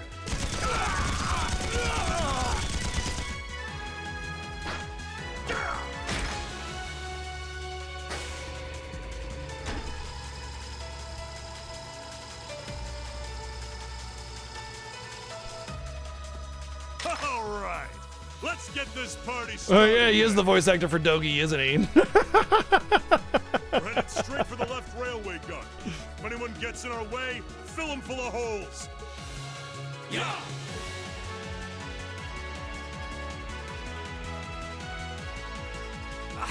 What's the Imperial Liberation Front doing here? I thought they were in Crossbell. Well, that is the main attraction.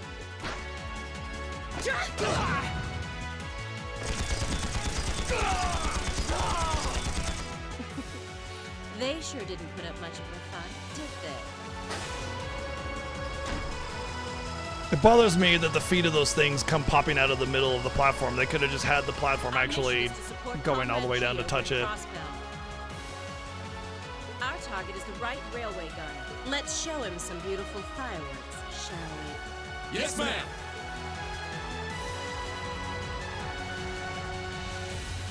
Well, I did say something bad would happen.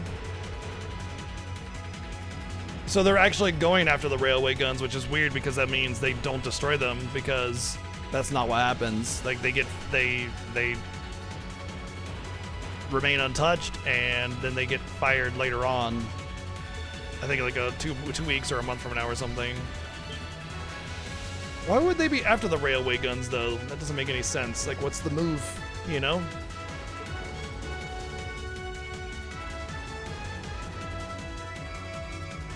Oh, I see. They want to fire them. Okay. I thought they wanted to destroy them.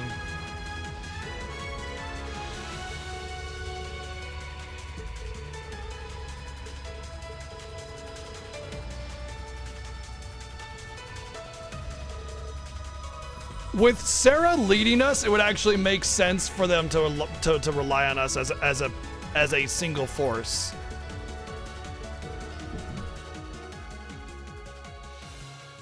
If Sarah was actually leading us, you know, kind of thing.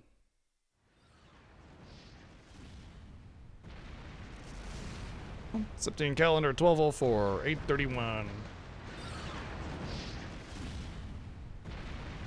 Eastern edge of the Erebonian Empire. Yes, we know that's where we're at.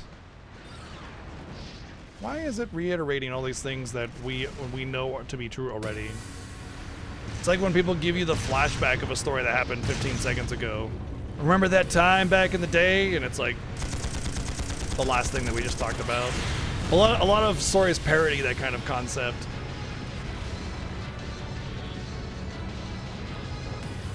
It's no use. Can't even scratch them! What's happening?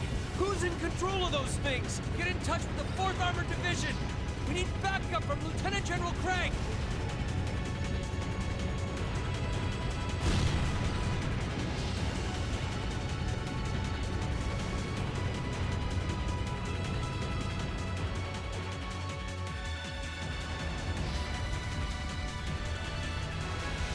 Oh yeah, because that was the end of the prologue, and now it's the start of the story. Got it.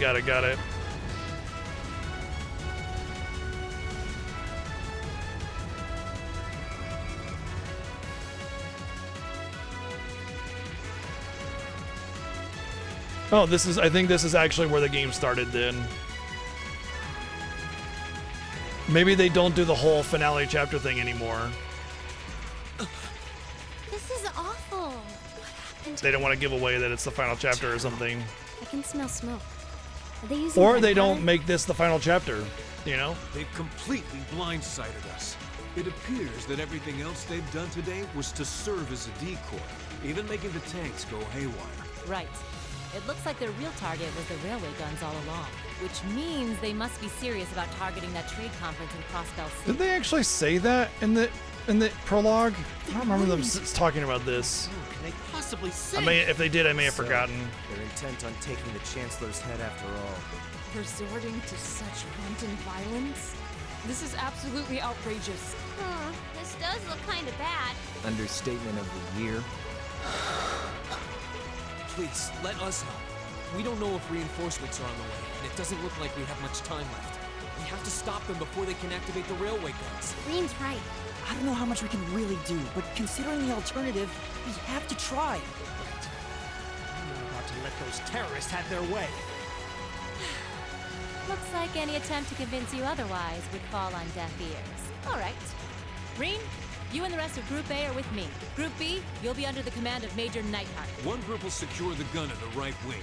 The other group will secure the left. This is an actual combat situation, with real lives at stake. I expect the best from each of you. Yes, sir! All right, Class 7. Our objective is to stop the activation of the railway guns.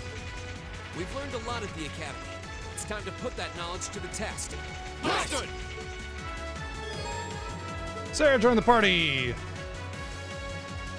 Oh, when she's assigned to the active battle party, the number of support members is increased to 3. Can now use the burst link attack. Ooh. An attack on all enemies performed by 2 link pairs, which consumes the bravery points you gain from repeated assist attacks. So you get burst when it's like 5 instead of 3. Perform assist, perform burst. I think that's a little bit better than the previous burst, because burst in the last game was kind of broken.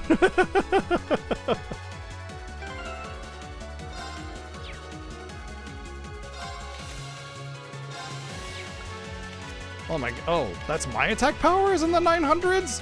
When the hell did it get in the 900s? Holy shit. Oh, just now, because the game just gave me weapon upgrades, that's why.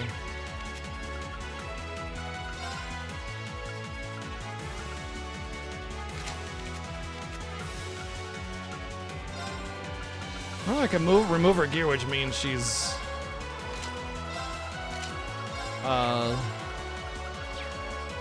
probably gonna be a permanent party member.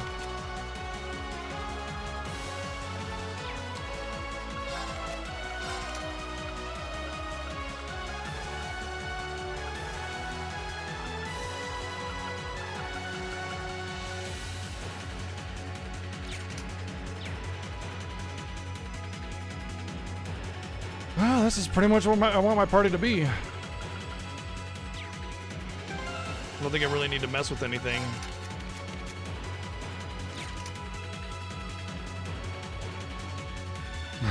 Where's her paradigms?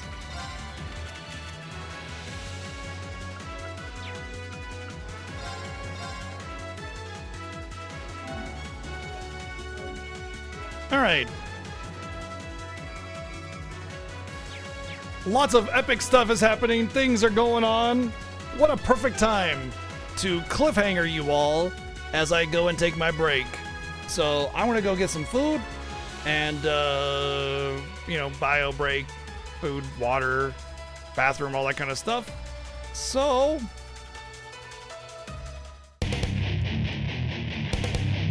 yes, this is basically where the game started.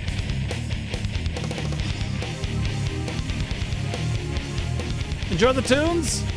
We'll be back in a few minutes. And we'll see what the hell is going on. Be right back.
All right.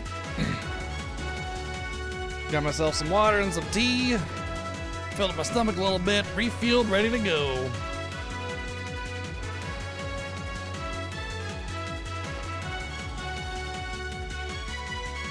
All right, so we're definitely at the part of the game where the game started off. It does make me wonder if this is actually the end or not. Here they come.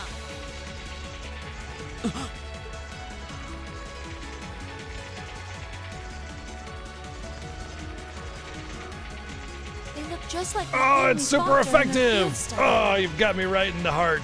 Thank you, Alan, for 17 months. Mechanical monstrosities. Save the talking for later. We need to take these things out. Got it! Enemy sighted! Take him out! Yeah.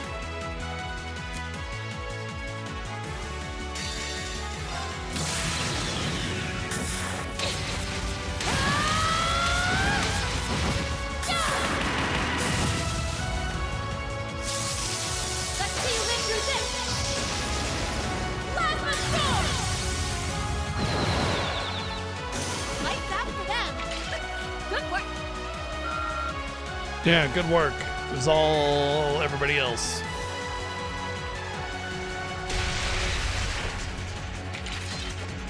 No doubt about it. Those things were the same as the one we fought outside Legram. Really? I have quite a bit of doubts, Seems a actually. large number of them are on the loose inside the fortress. I'm guessing that's what got the soldiers we just saw too. If they only had 2 carriers, how did they carry so many of these archaisms? They definitely look more like orbally powered archaisms than monsters. So these are archaisms. Are you certain, Instructor? Yeah, they're a kind of autonomous weapon made by a rather unsavory group. And a real pain to deal with, too. We need to hurry, but keep your wits about you. Understood.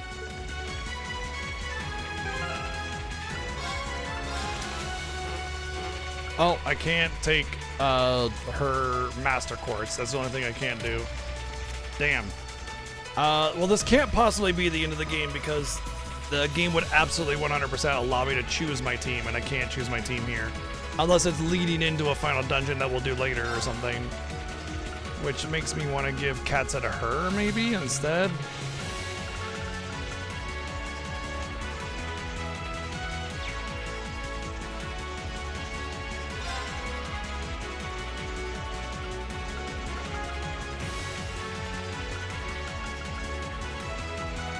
I don't know, it's almost level 5. I really don't want to step on that, you know?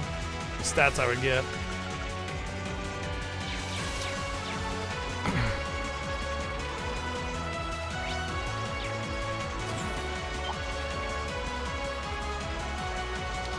That dude's having a bad day.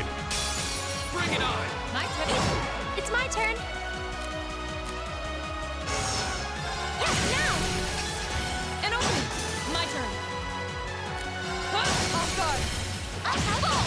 My turn! Leave it to me. Okay, here. The battle's over, but stay alert, everyone.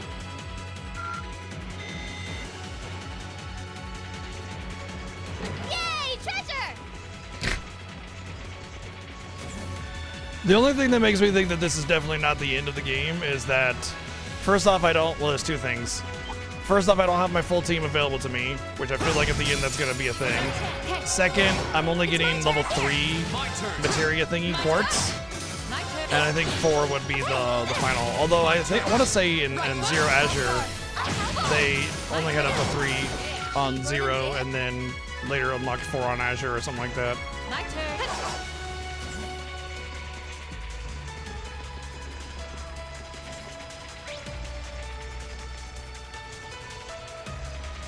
Oh, the bump combat? That's some weird stuff for sure, yeah. Very weird gameplay style. I thought it was kind of fun, though. I actually 100% both of those bump combat style This is a storage area. East games. Okay. Okay. Of course.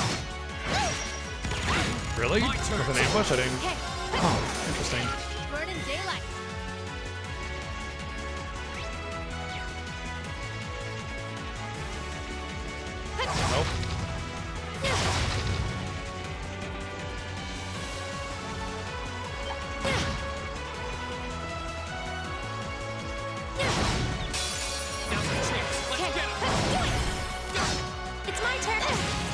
turn. My turn. Leave it to me. It's my turn. PC. My The turn. PC My remakes. turn. Evil will fall before my blade.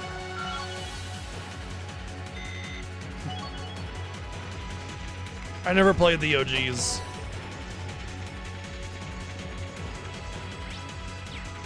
I've heard mixed things about them, and I honestly sometimes when it comes to like old video games, I don't want to play the dated designs of them, you know? Yeah, here, this is it. An opening. Here we go. Of course. Hey. Evil will fall before. Like sometimes, you know, like I obviously I grew up with like old games and everything, and that just lets me know exactly how awkward they can be. You know, sometimes I don't want to deal with the old dated designs. Sometimes I just want something that's a little bit more polished out and well thought out. You know. Is that a treasure chest? Action 3.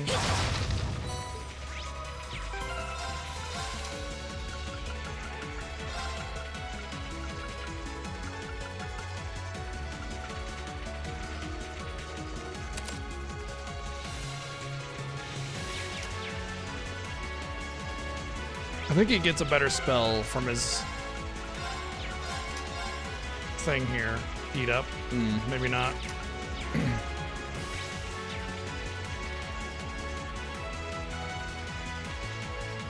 Oh, really? That's funny. Once again, my like power strikes again, where I play a game, and then days later they announce the next game in that series or something, or a remaster or whatever.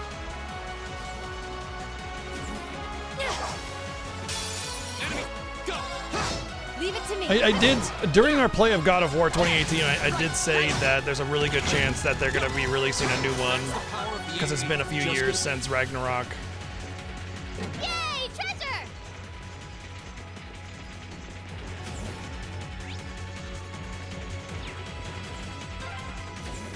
We finally got around to the other side.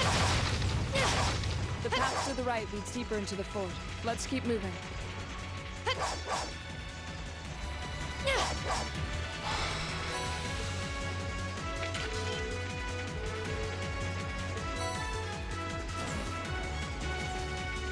$2036, yeah, for sure. I mean, it's been about 3 years. You got this year, next year, you know, 4 to 5 years development time for sure. They get to skip a lot of development time because they're probably going to use a lot of the same assets as the previous games, you know, in order to cut down on new stuff. Okay. Go. Okay, here, now. An opening. Right. My turn. Go. Yeah, here. The battle's over, but stay alert, everyone. Fight.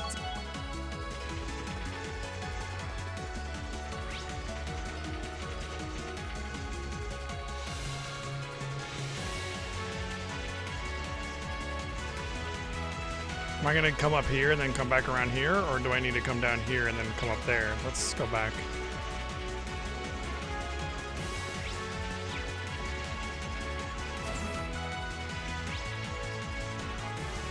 Probably... Nope. I came up from there and then came back down from here, didn't I?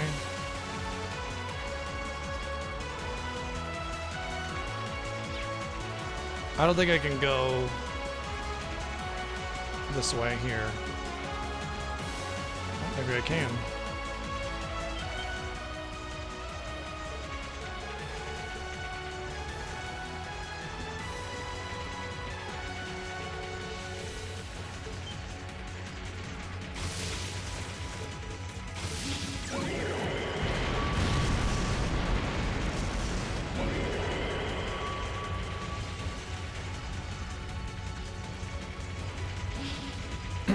Which one is East 5?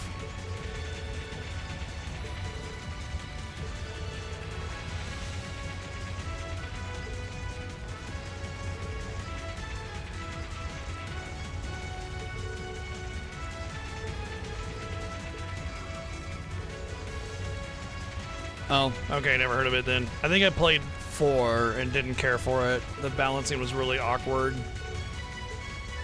kept on dealing 0 damage to everything, and even on just like a normal difficulty.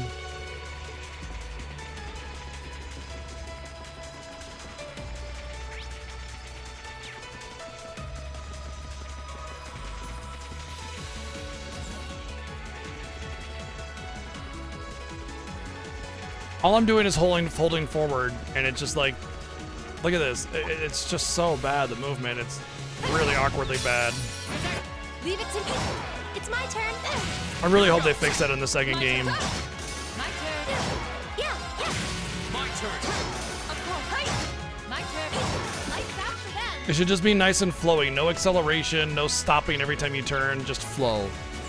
Needs to flow. That's a beautiful looking treasure chest. Vanish. Interesting. Can I cause vanish?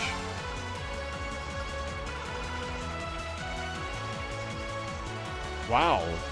That seems really busted. Let me check my Steam.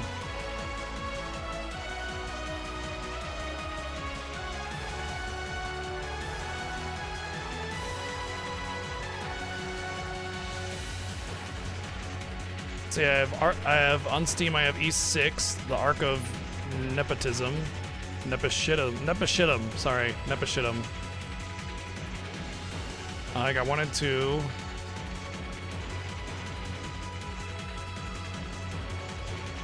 I have East 7 on there, and then East Memories of Kelkata, and then East the Oath of Flagablag, and then East Origin. I want to say it was East Origin that I played, because none of these have any game time on them. Oh, I have, no, it was the Oath of Felgana. That's the one I played, I think. Yeah, I just played it earlier this year and at the end of last year. It was East, the Oath of Felgana. That's the one that I tried to play that I didn't care for. East Origin I've already beaten. But yeah, I would like, you go through the game, you're playing it, it's good, and then there's just like this obnoxious scaling that just like makes it so you do no damage and just get one shot, and it's like really hard to do anything at all. It just felt frustrating. Felt very like, just, yeah, I didn't care for it. I beat some dragon, and then the next boss was like some bat or giant moth on a bridge, and I couldn't do anything to do any damage to it, and it would just wipe the floor with me, and I couldn't do anything about it. It was really frustrating. And you can't grind. I mean, you can grind quickly, but it's like there's, almost feels like there's scaling on XP, so you can only grind up to some point. And I just had to grind for the dragon for the same reason, because I did no damage to it, but it would just like basically one-shot me. So I didn't want to grind again. I really feel like I should be able to get over there.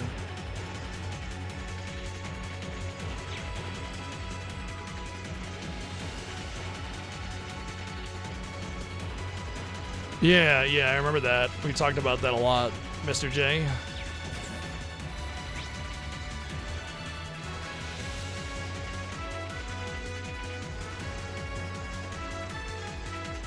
I feel like that treasure room is something I missed. I want to try and see if I can access it.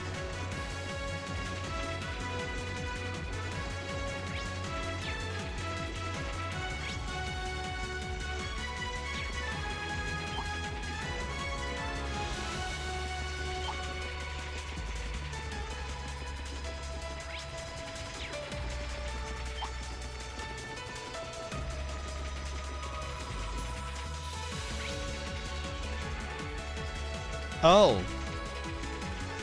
I see. I thought this would lead to the treasure room. It does not. Okay. My turn. Okay. It's my turn. Here. Of course. Here we go. Oh no, you don't. Leave it to me. Okay. Yeah. Of course. My turn. Yeah, I grinded out the dragon, but then when it happened on the next boss, I was just like, no, I'm done. I'm done. I'm not going to be doing this for every fucking boss. I'm over it already. You know? And it seemed like the wall was even bigger than the previous one.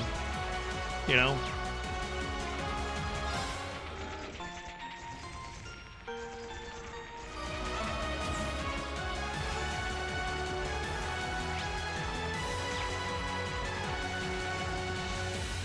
But I do want to kind of like play, try to, wait, which number was the one that I said? Oath of Felghana? Which one is that? What number?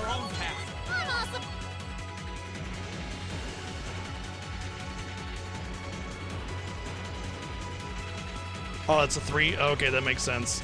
Yeah, maybe I'll pop in 4 and see if it's any better and go from there, because I would like to play 4, 5, 6, and 7 before you guys vote in 8 on viewer choice, you know? So it would be nice to be able to get through those, but 3 is definitely not going to be one that I finish. It's not like the story is anything really of value, so I don't really care about not playing 3. But I would like to see how the series grows and evolves over time, you know?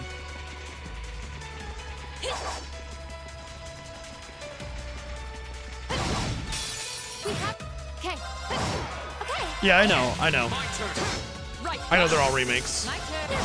Yeah. The original Ace games are like on Genesis and stuff. My turn. Vernon did making progress.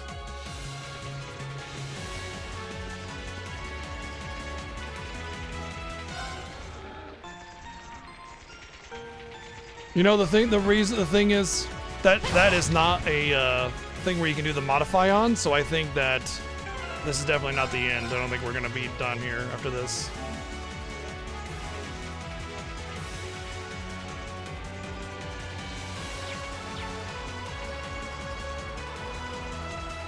So this faction was basically duped, as far as I can recall, by Chancellor Osborne into thinking that they had an opportunity to fight him here and defeat him, which is why they assaulted the trade conference to begin with. They were basically hired by them to try and assassinate them, knowing full well that they would not succeed because they were hired by them, you know? It was just basically, it was a twofold thing. I mean, it might be tied to the whole Civil War and stoking the whole, the flame there of war, but also as a means of, like, undermining Crossbell's ability to defend itself because the trade conference was so easily infiltrated. This must be Corellia Canyon. You can see Crossbell State on the other side. There!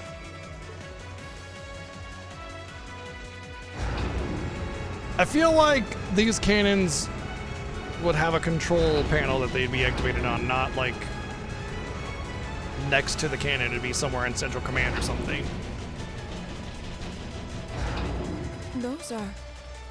Those railway guns. L. They're enormous. They sure are. Damn. How did they manage to get them prepped so fast? Don't tell me they're just gonna let them rip without even setting a target. Instructor!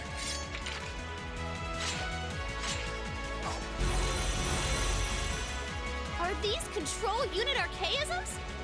Well, they're certainly not shy about bringing out the big guns. Ugh, we don't have time for this. We need to take these things out fast. Right there with you. Let's send these cretins to the scrap heap. So nice of them to let us finish our dialogue before they Here they fire come. missiles and lasers at us. Here we go.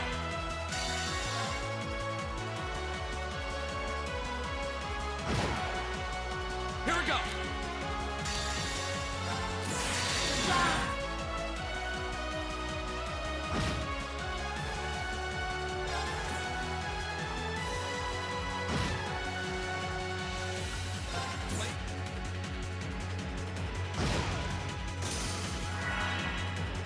Okay.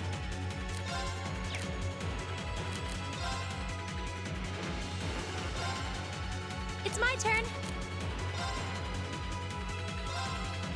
Go.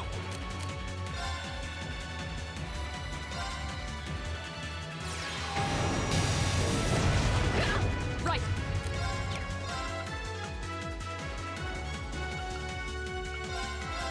Shatter!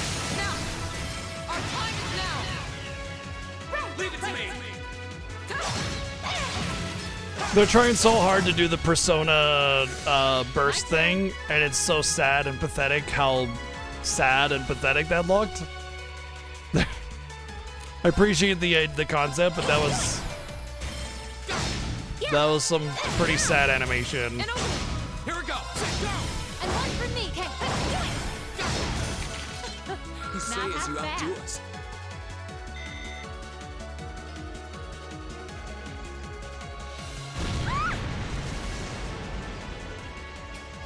A self-destruct mechanism. Does their cowardice know no bounds? We're running out of time. I'm gonna go on ahead. Follow me as soon as you're sure it's safe to.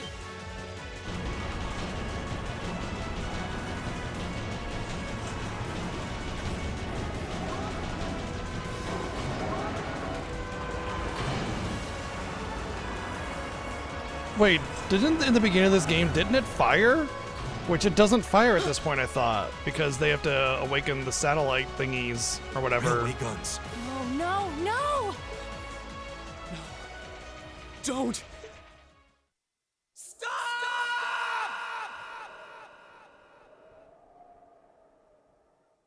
Oh, I think that's where it stopped.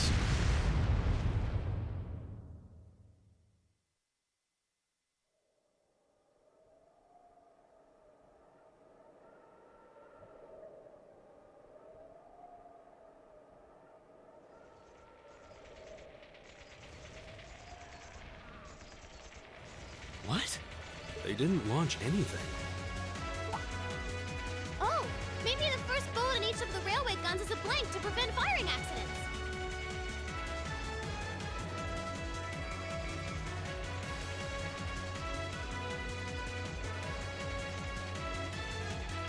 First off, I don't know if that's actually a thing that happens. How about you just don't load it with anything, you know, so you don't have firing accents? Duh. But also, like, it's that dumb making wide sweeping assumption bullshit that I hate so fucking much about the writing of these games. Like, what a dumb, crazy, out of nowhere, completely asinine assumption that is almost positively exactly perfectly accurate because they don't know how to fucking properly tell a story through the writing, and it's frustrating as all hell. But, like, I don't know. I don't know if there's like a something in military where big guns get loaded with a blank to prevent firing accidents or something like that. But that seems pointless. Just like don't load it. I don't know enough about it to make a call on that. But like that seems really dumb. That part of it bothers me less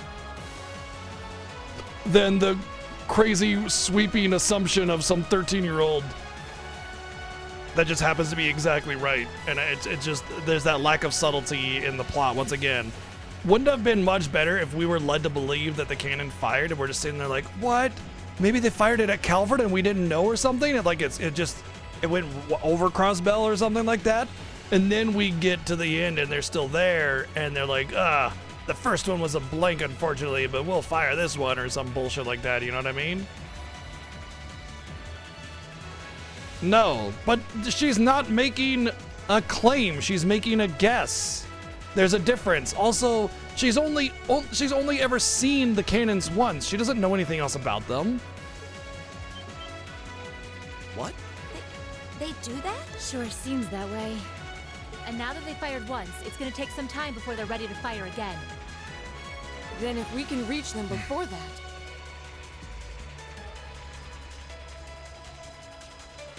Or ranging the guns, yeah.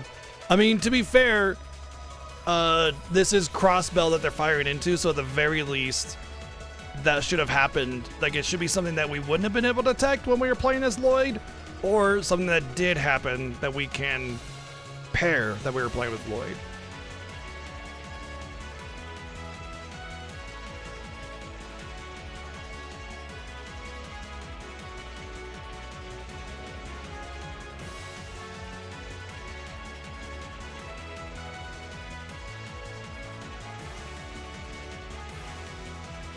Okay, so I googled are large artillery guns loaded with blanks to prevent fire and accidents, and no. That is not it. That does not happen in any. There's no precedent for that in any kind of military storage of a weapon ever. So yeah. Yeah. There's no way we're going Just to a get bullshit off the second excuse shot. to create drama at the beginning of the prologue and make you wonder what's going on, and that's all. It was just a bullshit stunt. Forced drama that doesn't even make sense is the worst kind.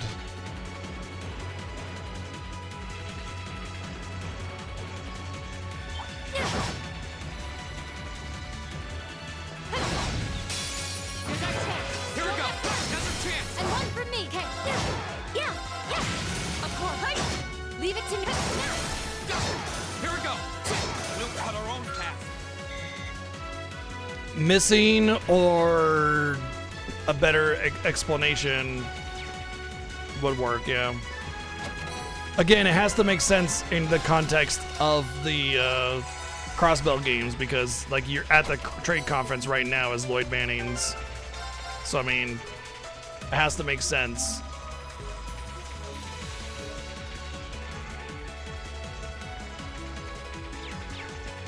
Yay, treasure! We'll have to fight our way through. Oh. Let's go, everyone! Leave it to me. This is our real power. I did not expect Burst to do so much damage on everything. Holy shit. That should suffice. Just getting started.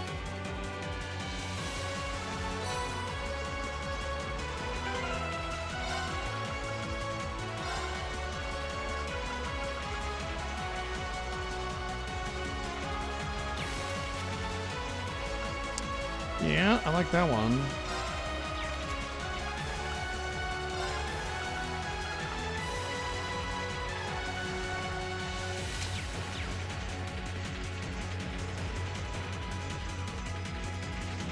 But those big guns are like higher HP regular enemies. Like even the second tier assist does not do that much damage. Wonder if I got craft points for that. Seems like I did. So everybody gets craft points for that, for the assist, rush, and the burst.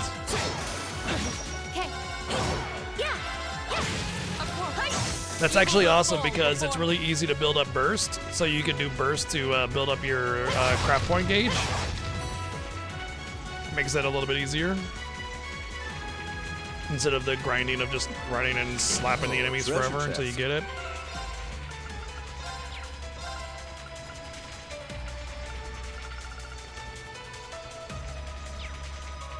It's kind of not super good.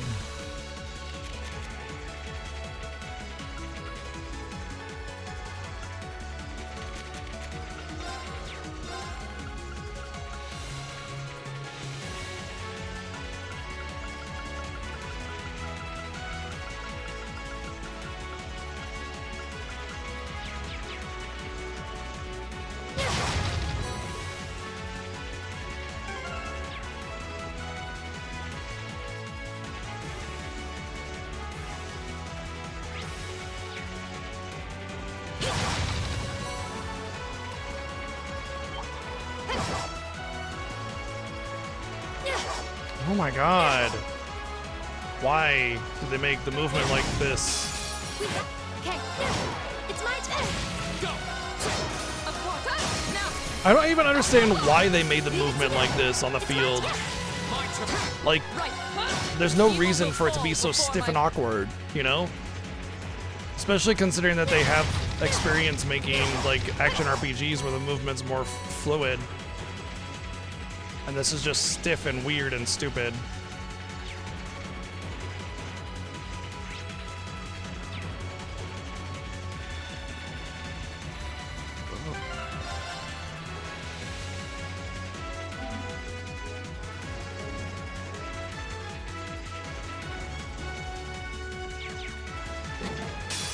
You left with the wrong teacher.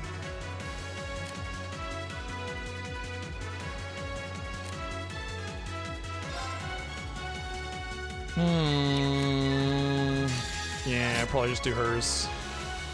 Like that for them. Eightfold obliteration. Great! Not bad. We got some heck fire.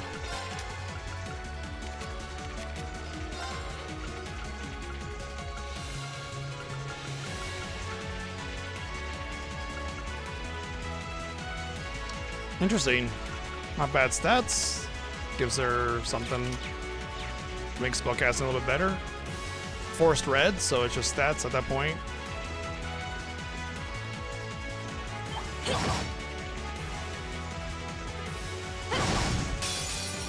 My turn.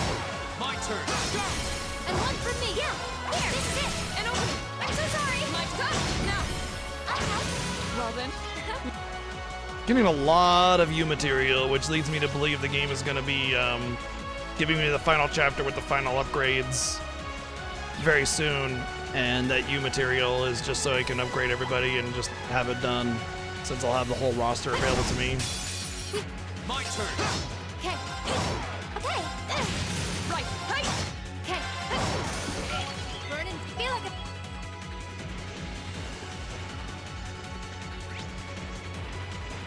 Oh. Not this way.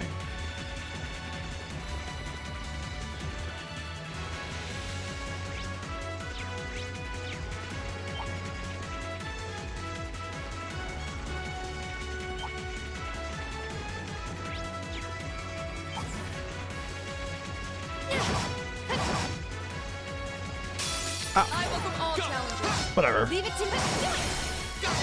Yeah. Here. Of course. My turn. Sorry. Leave it to me. Okay. The battle's over. But I.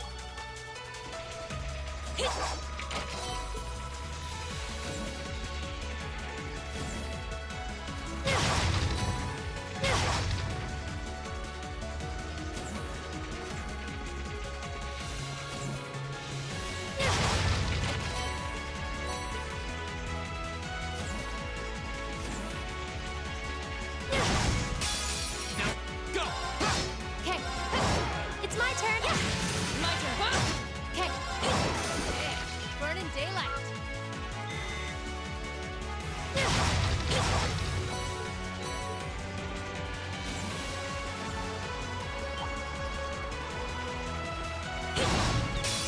Now, here we go. Okay. It's my turn. Right. Okay. Here we go. Okay. Yeah. My turn. Leave it to me. My turn. We'll cut our own path. Almost up there. I mean, I'm not gonna make a big fuss about being 50 away if we end up getting there. I mean, I might just grind it out, but still. If, like, I turn a corner and it's boss time, then I'm not gonna worry too much about it. Having the 200 bonus on S-Craft is nice, but it's It's my turn. far from necessary on pretty much every boss I've fought. Fall before.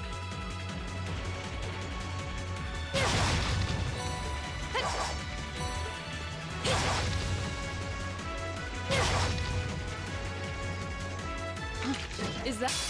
Enemy sighted. Go! Besides, I'm probably just gonna have to use it again here, so... I guess I could have done the rush. Burn in daylight. That probably would have been a better idea. Oh, nice. It's up to 50% strength, too, on the start of battle. Attacks and crafts do critical damage. Cool.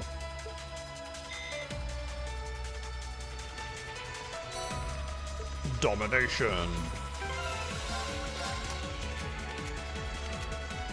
Nobody has force gold. First attack craft used each battle deals 2 times damage. That is really good. It's really, really, really, really, really good. I am gonna put that on her because hers does like the most so far of anybody else's by a lot. But that also means I'm definitely for sure going to grind out her S-Craft before I get to the next part.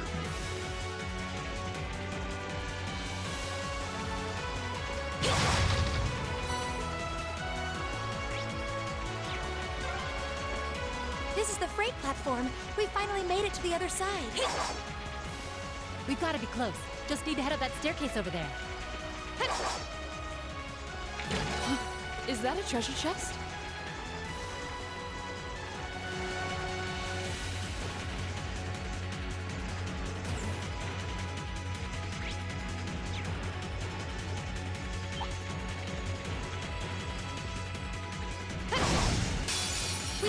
Okay. Yeah, yeah. Go! Of course. Okay. Yeah, yeah. Go! We'll cut our own path.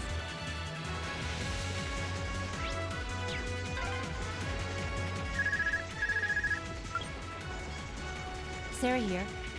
Yeah, we're almost to the railway gun. Yeah, may Adios be with us both. Is Group B almost there? This is it, so get ready!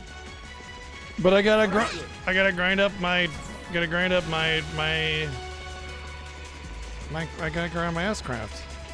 Can't expect me to go in there and like use some kind of normal strategies and go through the fight normally using mechanics. It's S-craft to win, baby. Okay. You're done. My turn. It's my turn. My turn. Okay. Word and Dick. I'm back.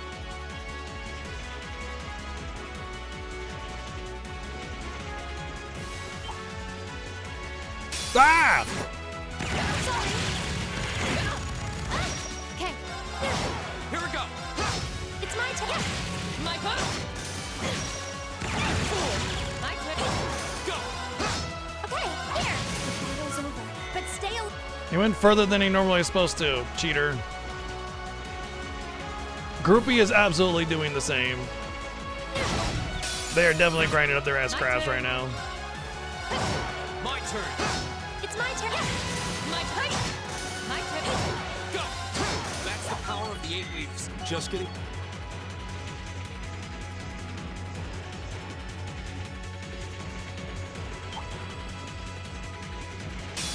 You messed with the My wrong turn. teacher. Now's a chance. Let's go, everyone. Leave it to me. Here. This is our real power.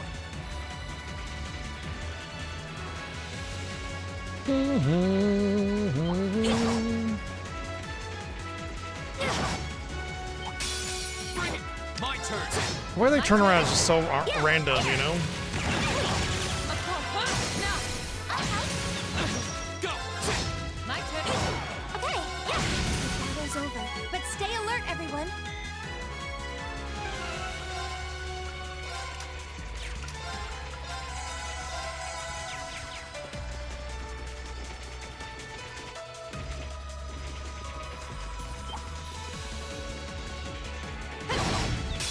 Okay. Go. Yeah. My turn. My turn. My turn. We'll cut our own path. Surprised I'm not doing enough staggers. Like I'm hitting them for like more than half their HP, no staggers, you know?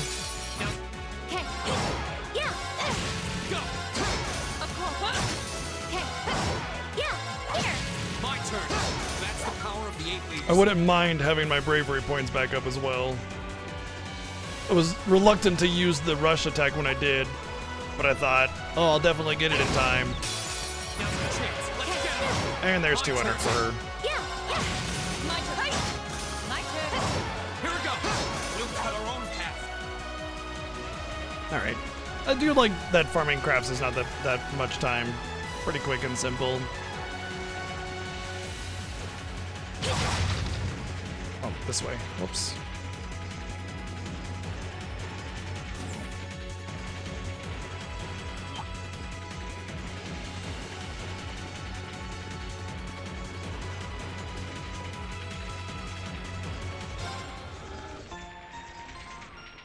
That's how you know we're at the end.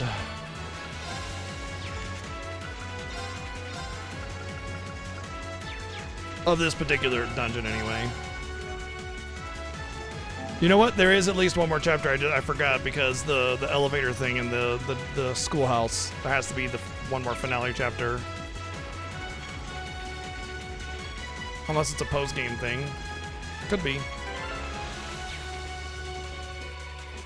Doubt it. There's one of them.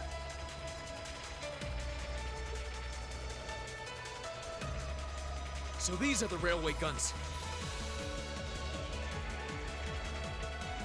It's gigantic. And they intend to turn this on a city full of hundreds of thousands of innocent people.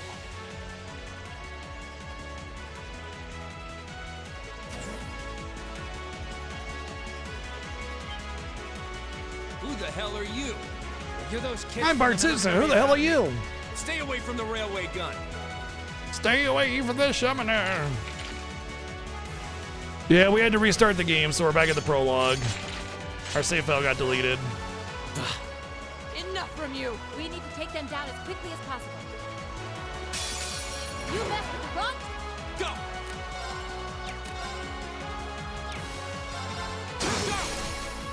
And one from me! Okay. Okay.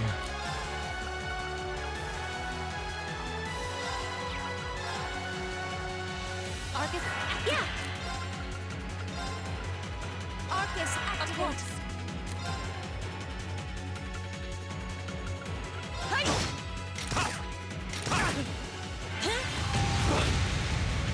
My turn.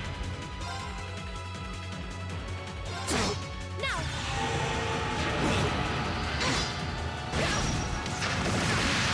Of course. Yeah.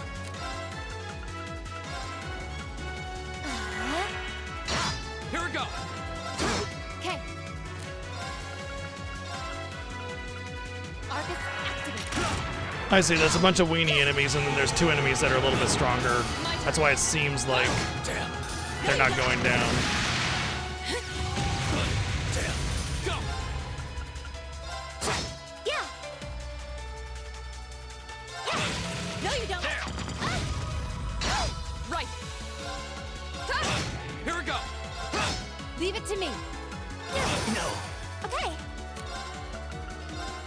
Arcus, yeah. You have my thing. Here we go. Leave it to me. Nice. Got that sleep proc. I was hoping for it too. The battle's over, but stay alert, everyone.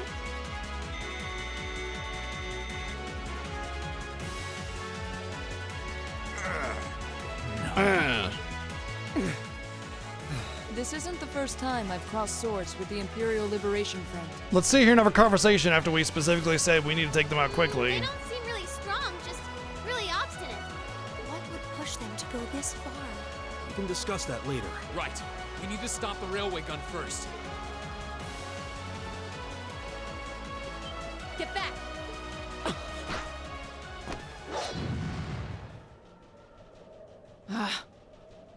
It would have been smarter to stay away, S. I'm impressed you saw me coming, Purple Lightning. I see the rumors about you weren't just trumped up stories.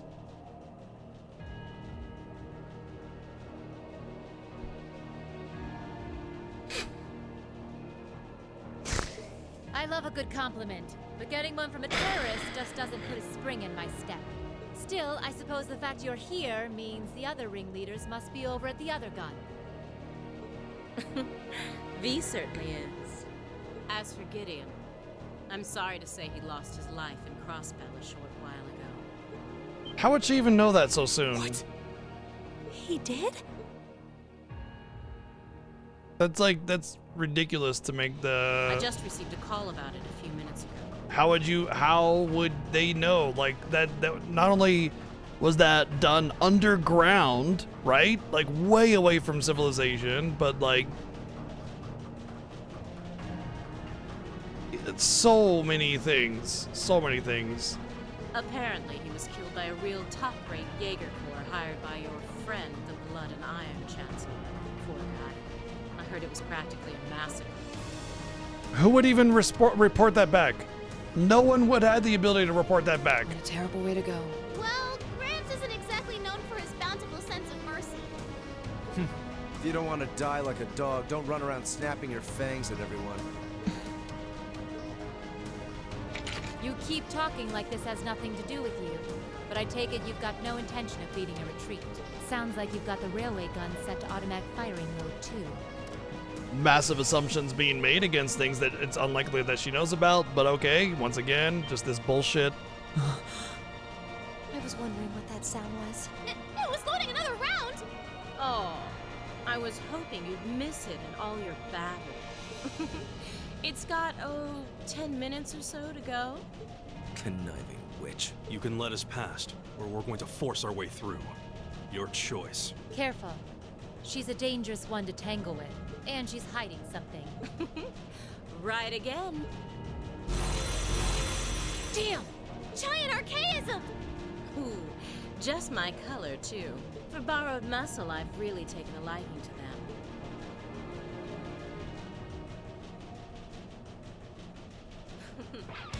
Gideon might have fallen, but it's not too late to send the Chancellor to join him on his way to Gehenna. How about you go instead? Crossbell's counting on us. Strike with everything you've got. Let's rock! Think you can satisfy me, little please? It's my turn.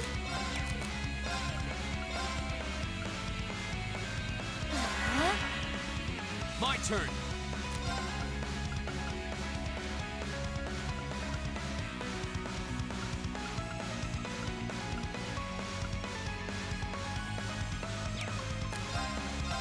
Oh, whoops. I just walked right out of the attack up. That was dumb.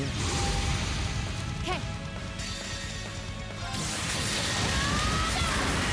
Let's see when plasma storm! Aren't you feisty? We'll see how long that lasts. Oh. This is gonna be overkill then. Oh wait, no, that was like the double damage one that I got at the beginning, so that's why I did so much damage. Oh, yeah, definitely overkill. Evil will fall before my blade. Whoops, maybe I shouldn't have burned everything there. Making progress. I'm awesome!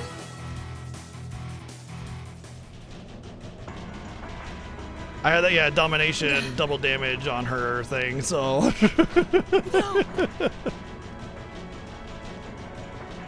Big giant cancel lever, dude. What is this, Looney Tunes? Come on.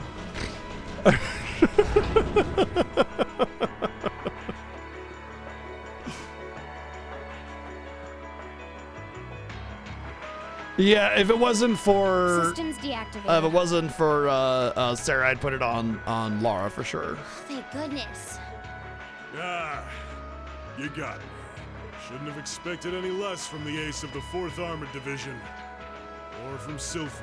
The rest of you weren't half bad either. I can't believe you could take on this many of us at once. You are one tough old bear. Neidhart here. We've regained control of the left railway gun.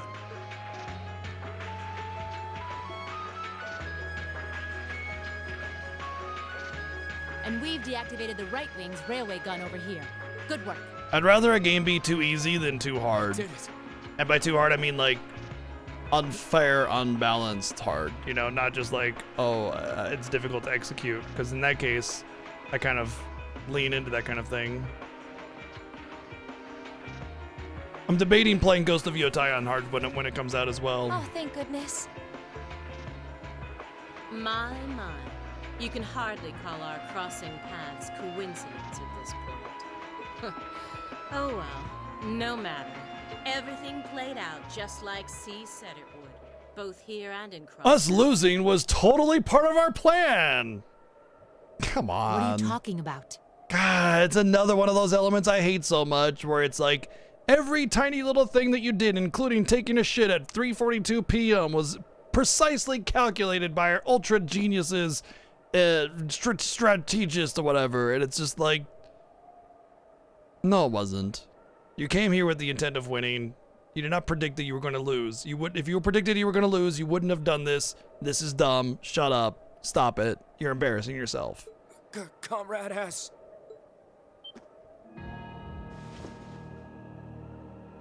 What? How can they still move? We'd completely incapacitated them. Go, Comrade S. Regroup with Comrades C and V and bring the hammer down once and for all! That's the plan. Well, I'll catch you all in the great beyond. What? No! She wouldn't.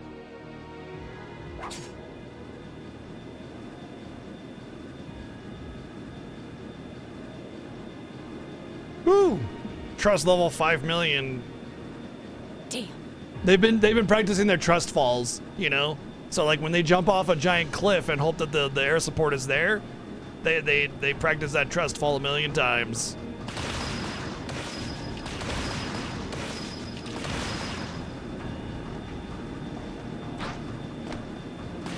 Boy, they're a bunch of really bad shots.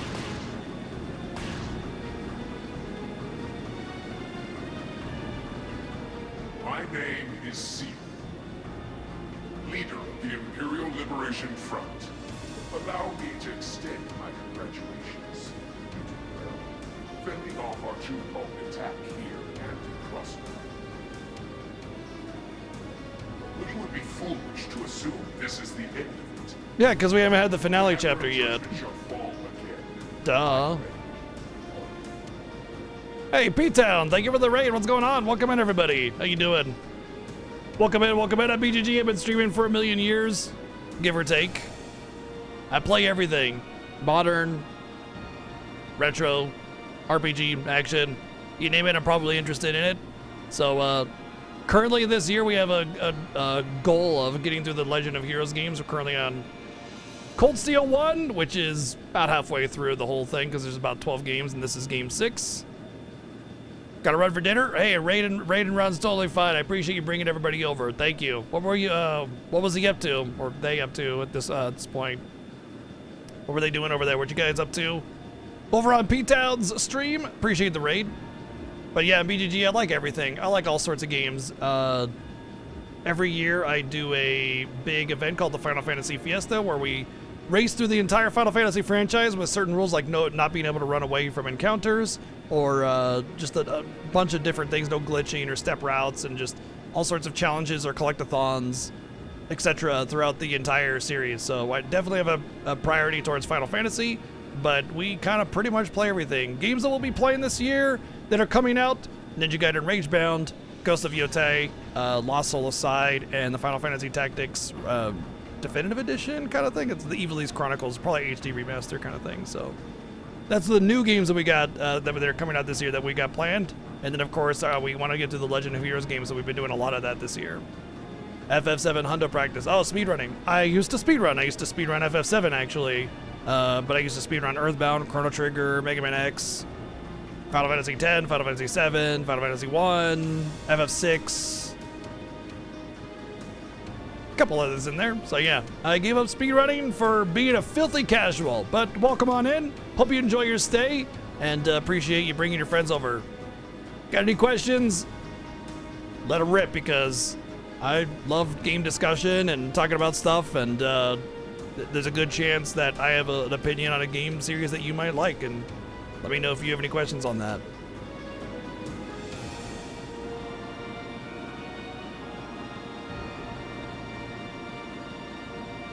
We're definitely fans of Final Fantasy over here, so you'll feel right at home.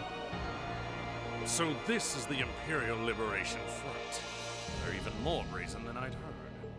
Still don't know who C is. I don't have any guesses, rather, is more accurate. I mean, obviously C stands for part of his name, but So I can't remember of any C characters. Who is he anyway? What's he hiding? His name for one, Intelligence division's and his drawing a face. blank trying to gather info on him. At least this time we managed to capture some of them alive. And they will talk. Well, not anymore. I'm guessing, I mean, cyanide pills or something. Is this poison? What? This is bad.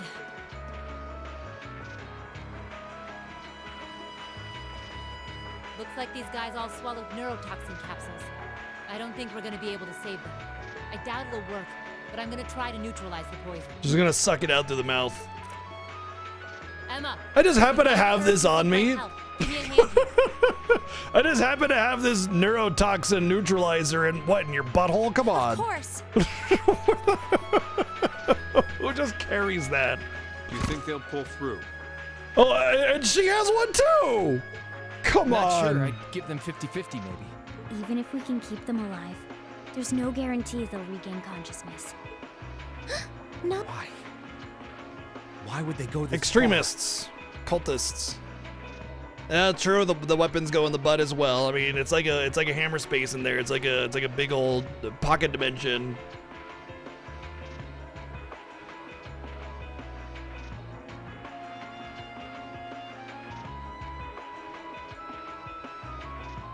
By the way, for those of you that are curious about the Legend of Heroes games, it's like one big interconnected story. There's Trails in the Sky, which is 3 games. There's the Crossbell series, which is technically 3 games, but you get 2 up front. You get Zero and Azure. And then you get Cold Steel 1, 2, 3, and 4. And then Daybreak 1 and 2. And that's currently what's out. There's actually Horizon coming out next year. It's actually already out in Japan, so people that are crazy about the series have probably already played it with fan patches or something along those lines. But each of the Reverie is the 3rd Crossbell game that comes out after Cold Steel. But anyway, each of the series is kind of contained in its own little story, but it has implications in the whole grand scheme of everything.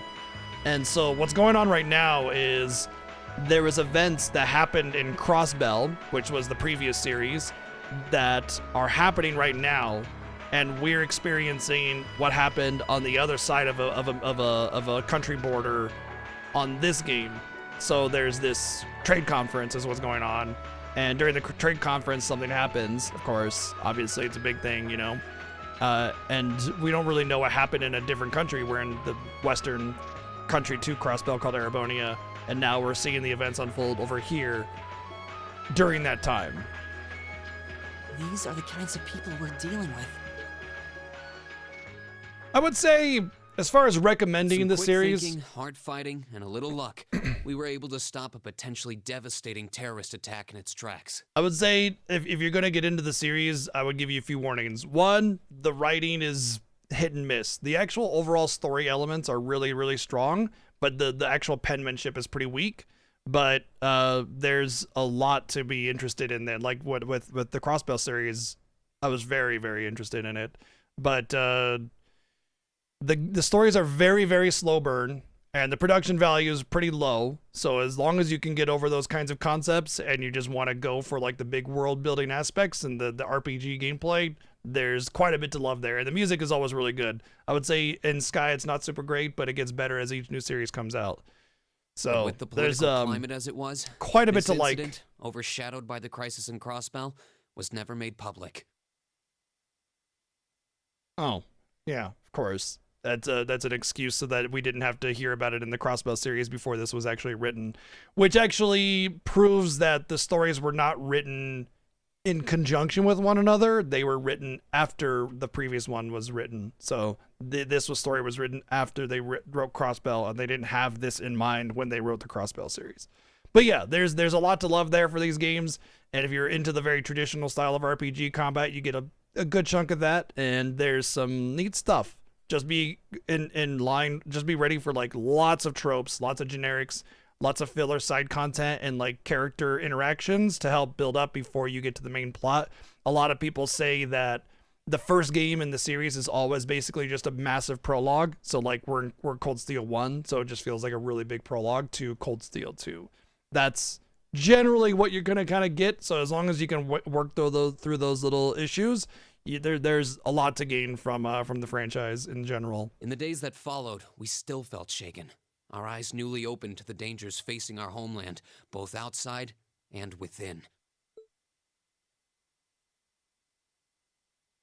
Chapter 5, Signs and Omens End. Ooh, you're moving up in the world.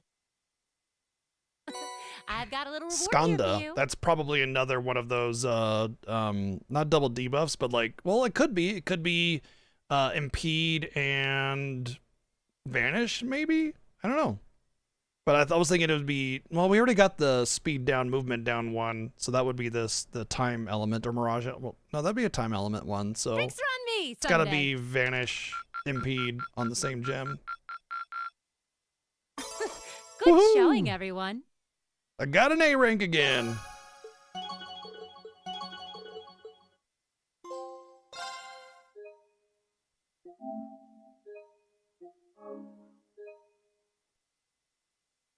Hey, I feel like these games would be a lot easier to play off of a stream than on a stream, but just because they're very long-winded. But I'm enjoying my time with these games. I think there's a lot to like about them. Okay, now we're getting to the point where the cannons get fired. That pretty much feels like half a month after the incident at Corellia Fortress, a sense of lingering unease still hung so over Civil the War is Empire. going to start soon, and the events at Crossbell may actually be around this time. I can't remember how long it The was. government increased patrols by the Railway Military Police as part of their counter-terrorism measures, while the Noble faction bolstered their provincial armies. There were even rumors that they'd hired several Jaeger Corps. Oh, interesting. Jaegers are kind of mercenaries, right? Which is normally fine. Armies hire mercenaries. That's how they manage to accrue large numbers. Like, money equals soldiers. And if you don't have enough soldiers, you can use money to hire mercenaries, and you usually send them in the front line because, like, why risk your soldiers, you know? That's very common. But Jaeger Corps in particular are kind of not known for their niceness. But then again, most of the Jaeger Corps we've encountered in the series is like a quasi Jaeger Corps that's like a homebred kind of thing, like their own little mini mercenary force. And then there's like the Red Constellation, which are kind of bastards. At the center of everything was the Imperial Liberation Front. They had allied with a terrorist group from the Republic of Calvard to attack the trade conference in Crossbell. Oh, yeah, we know that. Yeah, so basically we just know the name of the terrorist group that came from Erebonia. Now we don't know the name of the terrorist group that came from Calvard because that we just I don't know if they actually know the name of them. I think it's just like a nationalistic group or something. And as we'd seen firsthand, had attacked Corellia Fortress. How come they didn't make mention of the anti-air batteries being bombarded? Like, that was a big thing. They were able to get the airships over the border because they had destroyed the anti-air battery. They didn't make any mention of that in this game. That feels very weird and forgotten as a major plot point because otherwise they would have been shot down. They made it abundantly clear that they were no mere insurgents. These were dangerous people we were dealing with. And following their attempts to target Chancellor No, I don't want Osborne that, and the Jazz. Reformist faction, I don't want to be reminded of stuff to rumors started to spread line of a things in possible place. connection between the Imperial Liberation Front and the Noble faction itself. Almost positively guaranteed. Meanwhile, new information was filtering in from Crossbell that surprised us all. During the conference, one of the representatives of Crossbell's state government made the daring declaration that Crossbell would soon declare its independence, breaking free from its neighbors Calvard and Erebonia. So, Erebonia and Calvard have a lot of history of war. They're always at each other's throats.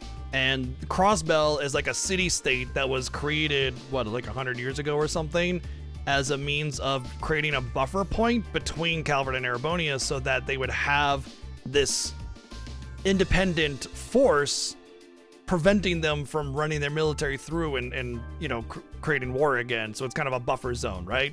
And part of all of the earnings of Crossbell go to Erebonia and Calvard, respectively, as a means of maintaining this city-state, essentially, right? But during this trade conference, there was a lot of talk about undermining Crossbell's ability to maintain its own defensive capabilities, right? So both Erebonia and Calvard were trying to undermine them. And the reasoning is because they didn't want this buffer zone and they wanted control of it. Not to mention, Crossbell has become an economic powerhouse, so they would get a lot of value out of that by basically saying, hey, you're not capable of defending yourself. Why don't we station our troops here so that we can actually defend it? Which is basically just a non-aggressive invasion. It's essentially eventually, since you already have military authority, after that point, you just eventually take it over and it becomes yours. So that's kind of the whole point of that. But anyway, during the heated debate that was going on during this whole, oh, you can't defend yourself, you're not, whatever.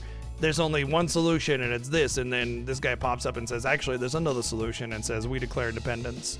So to no one's surprise, both the Imperial government and the noble that factions caused dismissed it as nothing more than delusional raving. Right, because that would fly in the face of their ambition and agenda, of course. But that obviously causes tension. But one thing was clear. That declaration only served to increase the tension in Erebonia and across the continent.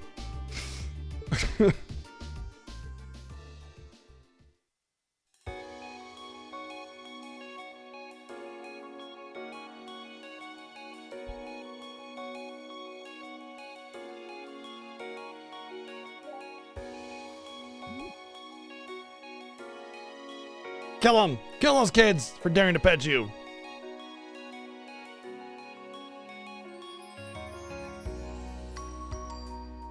On a cool, clear autumn day, the Academy's prestigious board of directors gathered for their first meeting of the year.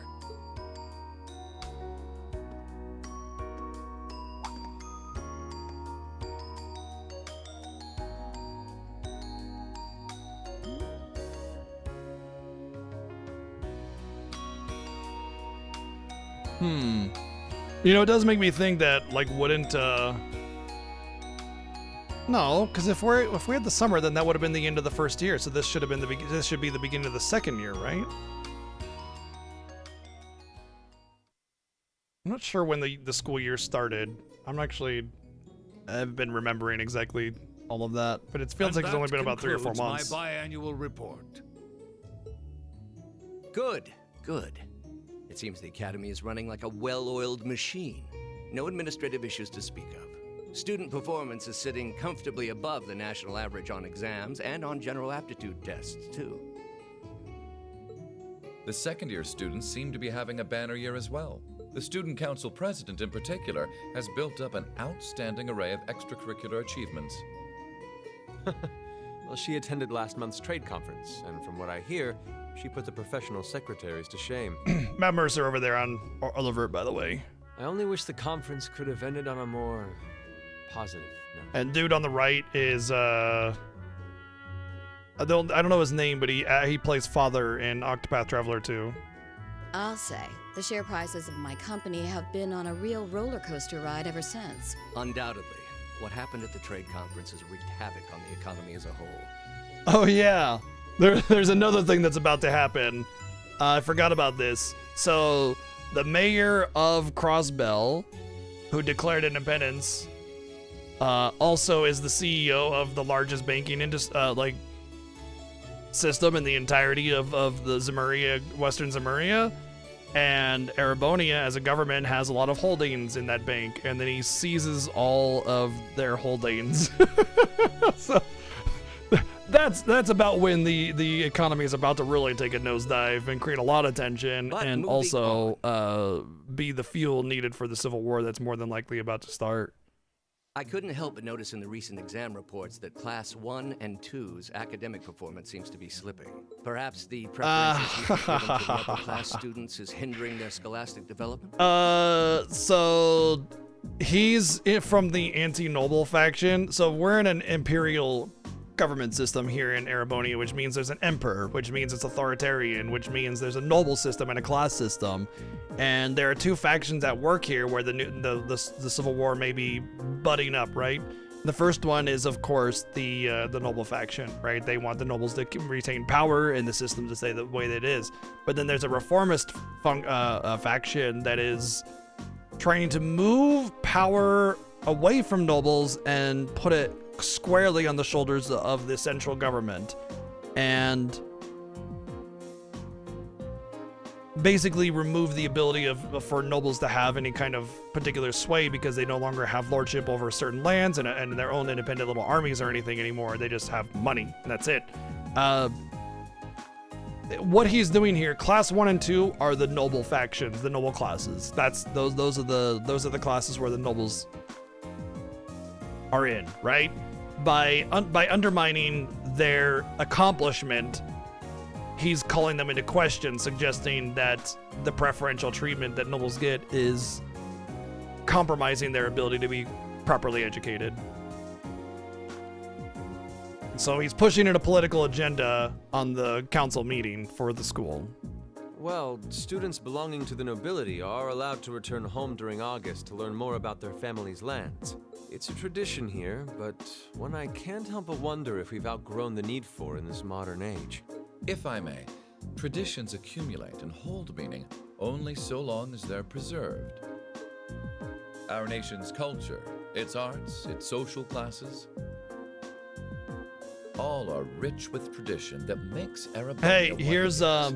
And I believe we have a duty here's to a wild protect and thought. uphold them. Tradition isn't important, especially when that tradition sucks. Like, I think tradition is important to an extent, and maintaining culture across generations is important, but also culture evolves. Every culture evolves. Every society evolves. We decide and figure out what is better for people and try to implement those features into the culture. And maintaining like age-old traditions that are like really fucking dated, maybe they're not important. Especially when it comes to like class systems where people have arbitrary value over somebody else simply by the accident of their birth. After all, does not this very institution champion the ideals of its founder, Emperor Drygles? Indeed it does. Though I've always understood Drygles' intent to be the founding of an academy for the people. Even 200 years ago, when education was seen as the province of the nobility, male commoners were permitted to enroll. Today, we have plenty of young women attending, and the commoners easily outnumber the nobles on campus. Perhaps it's time we started taking strides to realize Emperor Drygles' true ideal. Or maybe the ideals of somebody 200 some odd years ago aren't exactly those that line up with today's values. You seem to be laboring under a few misconceptions here. Commoners were permitted to attend, but only as retainers. Retainers served knights, who served lords, who served the emperor.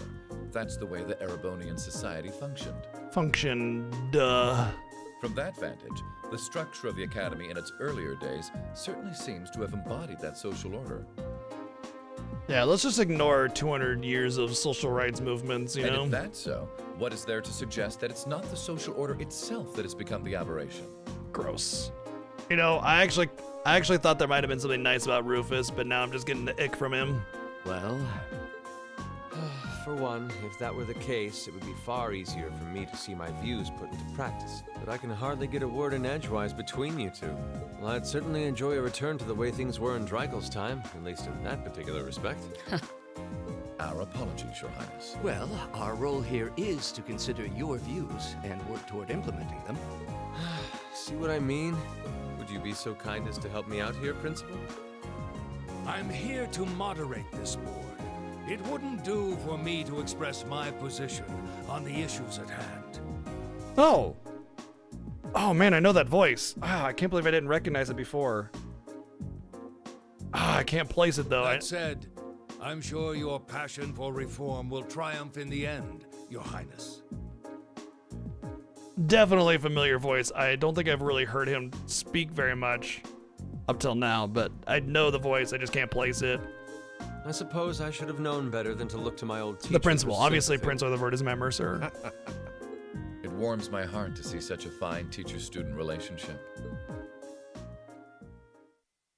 Now, if I may, I'd like to steer this discussion toward a rather timely topic. We've already touched on the issues regarding the Orbal Net and the Orbal Staves, but I'd like to stress again that the adoption of new security measures for the Orbal Net should be a top priority. Well, I'm certainly inclined to agree. Oh, so Margulis. That might be why he's got this like gruff thing going on. We'll have to rely on the Foundation directly, as things are looking a little shaky with the Yeah, I IBC. noticed a lot of repeat voice talent across different characters. Like we saw, what's his name? Something Seitz? Richard Seitz? No, something Seitz? Patrick Seitz.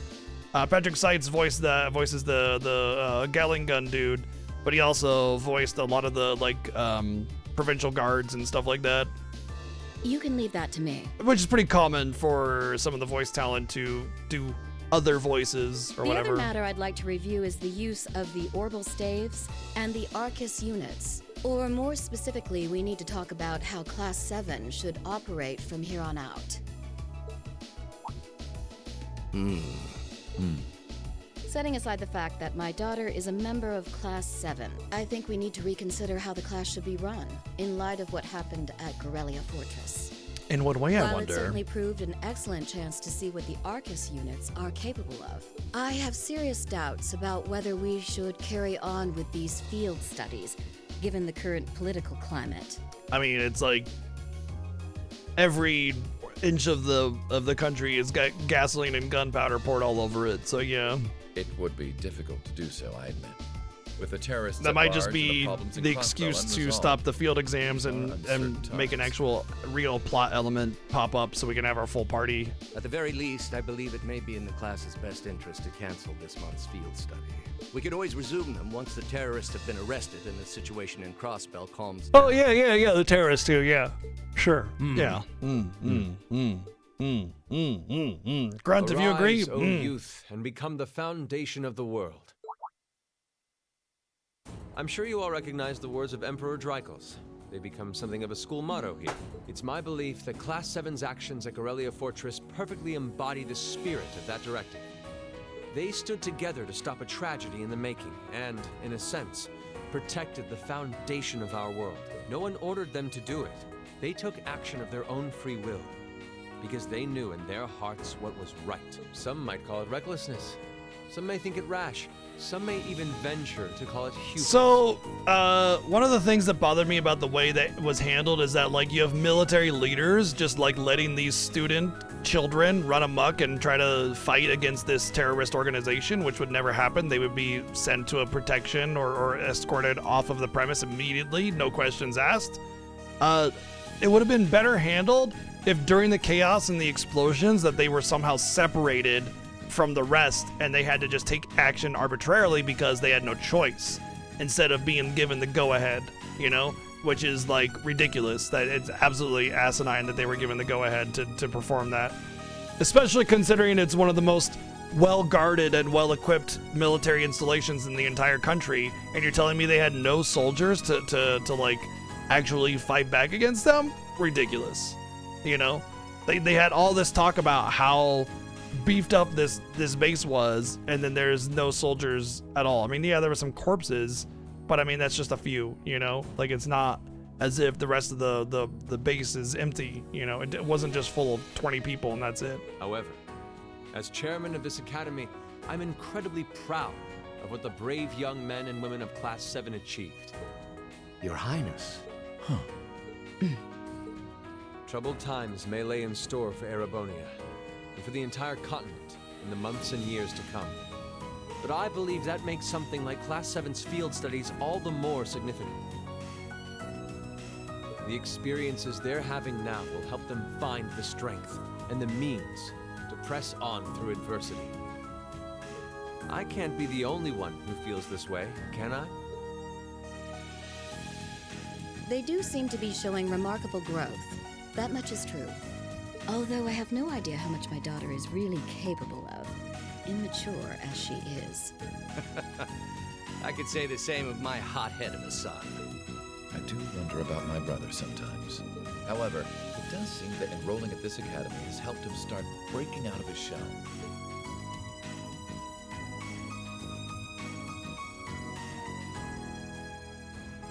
With the Academy Festival coming next month, we hadn't even planned a field study. Oh. So the issue at hand is just whether to hold a field study at the end of this month or not. I'd like to ask those in favor of going ahead with this month's field study to please raise their hands.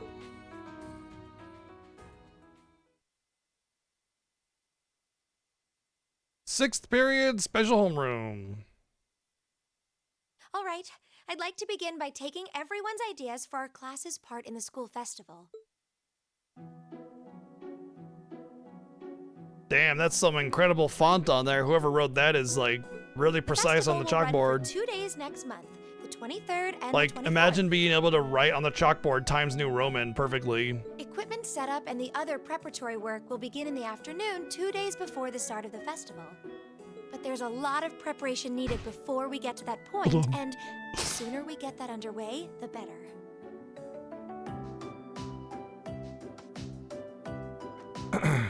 Hold on.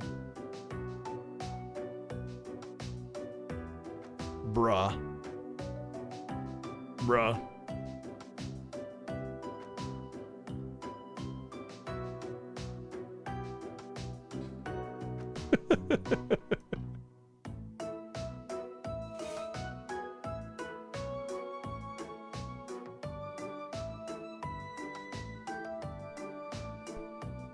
That's all the more reason to figure out what exactly we want to do.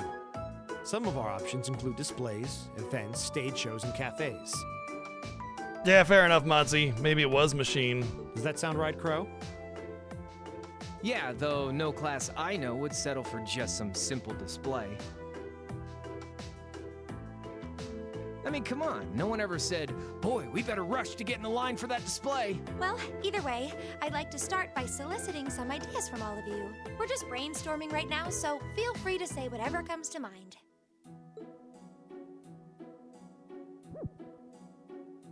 They're gonna do a cafe or some other generic anime thing that's in every anime ever.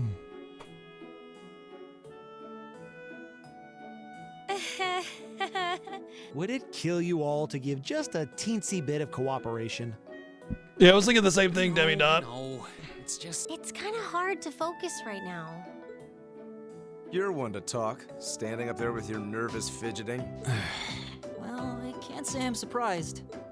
The board of directors is in session as we speak, deciding what'll happen to our class. And those of us with family members who sit on that board probably have even more cause for concern.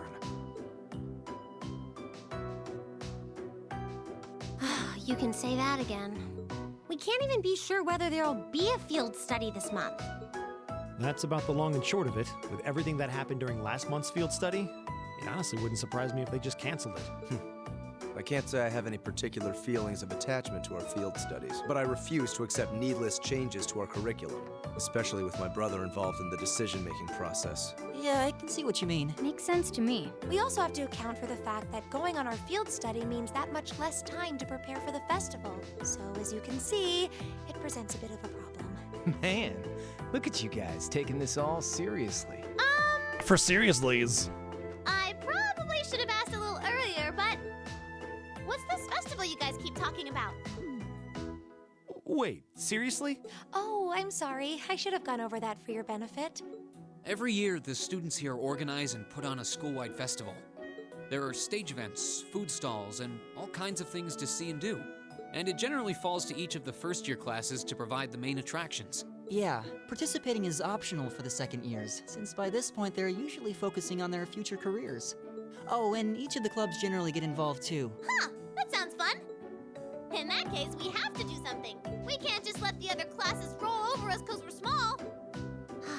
You say that, but I've already had one of the girls from Class 1 bluster up to me declaring that this time victory will be all ours. What? It must have been Ferris. That sounds exactly like something she'd say. Well, Class 1 does seem to have had it in for us ever since the midterm results were announced. If it's all the same, I'd rather not see the House of High Arms claim yet another nominal victory. But we need to account for the fact that our class is markedly smaller than theirs is. That's certainly true. It'd help if we at least knew what the other classes are doing. It kind of seems like everyone's having trouble staying focused. Give them some Adderall or something. Come on, everyone. Get Plop it all in together. their school lunches. Instructor Sarah? Isn't this a self-study period? Oh, it was. But I thought you all might like to know that the Board of Directors meeting just adjourned a few minutes ago. You're all So fired. I decided to skip along down here and be the first to break the news.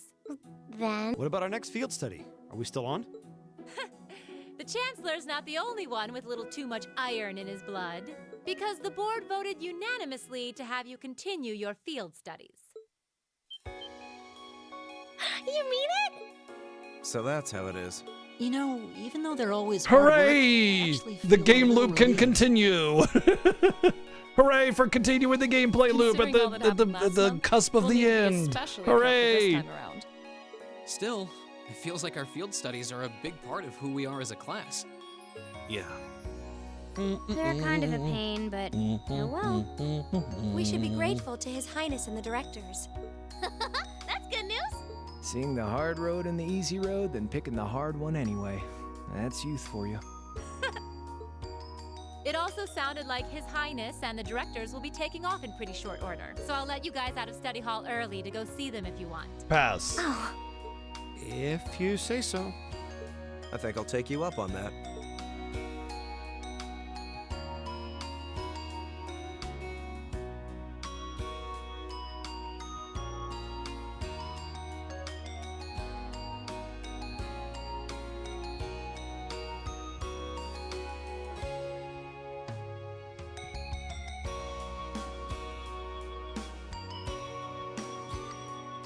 We all just decided to stand by our cars and just kind of hang out here, you know?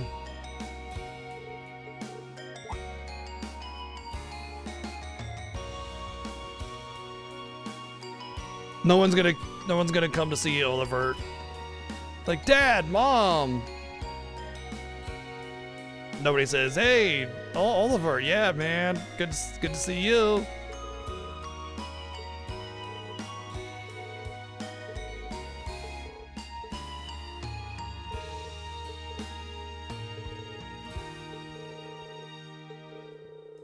Yeah. Forever alone.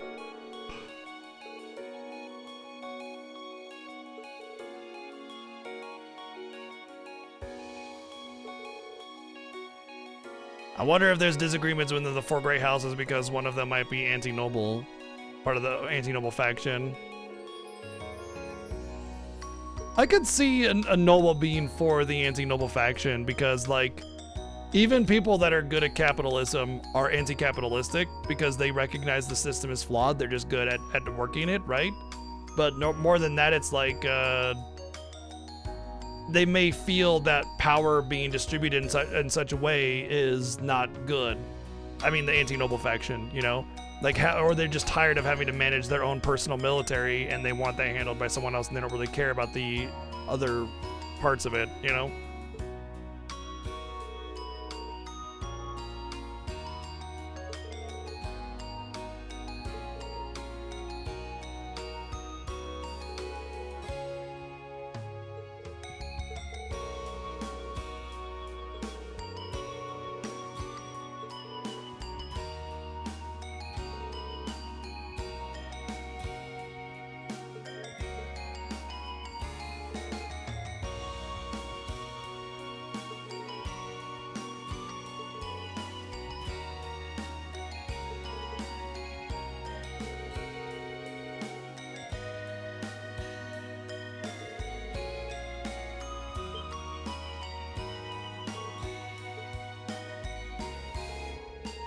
I mean, it's kind of like the argument for having nuclear weapons. It's not necessarily just to have them to use them, but as a deterrent. It's like kind of like the big reason that people claim that they want them. But then again, when countries give up their nuclear war weapons, they've seen that they've become vulnerable for invasion, and it's happened before. So, you know.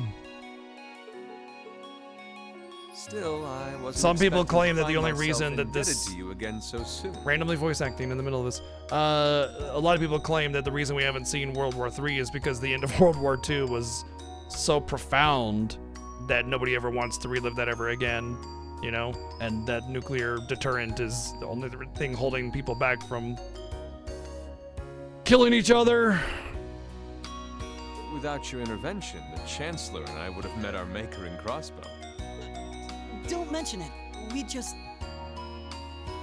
just relieved you're all okay, Your Highness. Indeed. I'm glad you were able to focus on making a positive contribution at the conference. I wish I could tell you that's exactly what I did. I could scarcely find a place to chime in once the Chancellor and the Republic's president got Yeah. I think it's really funny that nobody talks about how powerful Prince Olivert is. Maybe they just don't know, but like, I mean, as far as level goes, he has the highest level in the entire country. Like, he's about 100 at level 140, level 150. And as far as everybody else goes, they're like 50 to 70, you know? Like, he's easily just the most powerful single person on the entire country. And I don't know if it's because nobody knows his actual role in the Liberarch situation, or just that they gloss over it like it's not important anymore. Though the mayor of Crossbell managed to dumbfound even them. I presume you're referring to his proposal for Crossbell's independence? Hard to believe it could actually happen. Yeah. Also, Chloe is more powerful than anybody else. With the whole way that the power scaling works in this game, Chloe could just like take over the entire Western Zemuria just by herself. Well, unless Joshua and Estelle stood up to stop her or something, or Olivier. Incredibly low. I guess Julia would probably follow Chloe, so it'd be Julia and Chloe and Richard. Good luck. Still, three of the most powerful people in the entire Western Zemuria based on level and content alone.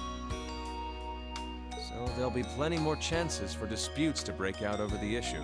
Well, neither of them want to lose all that sweet. And since they kind of follow a whole DBZ power level-esque style of how to determine relative strength, pretty sure nobody would really stand in their way. Half of it flows into the provinces too, so like, fat chance the noble faction's gonna Stell's take dad that as a line down. contingency plan? Maybe. According to power level, though, they would get Cassius would get absolutely obliterated by Chloe and Julia and Richard. So, because like the way Cassius is framed is he's basically about level 100 for the Divine Blades. Hell, Arios was only like what 70 or 80 or something like that. I swear, this kid has all the delicacy of a rock to the face. So you're Millium, are you? Your name seems to have come up with increasing frequency lately. I was hoping for a chance to see the famous Eric Getlem in action, though. Oh, sure thing. Like, don't get me wrong, I think arbitrary power scaling is dumb. Like, there's way more to it and than just, yeah, I have a high level. Taking the level of a character and taking it outside of the battle mechanics and applying it to the real world is really silly and stupid, and I hate it, and I think it's foolish to do that. But that's the way this game handles it. So that's why I say that, you know? He's not out of his prime, though. Also keep in mind that he uses a staff instead of a sword because he put down the sword because he was too dangerous with it. So, I mean, from that perspective alone, Cassius feels like the strongest entity in all of Western Zemuria just from that alone. Aside from, like, maybe the dragon and the wolf god thing or whatever. Or any of the, like Kia or any of the other, like, mega stuff, you know? Been like human. But his military genius is formidable, obviously. Come on, Lamb. Again, it's about the way this game scales power. Move your jets. I'm not sure this is the best place to call out Eric Getlem. Just a hunch. Lame. Objection overruled. That could have gotten messy. Honestly, it would save us all a lot of trouble if you could just refrain from saying whatever pops into your mind, too. Oh, hey, it's that guy. I thought he looked familiar. Oh, who might you be? Say, are you from the Vander family? The one who serves as the prince's bodyguard? Oh, did Neidhart mention me? Yeah, Mueller. I'm Mueller Vander of the 7th Army Division. I was with the prince at the conference in Crossbell, so I'm in your debt as well. Glad to be able to thank you personally. The honor is ours, sir. It's an honor to meet a member of the esteemed Vander family. The honor is yours, sir. So you're the Radiant Blade Master's daughter. Being able to meet me, because I'm the Be a best. practitioner of the 8 Leaves, 1 Blade style. I'm always happy to meet fellow students of the sword. Oh, and you must be the young man from Nord whom my uncle wrote a reference for. Yes, that would be me. I owe a lot to Lieutenant General Vander. Yeah, it's Patrick Seats again. Yep, It guaranteed. sounds like he's in your debt as well, with everything that happened in Nord a few months You can tell he's kind of trying to raise his voice a little bit to Well, sound slightly different. You all seem like dependable young men and women. Perhaps the prince's idea had some merit to it after all. See? What did I tell you? And it's not just Class 7 either. The whole academy seems so full of life. He's a Perhaps I should practitioner take of the this 2 Girls, opportunity 1 to Cup break School down of social Blade. barriers by getting to know all of them in the academy's pool. If you really The want Academy's to work up a poo? sweat, I'd be glad to let you run that time. If you kept up a good sprint, I'll bet you could even make it in a couple hours. You'd actually make me do it too. Cruelty. My name is Mueller. It's like their hearts practically beat in sync. That's certainly one way to look at it. I wonder how long they've known each other. About 5.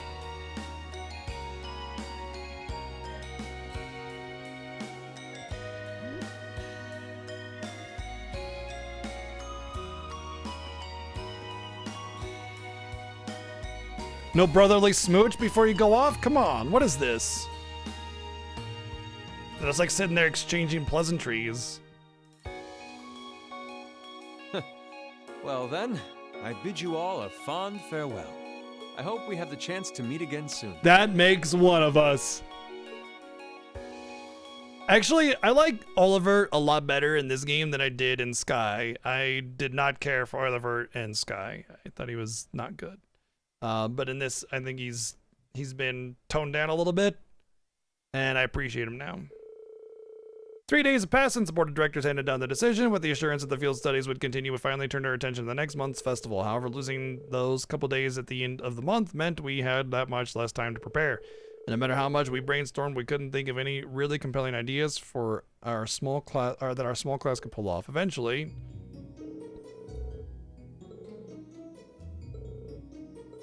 free day tomorrow.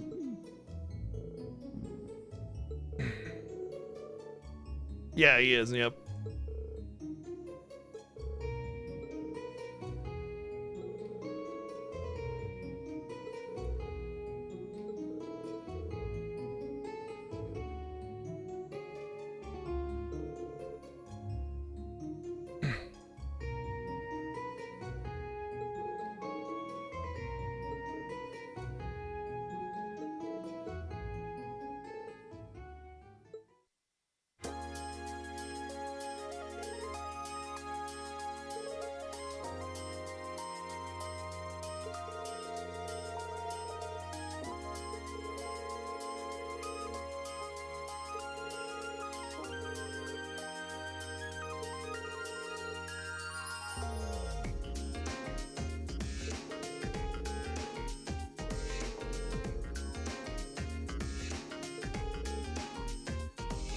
It's like, I swear, you can't have like an anime about a school without a school festival. Just never happens.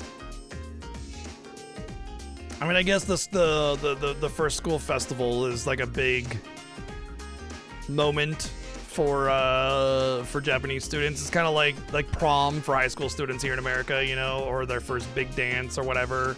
How many times does a story revolve around a prom or a big school dance in one of those school films or movies or shows or whatever? Right? It's like almost all of them, you know? So I guess it's kind of like the equivalent.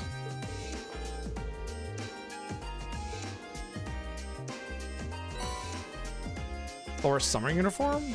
Oh. Right, because we probably have a different uniform. There's the uniform. And then now that it's not summer anymore, we would be back on this uniform.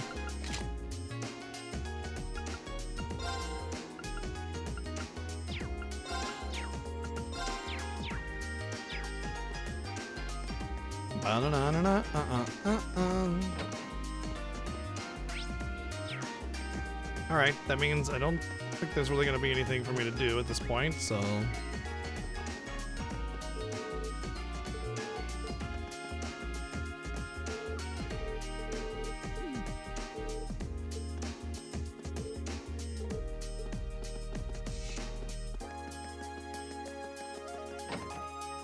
Most of the music in this game is very good, yeah. What's going on over there?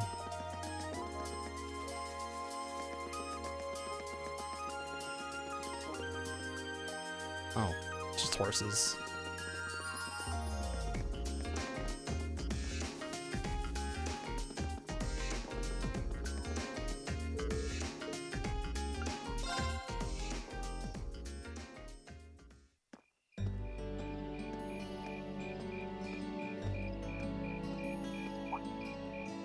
Insects, huh? Well, it is fall, I guess. Autumn. Hard to believe I've already been here half a year. The festival used to seem so far off. Now it's just next month. The past 6 months really have flown by. Huh? Is that you, Reed? Oh, hey. She was at the trade conference, so Hey there. she might have some Haven't seen trauma. you out and about too much lately. Well, the meeting I was in ended a little early, so I thought that was a nice point to call it a day. She doesn't seem to have any trauma about nearly dying by a terrorist organization. I see. Did you guys discuss the Academy Festival? Yep, we've still got a lot we need to nail down before next month to keep the preparations running smoothly. There's enough to discuss that we're actually meeting again tomorrow. Sounds like work's really keeping you busy then. By the way, have you figured out what you'd like me to help you with tomorrow? I'll even take the tasks now if you have them handy. Oh, In anime, everything is happy-go-lucky, sunshine, and rainbows. There's no trauma. I guess I could go over them now, but there's some shopping I really need to do. Sorry, is it okay if I give them to you tomorrow It's like, morning? I can't die here. I got so much work to do still. I refuse! Reen, there's something I want to tell Then she you. scoops her And I'm brains sorry back it's off the taken me so ground long and to puts some say it, stuffs them but back in her head and says, I'm going back to work. I want you and everyone from Class 7 to know how grateful I am for what you did at Corellia Fortress. Oh. It's fine, really. We've gotten plenty of rounds of thanks for it already. We just kind of ended up in the wrong place at the right time.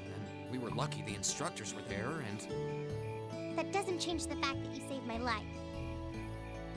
I wasn't on the same floor where the conference was being held, but if a shot from the railway guns had hit Orcus Tower, I doubt I'd be standing here today. That thing would have been rubble. Toa, I'm just glad you're safe.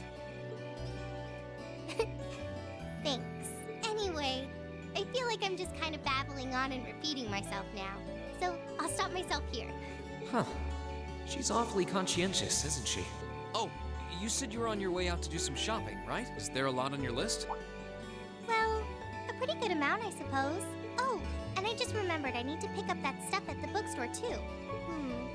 Then after I get everything Yeah, what up, I need at the Motzi? general store, I might have to make a trip back here to drop it off. You could do that.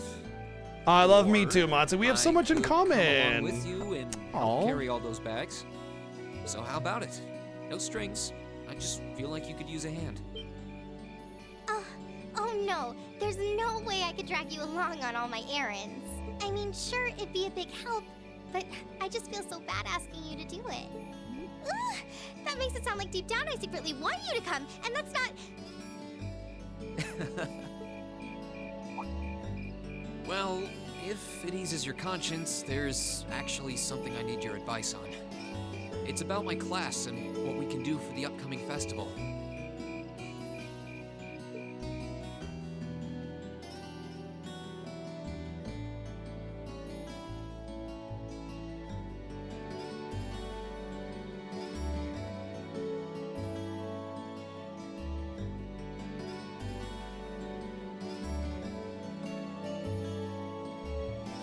Let's see, milk, cheese.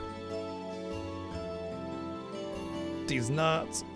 Boom, got him. Oh, nothing better than these nuts jokes. It is the pinnacle of humor. Not really.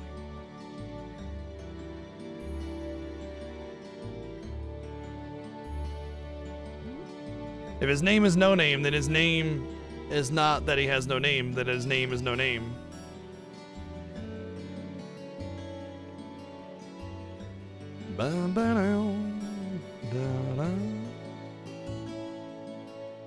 Yeah, I think that's probably the point.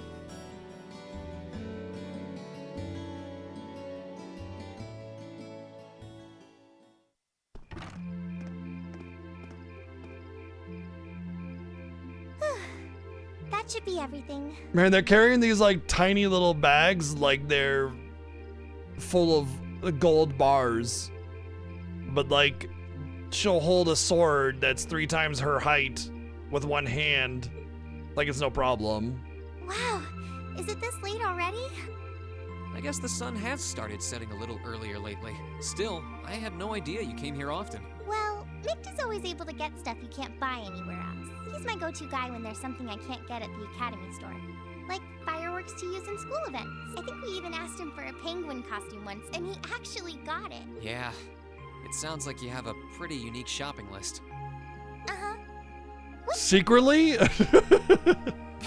How did you end up with all those bags? Oh no, I'm so sorry. Here, give me some of those. Don't worry about it. I'm fine. You're carrying plenty as it is. Sorry, Reen. Well, how about we take a break in the rest area over there? I'll buy you I wonder if coffee you or only get this scene if something. Ask me something about the Academy Festival your too. affinity with Toa is so high, because I tried to pick all of the affinity missions with her since it wasn't a party member. I figured it was something special. That does sound like a problem.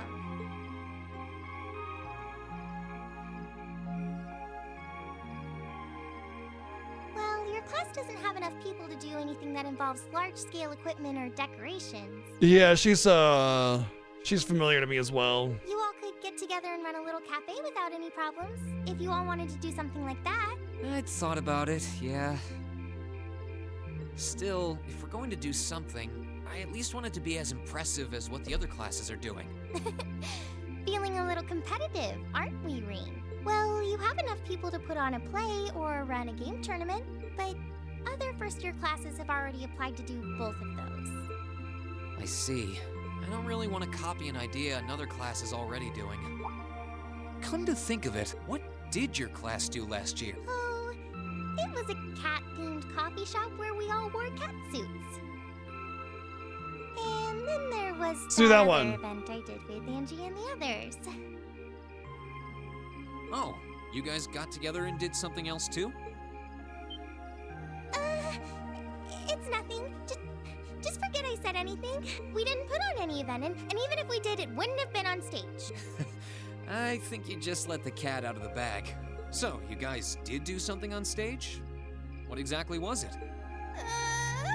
Me and my big mouth. You really want to know? If you don't mind telling me anyway. Who knows? It might help me think of something Class 7 could do. Well, I can't turn down a chance to help a sweet, fledgling first year, especially after how much you helped me. Oh, okay. Yeah, I don't know the name. Toes and muster every last bit of courage to tell you. I mean, if it's so embarrassing, then everybody would be constantly talking about it as like this rumor, or maybe a part of a nickname for her or something. So it's not gonna be that bad. Thanks. Was it some kind of traumatic experience or something? Well, in short, we put on a musical performance. A little concert of sorts, you could say. Wow, really? I wouldn't have expected that from you guys. So you can play an instrument then? I'm afraid not. That's how I got stuck being the singer. Angie, Crow, and George all played for the show, though. Wow, that actually sounds like it'd be a lot of fun. If we put on a musical show, I'm sure Elliot would be a big help. So what kind of music was it? Classical? Folk? Show tunes? Cat. Well, it's hard to describe, but it was passionate. Really modern. I'm not sure I get what you mean. Well, it's not really a genre that's caught on in the Empire yet. You definitely wouldn't hear it played in Heimdall's Opera House, that's for sure. Huh? It's probably just like meow meow meow meow meow meow meow meow meow meow meow meow, and that's it. Tomorrow evening? If you can't come until after you're done exploring the old schoolhouse, that's okay with me. Tomorrow evening? Yeah, I should be free. Should I meet you in the student council room? Oh no. Can you go to the computer room in the main school building? Sure thing. Does this have something to do with the concert you held last year? You'll just have to find out tomorrow night.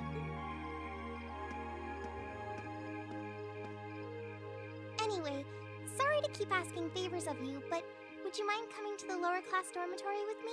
If we stay out here much longer, we're going to miss dinner at the dorms. You have a point. But really, I'm fine with all the bags. Just leave the heavy lifting to me. You're so stubborn.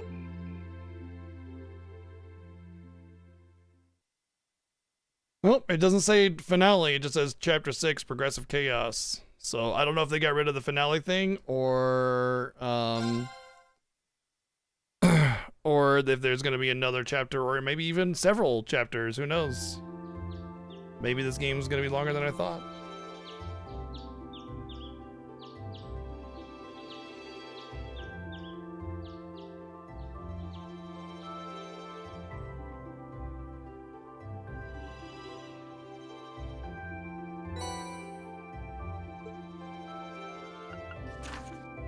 Mint, Angelica, and the principal. Okay.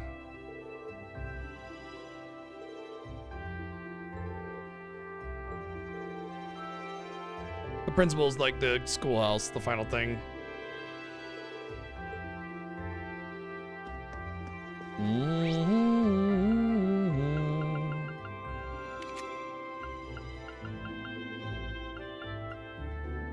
I mean, I can't do one with... What's her name?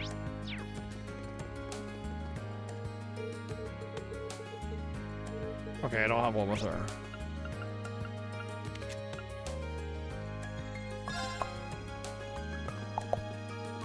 I just realized that Sarah already had Affinity when we had her in our party. That's probably what this is all about. Maybe she'll be a party member again.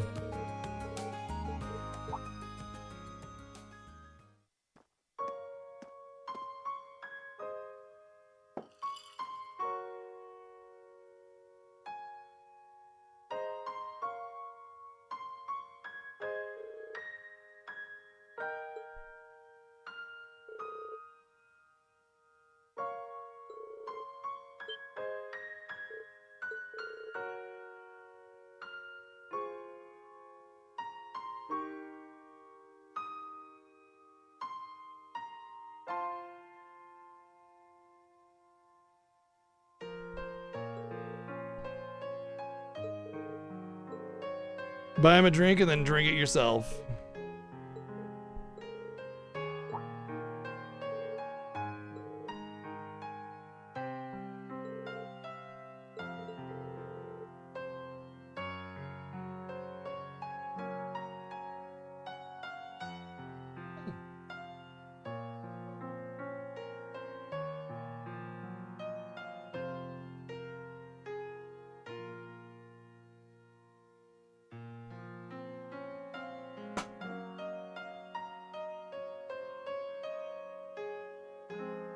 Ha ha ha ha ha.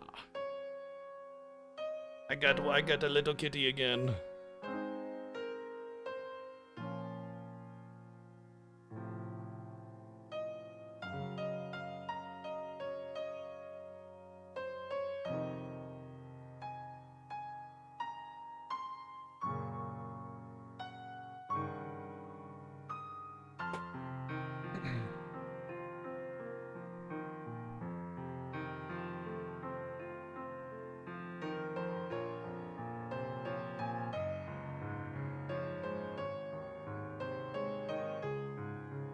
Let her explore my desk a little bit. We'll see what happens.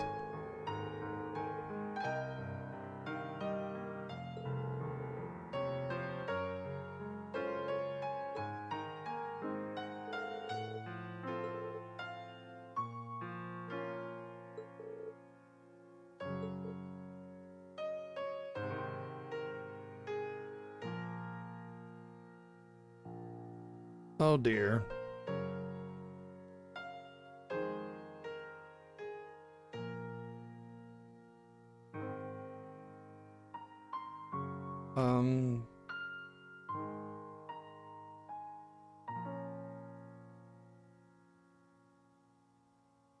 This is not good. Well, it seems like the camera isn't getting knocked around at least. Okay, she made her way back to the non-dangerous part. Good job. And off she goes.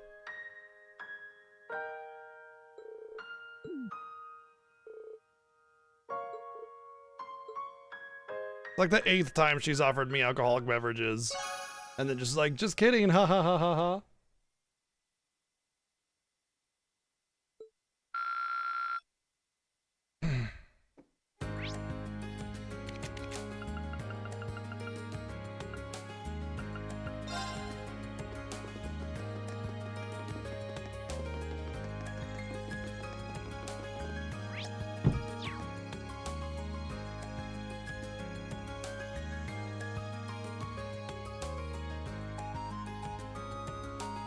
Well, are you still playing this thing? Hey, Playing Isaac, thank you for the 301 bits. That was definitely a cat getting into something sound.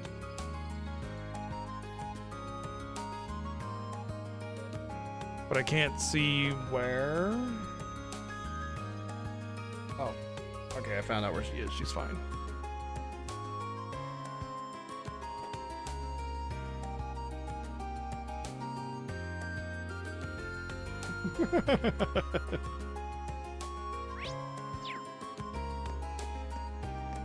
I mean, military academies are common places for kids to go to, but the drinking ages differ from a lot of different countries to country. I think drinking age in Germany is like 16 or something like that.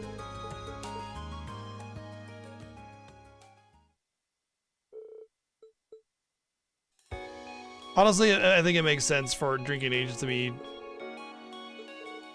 managed until, you know, you're much older, just because I think kids oftentimes lack the ability to moderate their intake on things like that, you know?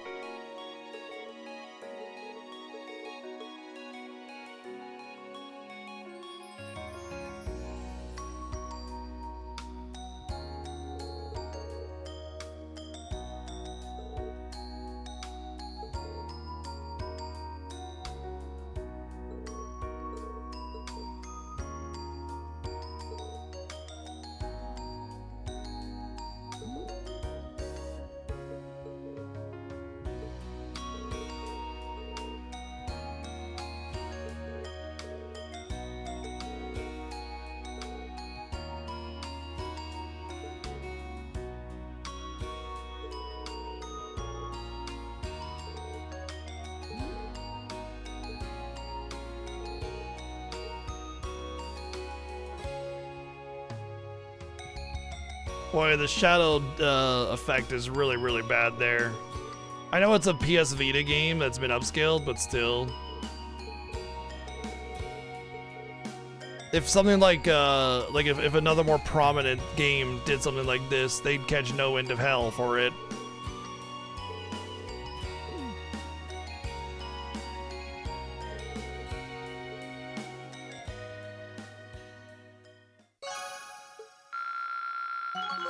Sweet. Well, that means Link level 5 is the highest. Only there were a way to actually tell what that meant. Oh, there is. Increases the power of Rush. Okay.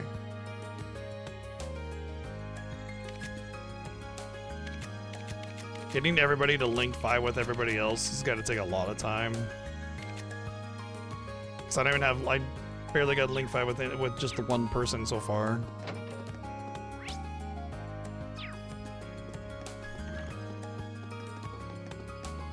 Yep, I can now summon Rush Jet.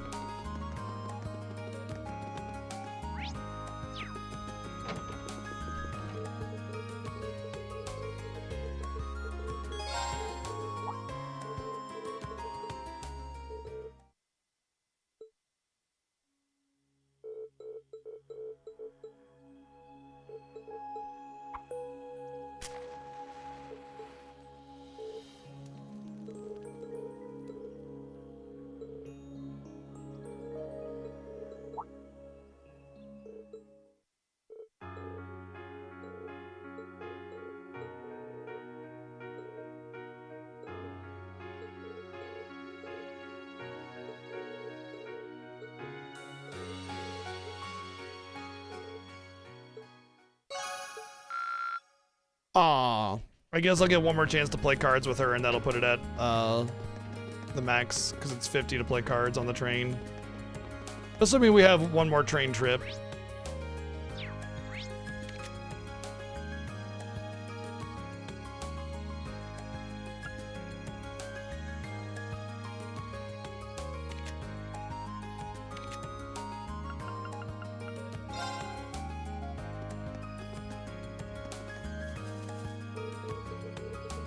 Also, the ground texturing was not updated at all. It's very, very plain and, what do you call it? Like, grainy. Oh, my, Chi! Damn it, what do you do? Chi.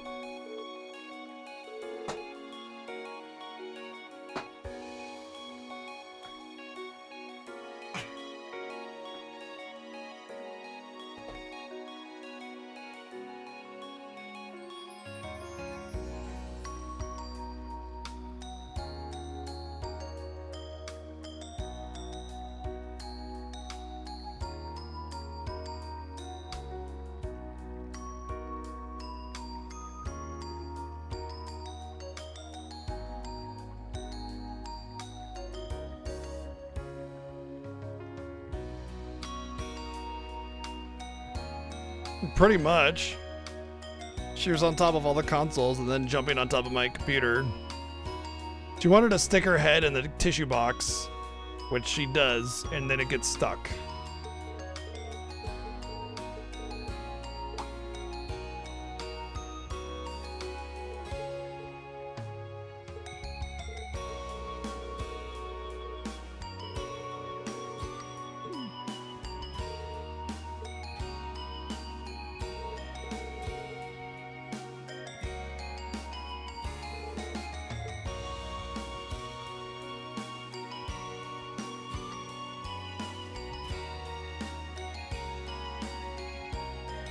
Oh, those look like Snapdragons.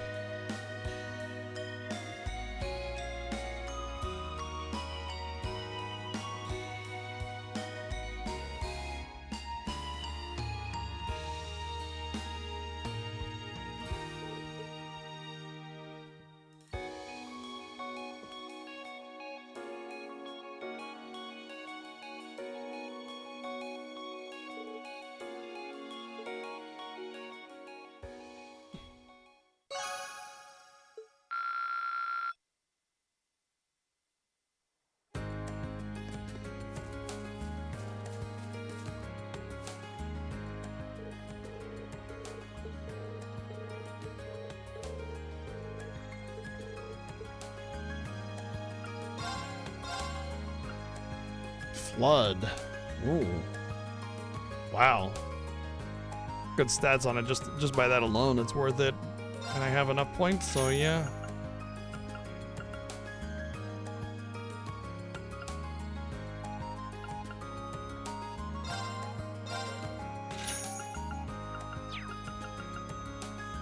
Lake Lord Star.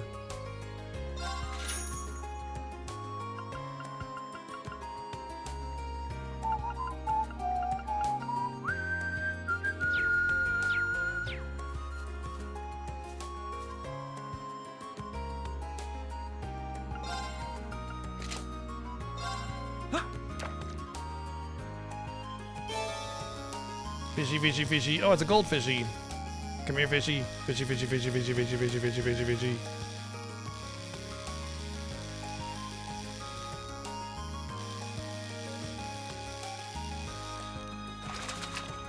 Got a goldfishy. Now that's a catch.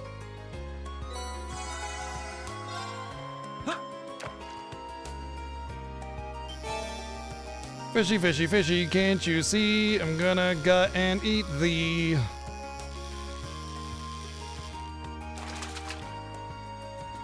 Caught one.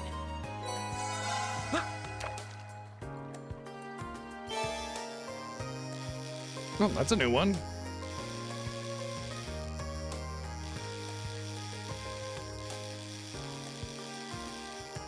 Hey, hey, hey, hey, hey, hey. That's a catch.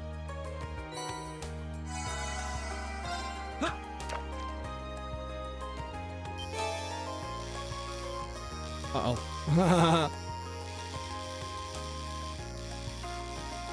I forgot to take the turbo off. Well, not the turbo, but the fast forward.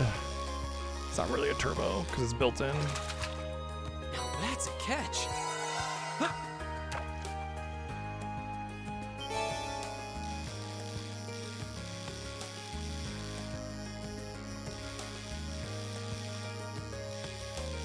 Wherever there is fishing, Noctis shall be there. Wherever there is a rod to be baited, Catch. Noctis will be there.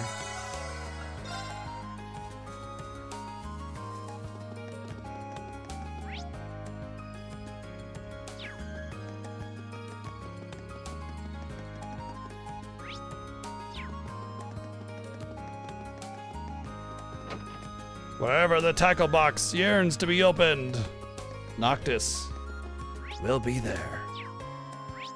Oi? The downstairs?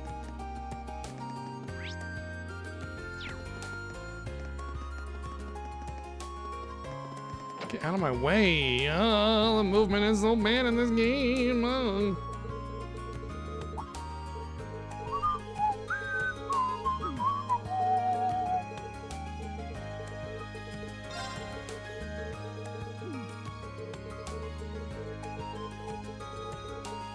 I'm just gonna get her some ingredients for the dish she's gonna be making.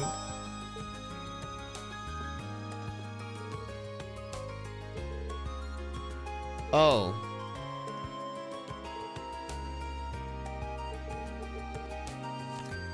I'm actually not sure what she wants.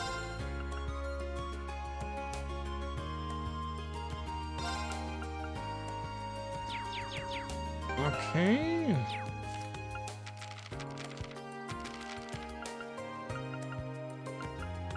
Well, this is the one I'm not gonna be able to do because I haven't really been looking for, well, it's not like I haven't been looking for recipes, I just haven't found any. And I haven't done any cooking, so I straight up cannot do this quest. Usually when we get to the cooking quests, it ends up being the one that I can't do, which is fine.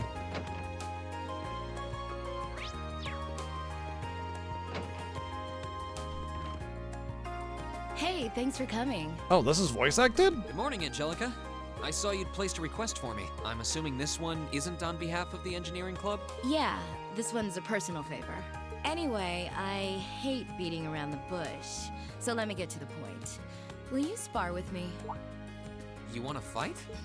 Don't look so surprised. This is a military academy after all.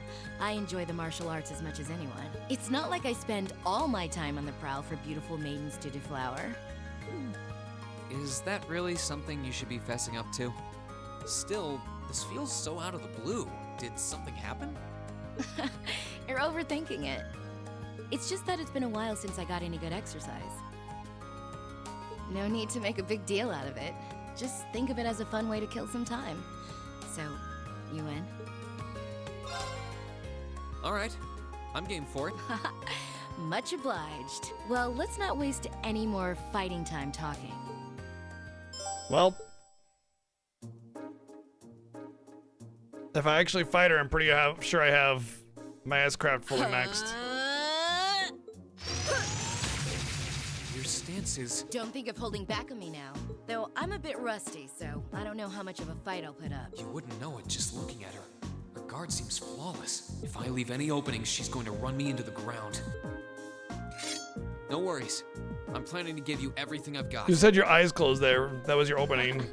That's what I want to hear. But you left exposed. Come at me. Let's see what you're made of. Go! Blade? Not Oh, bad. that didn't Guess actually there's kill no him. need to hold back.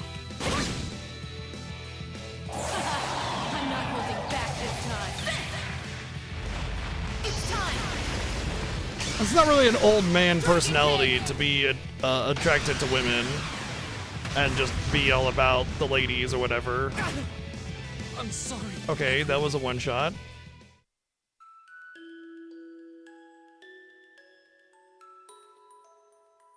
What? She straight up one-shot me. What do you mean game over? Let's see what you're made of. Go!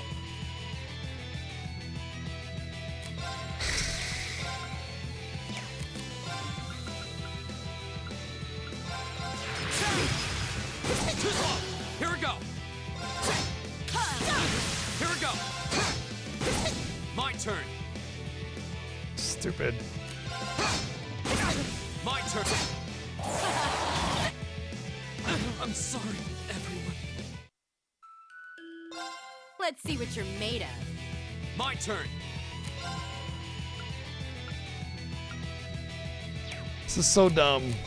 This is such that one of the biggest problems that I have with this game is that it just fucking has no balance whatsoever. Second floor. Gale.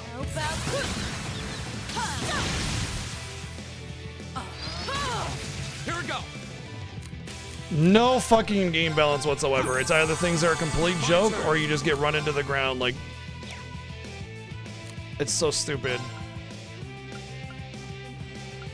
There's nothing in between. And now she's got a strength up buff and a defense up buff. So I'm just not gonna do anything. And she stuns me on hit. What the fuck is wrong with this game's game balance, dude? God. Go.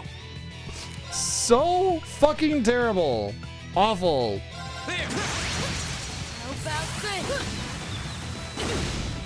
Yeah, that's fair. That's fair, just being able to stun me to fucking death. Really cool.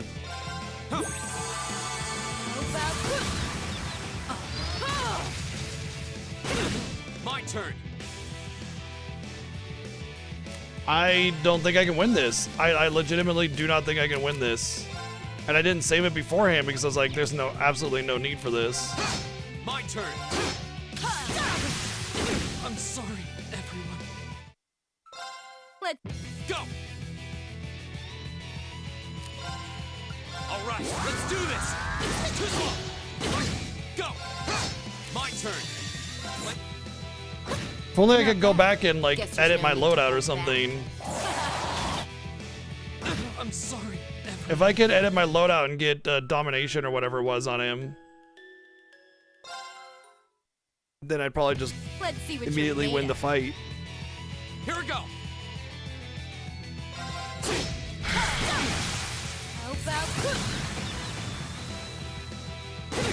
Go. Go. Go. I'm sorry. It's not gonna matter if I, with the attack up, it's over. This is so stupid. What a fucking garbage tier balance. This game does nothing but annoy me every fucking turn, man. Yep, I gotta do all that all over again. Because I'm just completely stuck on that encounter. What a dumb fucking design. I'm just really frustrated. There was nothing I could do. I couldn't go back and like I couldn't go back and like re-edit my party loadout. All she did was just one-shot me. Like, what am I supposed to do? She fucking one-shots me.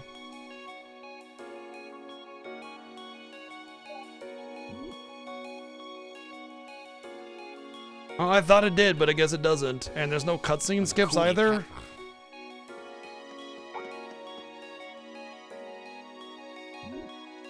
There were only 2 save files, the 2 files from my game. Look, I'll show you again, just so you can see for yourself. There were only 2 save files, the hard saves that I have, that's it.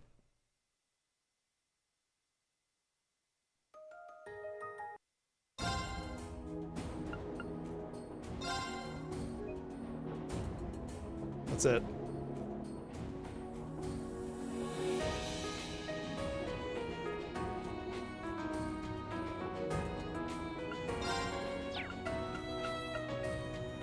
Unfucking believable, dude. Absolutely garbage trash tier game balance where she just fucking one-shots me and stun locks me when she doesn't. And I have to reload my game from all the way back here. It doesn't even give me an option to like go into the menu. 2015 this game was made in, by the way. Feels like a fucking 1995 game. Thank you, Playnice, with 123 bits. Yep, real fucking cool. That's super, super aggravating. On a cool academy. And it's not even cutscene skips.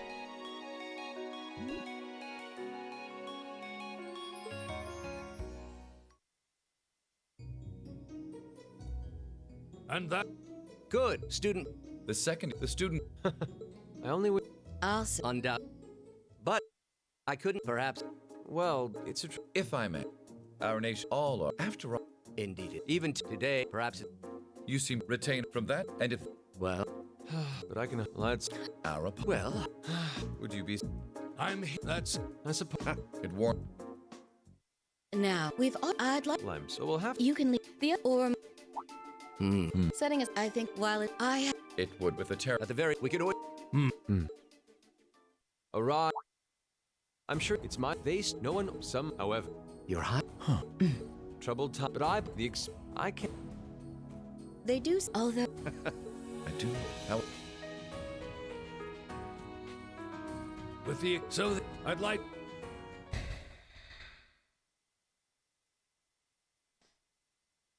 All right. The fast equipment, but there's a. That's all. Some of. Does that sound right? Yeah, I mean, come on. Well, we're just.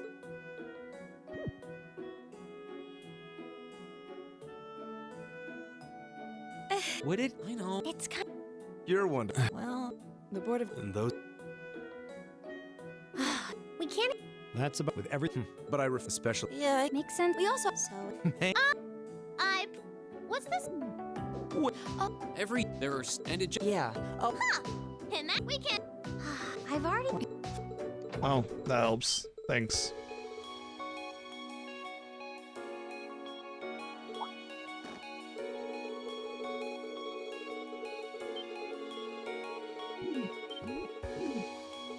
No, I was absolutely stuck. In terms of a normal person playing this game without having like some kind of extra knowledge of some kind of exploit that I could have done, I was 100% stuck. That was a fucking soft lock from garbage bullshit, trash tier game balance that this game constantly has. A fucking boss that one-shots you, or not even a boss, it's just a 1v1 duel where she can just one-shot you is stupid 100% of the time. Every time.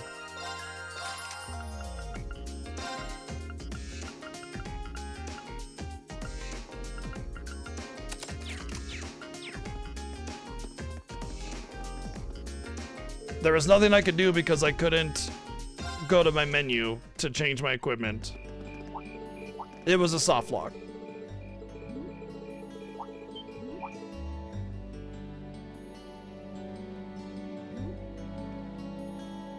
They aren't. They aren't good at balancing a lot of things, honestly. This is not the first time we've come into battles where you start the battle and you just die.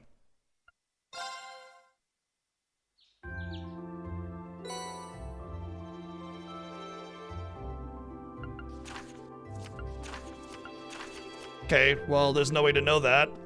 So, as far as I'm concerned, it's still a soft lock.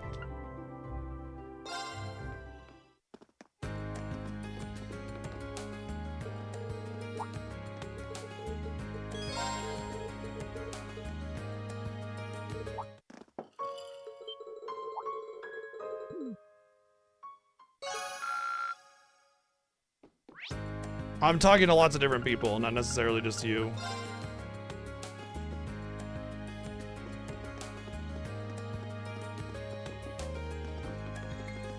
So it seems like something I'm saying is in contradiction to what you're saying. It may not be that I was talking to you.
Hey. Good morning. I'm assuming. Yeah, and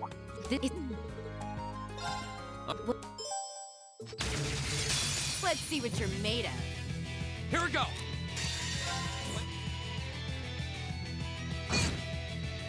Oh. Not bad. Guess there's no need to hold back. Wasn't enough. My turn.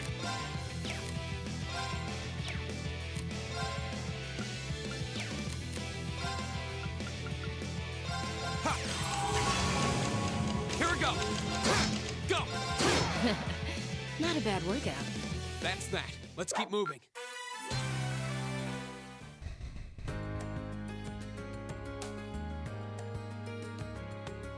I did it. I should have expected a swordsman of the 8 Leaves, 1 Blade school wouldn't go down so easily. If I'd been keeping up with my training, I could have given you a stiffer challenge. If you hadn't just told me, I wouldn't have guessed you'd skipped a single day of your training. I think it's actually kind of hilarious how like supercharged, ultra-powered characters there are in this school, considering like we're supposed to be way like above everybody. Weirdly, where we're taking on these like super mercenary dudes. In fact, and like you're she's actually just even stronger than I expected you'd be. absolutely I'm still bonkers. just a fledgling. Got a long way to go before I can I really equipped serve an up excess an or A-class a quartz that gives me double damage on the first ability that I use in the battle. I'm nowhere near as strong as Instructor Sarah. That's all I did. And Just my put old on master domination. was pretty amazing herself. Oh, believe me, I felt plenty of skill and training in every punch you landed. By the way, your fighting style reminded me a lot of the Eastern martial art Taito. Are you a practitioner by any chance? The fact that her S-craft or whatever I should've does guessed a you'd be one-shot familiar damage with is absolutely fucking bonkers. It still is pissing me off. I'm Around like 7 years actually ago, upset by I that. met a lady It just from the East who was it's traveling so around the Empire. horribly, terribly balanced. I It's just insulting, kinda ran away from you know? home and followed her around for about half a year, and she taught me Taito. I've mixed in a bit of my own flavor over time, though. Good old-fashioned fisticuffs. Even now, I still find it hard to believe you're from one of the 4 great houses. Aren't you the flatterer? You're gonna make me blush. That wasn't flattery. Well, we might not be as tangled up as Eustace's family, but House Ragnar has its fair share of issues. Guess that's why my rebellious teenage impudence has hung on so long. Even now, there are still some family affairs I worry about. What kinds of things? It'd probably be better if I kept it to myself. At least for now.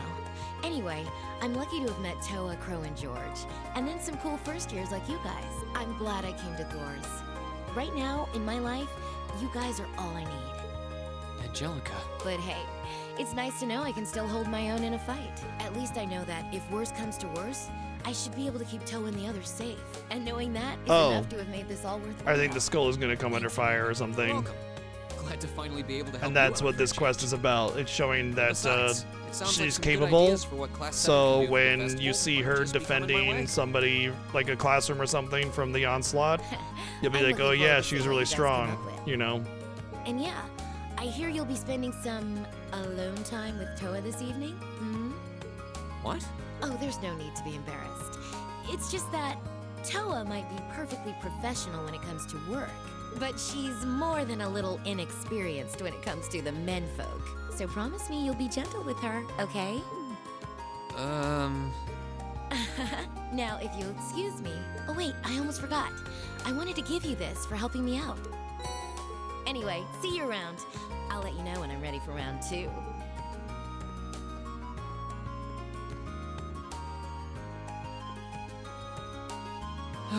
She really is one of a kind. Oh well, I guess I should be going too.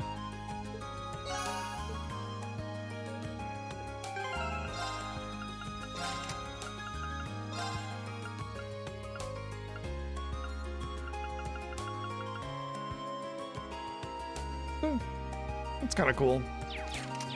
We do have characters with quite a bit of evasion, so that's a neat. At least, like the very least, it's unique. I can see it being good on whatever her name is, Sword Girl, because she's got a lot of evasion and she has a couple free slots that I could work with.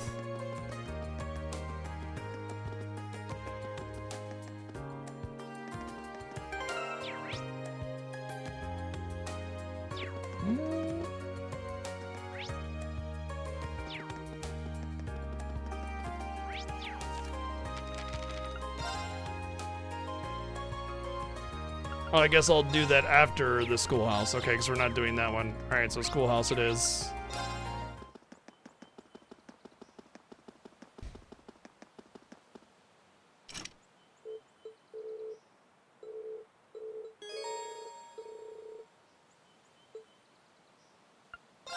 Maybe I go and talk to her now then, actually? Let's go talk to her now just to make sure I don't miss any event or whatever is going on here.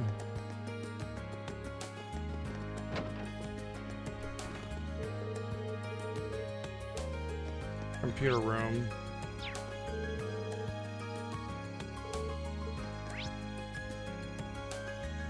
I don't even know we had a computer room.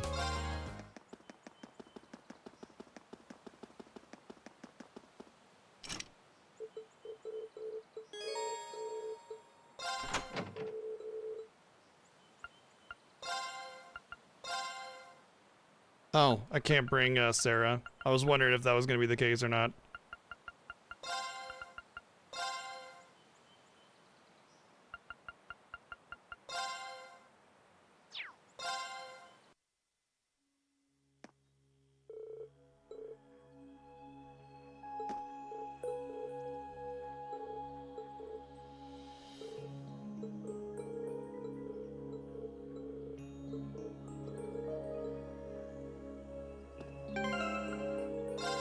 Alright, I wanted to give her the new...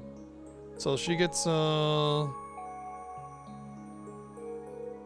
yeah, free res.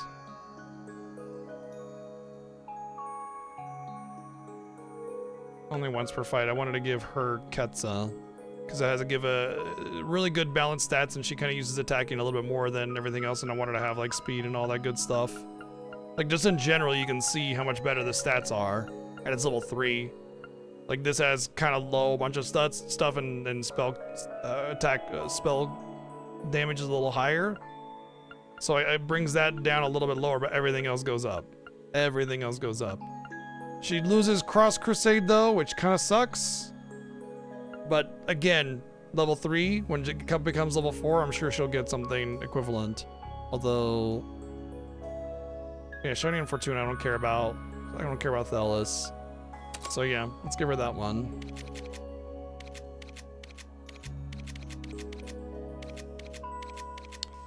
Alright, now we gotta rebuild her.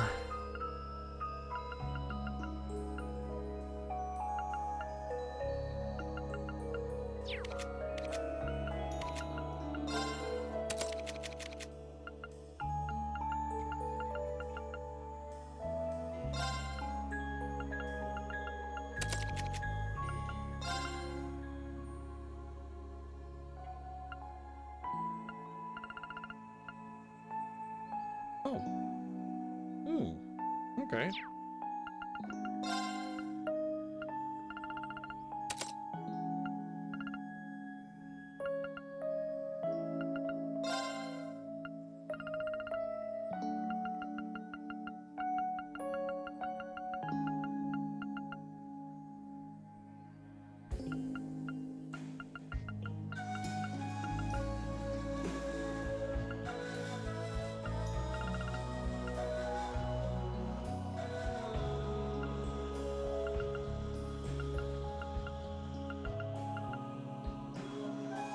MP's not a terrible one to give him for his debuff here.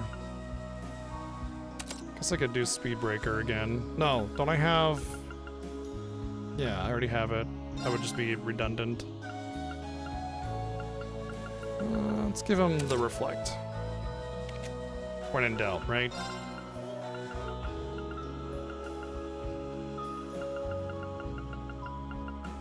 Alright, she has Cross Crusade anyway.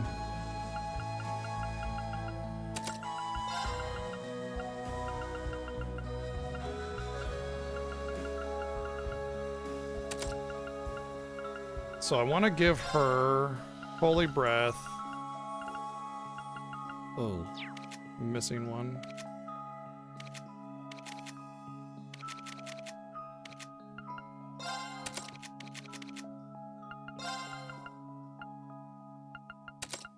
And then I'm going to give her the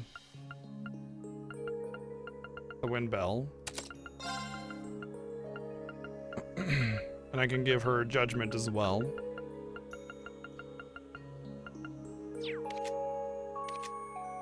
No, I had a judgment. Who took it? I remember I was saving it specifically for her because I knew I was going to give her the wind bell.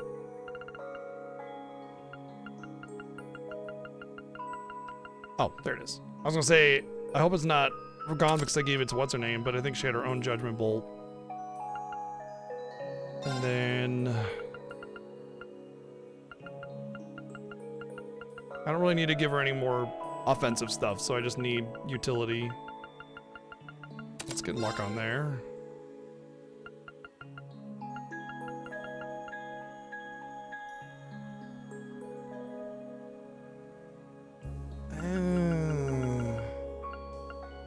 Chrono Burst actually might be kind of like an essential on her. Simply because it's like, if the shit hits the fan and I really need some healing, but like with Holy Breath and Wind Bell, I seriously doubt that'll be a problem. Oh, cast. Cast 2. Okay.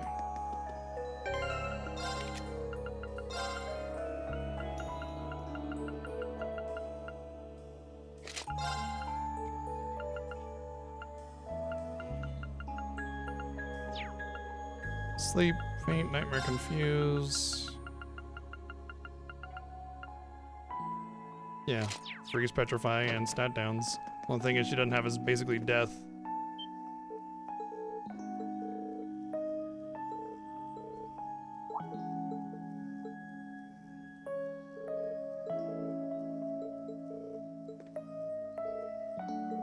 It makes me think that there could be one more chapter as the finale chapter. And cause like in Zero, the finale chapter was just the final dungeon. So. Yep, OST is good. OST is great.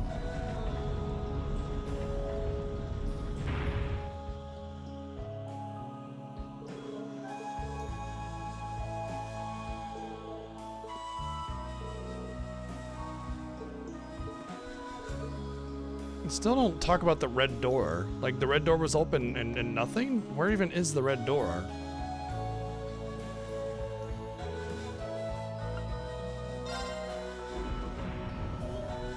Why did we open that red door only for it to not be a thing anymore? I don't even know what floor the red door is on.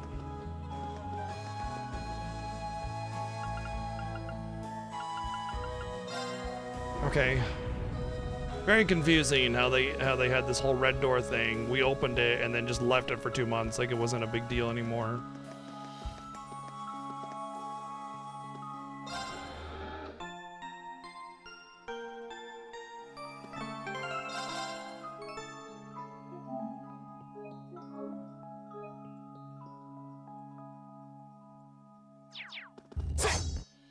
It's my turn. Go, go, go! Fire! We go. Okay.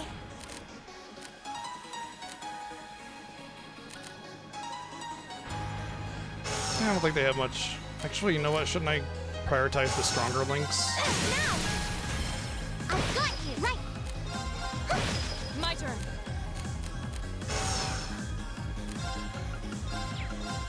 No. My turn. Okay. Yeah. I can do this. My turn. My turn. You still have a lot of training to do. I mean, I'm all for building up my links, but I'm probably getting to the point of the game where I'll be able to choose my party, so I should just prioritize the strongest links I have for all the best bonuses.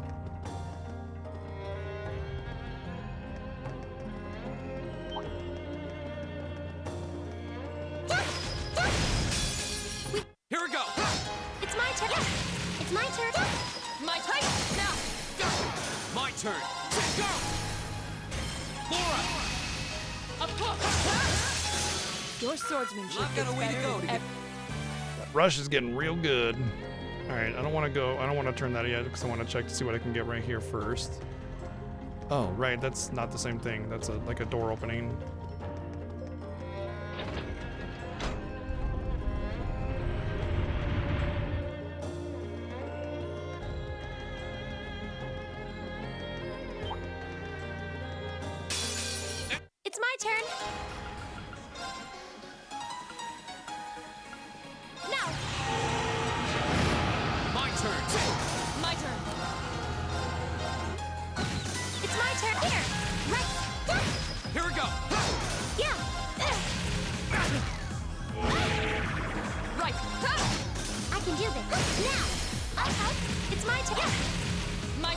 My turn. My turn. My turn. My turn. My turn. My turn. My turn. So 2% of damage is EP. Cool. Considering that I was basically recovering half of the EP as damage on an AoE attack, this should basically make everything more or less free. Plus I learned Maelstrom. And reduce AT delay after water arts. 50%. Wow. Okay, wow. Then I should prioritize the water casting.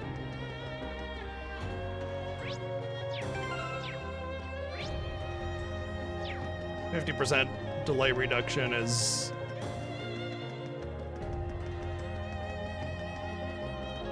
It's making the primary elements actually usable, because it used to just be the higher elements only as things you wanted to prioritize as getting for spells.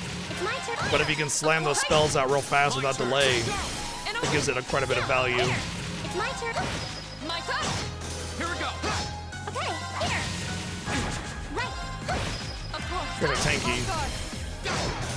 Your swordsmanship. Might also just be because I didn't get weapons on the other two in the last mission.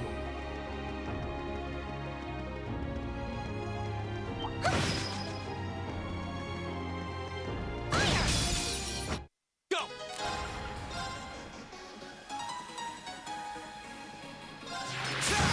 Yeah. Well, that was underwhelming. Dance, play. It's my turn. Why are those attacks so underwhelming? My turn. I guess I should be casting spells anyway, right? With her. It's my turn. Fire. Of course. It's my turn. Arcus. Oh, it's group wide too. It's not AoE. It's not like area wide. It's complete zone wide. Right. Fire. My turn. See how much damage it does. How much I get back. I just restored my EP to full. That costs 0 EP to cast. I mean, it costs like 250 or whatever it was, but I restored all of it through the damage I did. They also might be weak to water, but that's less known. I'll try it here again. Here we go. Well, this will only be 2 targets. 350. Right. My turn. 1 target. She's still getting 90 EP back. You still have a lot of training. So a third of the cost was negated by the EP regen. On a single target, probably something that's not weak to water.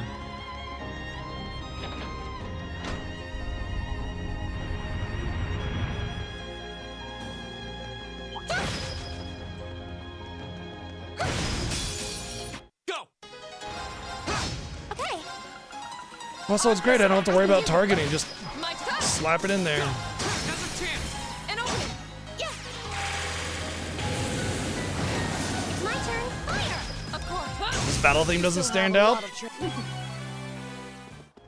I think battle theme slaps. Yay, treasure!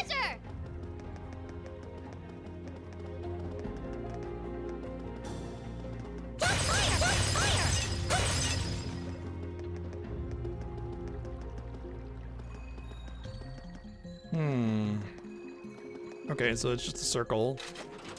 And then we gotta figure out where those paths opened up.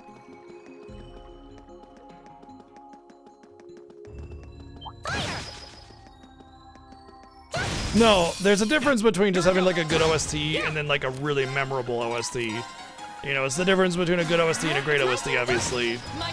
So like just because nothing really stands out doesn't mean that it's not some good jams. It's just like you won't remember it after you're done, you know? My turn. Okay. Yeah. Right. Go. Of course. We should keep going.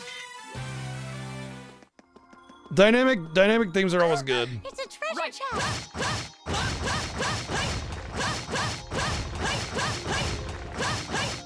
Yeah. But yeah, I always enjoy a dynamic theme that changes based on the status of your condition in the battle.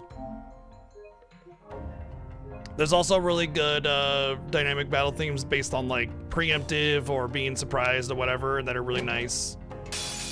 I welcome or all different challengers. themes based off of whether or not like you're fighting a certain type of enemy. I was like that.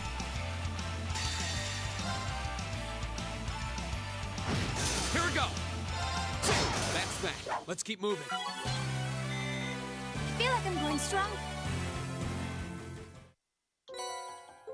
Juggler.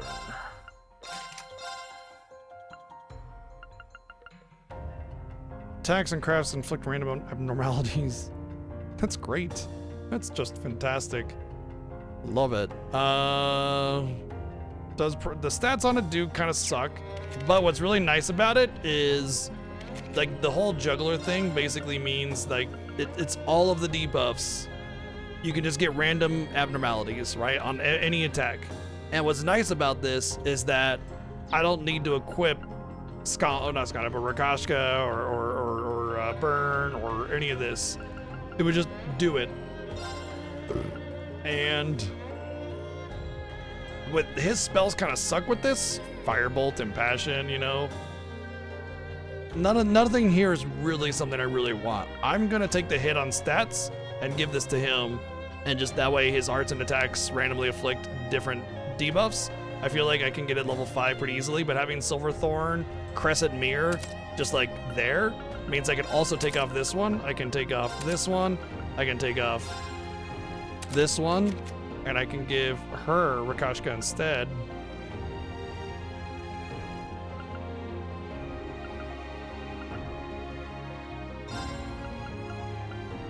So I still have it.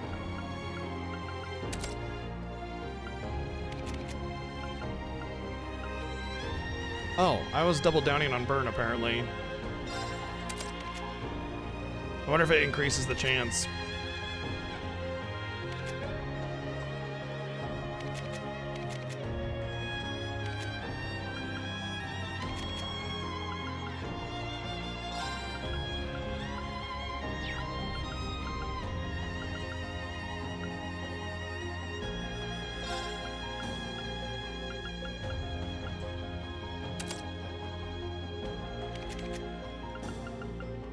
Alright, what should I put on now? You know what? I'm going to put on Genbu still, because I have the feeling that it might double the chance of application.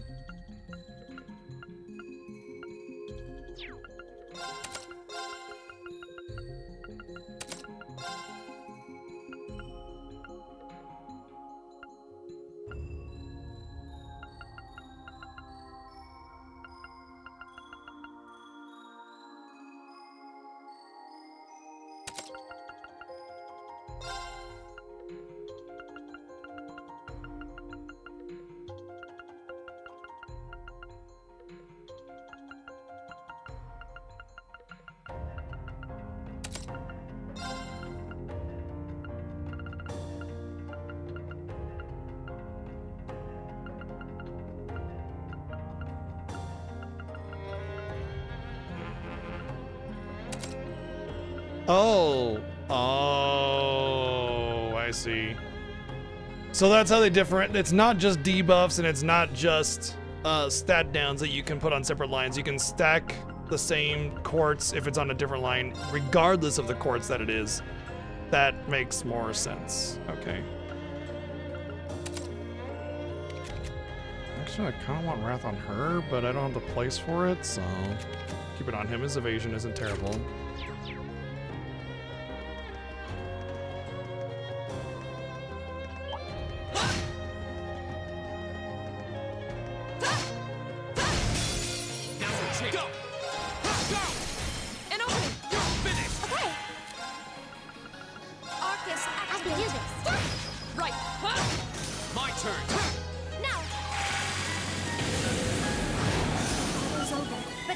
I'll have to watch his attacks to see if he's actually applying debuffs and which ones he can apply. Because there might be a difference between like a debuff and an abnormality and what that actually means. Like an abnormality might be just a stat down and not a debuff. Which is another reason why I kept the Genbu on there. Ooh, this looks like a good spot. We have the advantage. Here we go. Okay. Well, that was blind that you just applied. I can do this. Go! Of course. My turn. One shot. Yeah, here. Right. That takes care of...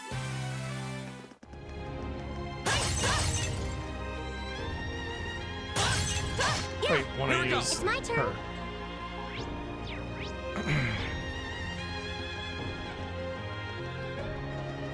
She has a longer range with her attack, and the Here we go. like sweeping aspect of it doesn't matter because you kind of have a vague out of aim to it, so you don't have to worry about it too much. Of course. Off guard. Your swordsman.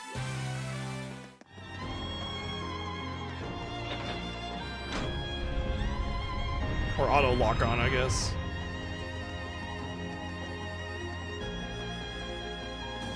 X6 was the different one on PS2, right? I felt X6, if that's the one, yeah, right? No, X6 was the one that was still on PlayStation, that your charge up was like the lingering bomb. Yeah, X6 was easily the worst one. X6 was easily the worst one for me.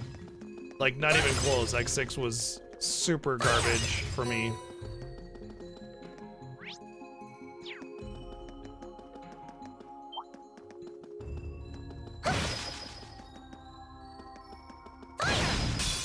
Now's our chance. Go!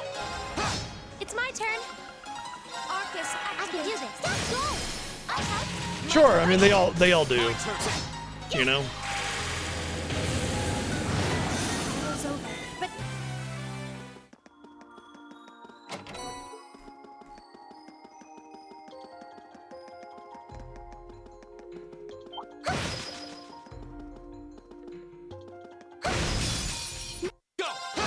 Okay. It's my turn. My turn. Here we go. Damn, girl. No. Definitely eating her Wheaties. It's my turn. My turn. Evil will fall before.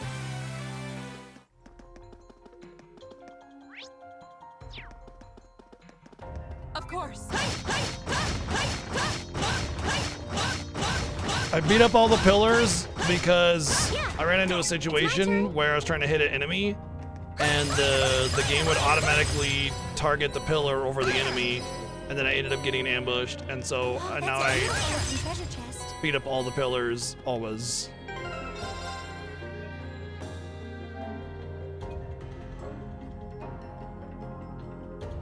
Lara Smash also, yeah, indeed.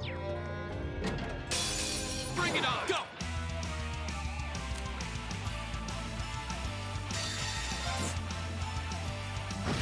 My turn. I can do this. Let's go! Time to finish this. Understood. That's the last of them. Good night, success. Impenetrable shield. That sounds like it could be fun. Is it Earth? I guess it is. Adamantite shield and crescent mirror. I was hoping that's exactly what it was. I don't want that on him.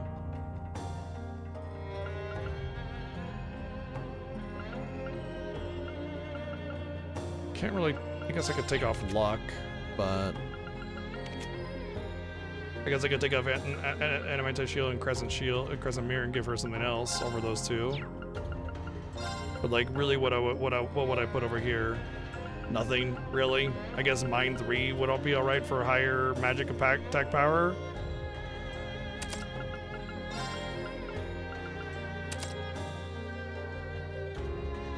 I just want more people to have that, those reflect spells and stuff, because there were already a couple bosses where I essentially needed to use those spells in order to actually win, because the game would just start off with like near one-shot spell or something. Okay. Right. Fire now. Right. Go. Yeah. I can do this. Fire. Of course. Evil will fall before my. Fire.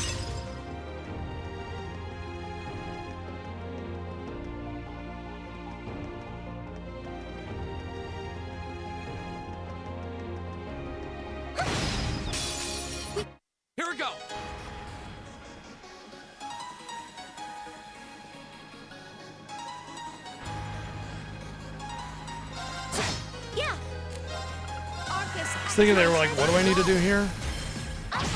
My turn. Go. Now. I like how she was almost out of EP, and then I cast that spell, and then she's at full EP. That is so good in practice. Like, I was like, in theory, this is really good. I really hope it's also good in practice, and lo and behold, it is very good in practice.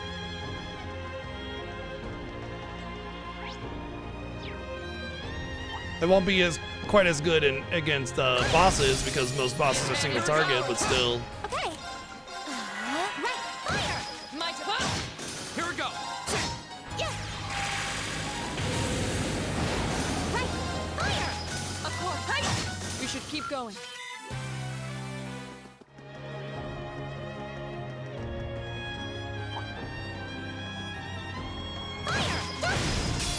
We have the advantage. Yeah. Here. Well, there's poison. My turn. I haven't seen a stat down from him though. Okay. Here. It's my turn. Voice and debuffs. You still have a lot of training to do. Which I guess is fine.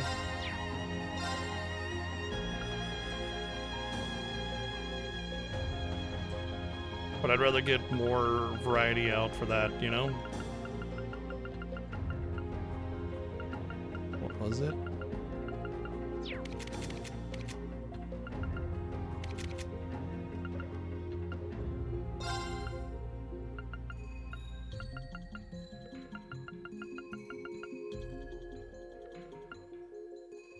Uh-oh.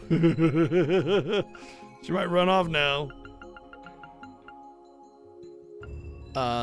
Cat's time. It's time for the cat's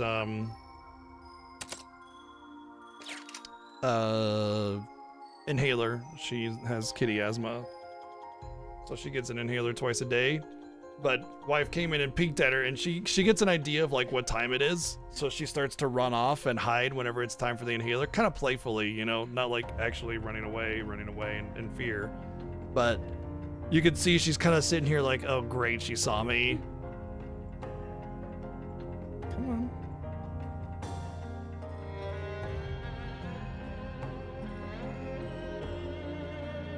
So let me give her inhaler really quick, and then we'll get back to the game.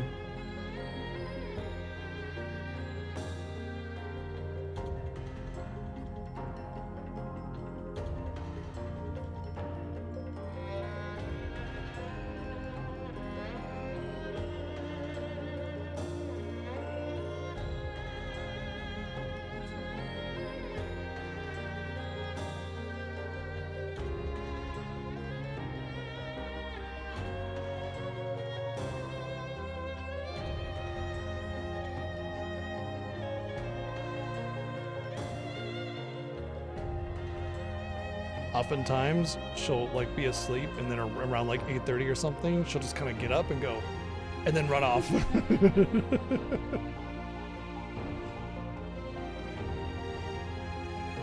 Like she can sense the time, and she's like, I gotta get out of here. There you go. It wasn't so bad, huh? And now it's over. Done deal.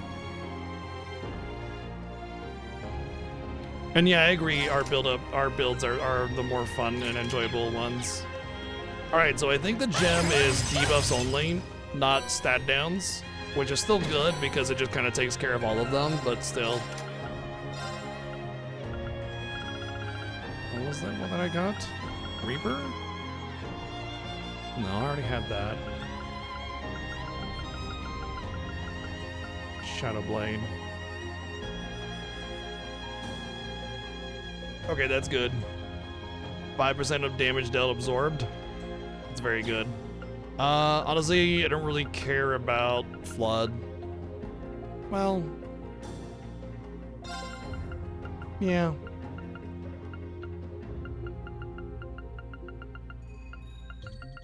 %5 damage dealt as HP is quite good. If 2% EP can basically restore her to full EP, that's like 500. Twice that in HP, I mean, you're looking at 500 to 1,000 in heal on a single target if it's just a decent ability, you know? Can really keep you full.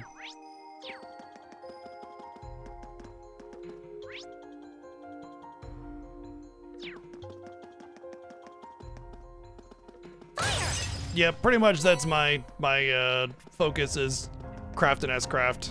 Oh, it looks like we've finally made it to the end. Well, these are usually the bosses that really piss me off because they'll just start the fight and die, so let's hope this isn't one of those bosses, eh? I mean, I do have domination, so maybe it won't be a problem. Watch out. They have two side floppy wieners. Sure, he has strength up, so I don't really care.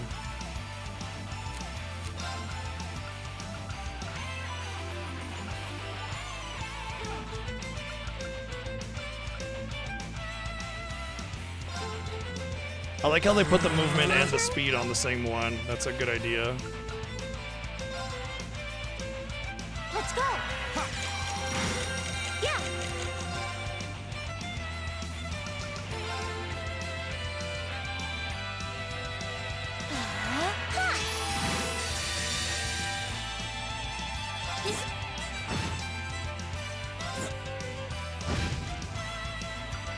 Damage, you can only hit one. Well, that thing's dead for sure.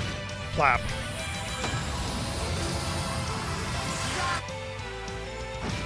Oh no, you don't.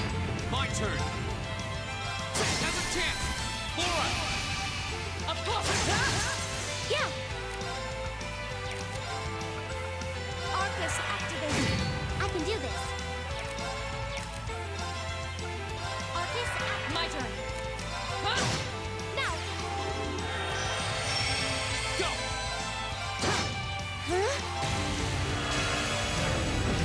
It's my turn. Of course. Right. Here we go. Now. It's my turn. Fire. Right. Right. Wrecked.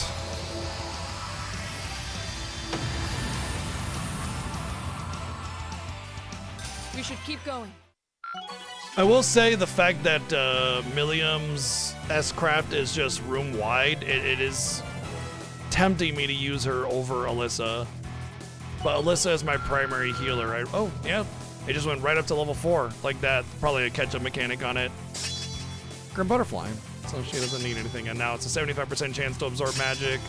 Restores EP at start of battle 10%. That's like sustainability for normal battles and stuff. It's not really that big of a deal. 2 judgment bolts, apparently. I didn't leave any room for the BS. I've only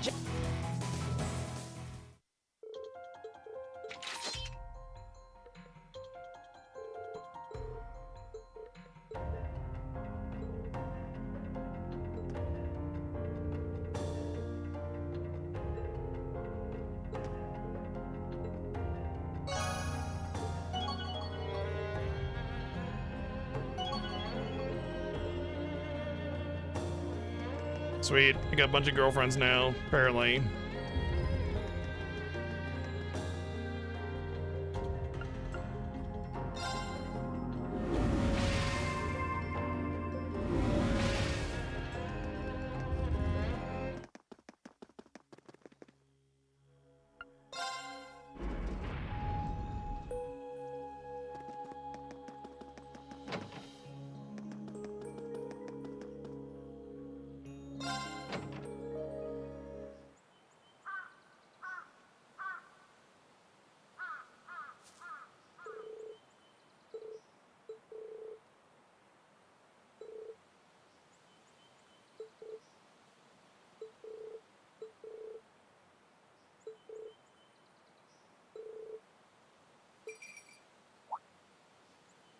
Oh, do we actually finally get to learn about the cat?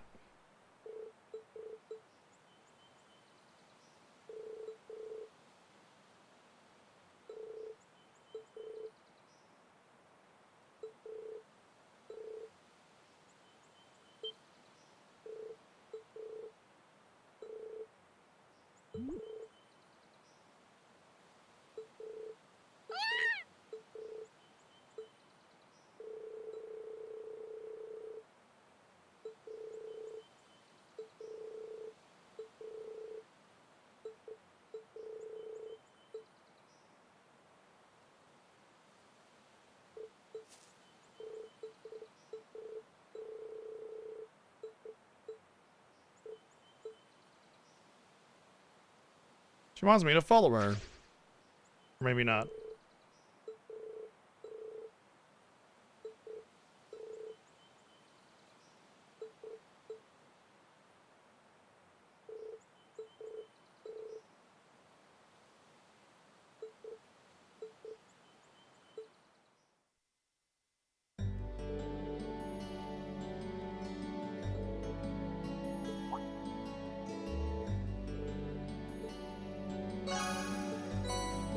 Chaos.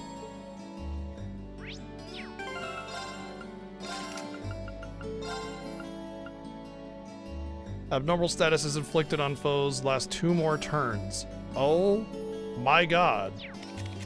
Oh my god. That is freaking amazing. Oh, that sucks though because I gotta take one of those off. Or domination. Oh, no. Hold on a second. I think I'm able to finagle this. No, because I have to have a status and a stat down, right? Do I have a stat down here? I guess I have Spirit Breaker. And that's just kind of sitting there because there's nowhere else to put it. Because blue. And the Seiryu is here. Ah, damn it, dude. That is so essential on her. I have to get rid of something though.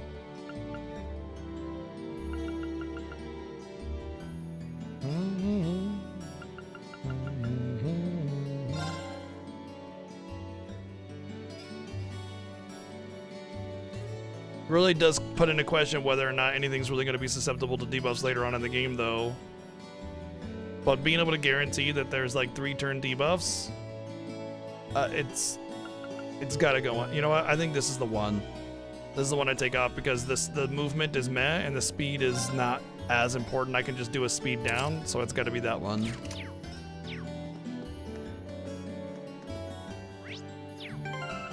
And there's a possibility that I can just put that on him, actually. There we go. It was on him originally anyway.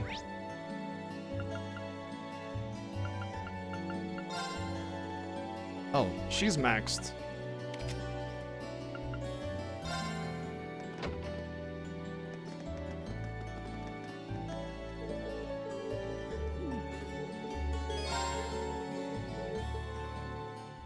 Learning that there's a fast forward, I'm just gonna fast forward through this.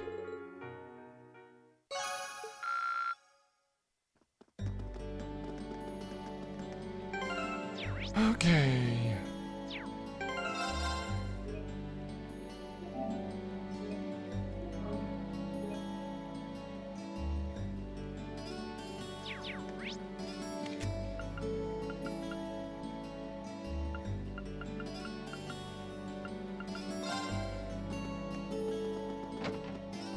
Apparently the cute computer lab is on the 3rd floor.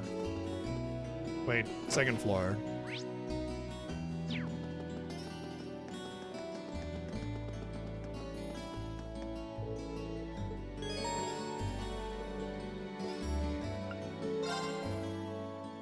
Knock, knock, knock.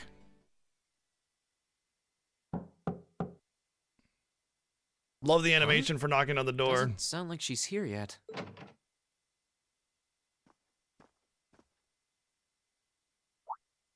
Oh.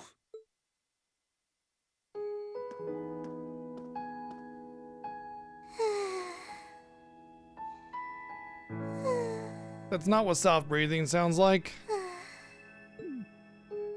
At least she's getting some rest. Must be a rare treat for her. What to do, though? I'd almost feel bad about waking her. Let her sleep. She must be really tired. I should let her sleep a while longer. Oh.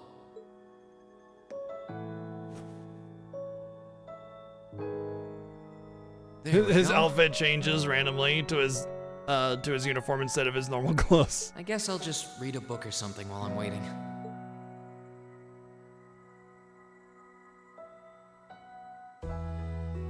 That's an unnecessary thing, by the way, because the classroom is going to be temperature moderated. It's not like she's outside or something. It's just a forced act of chivalry. Huh? Where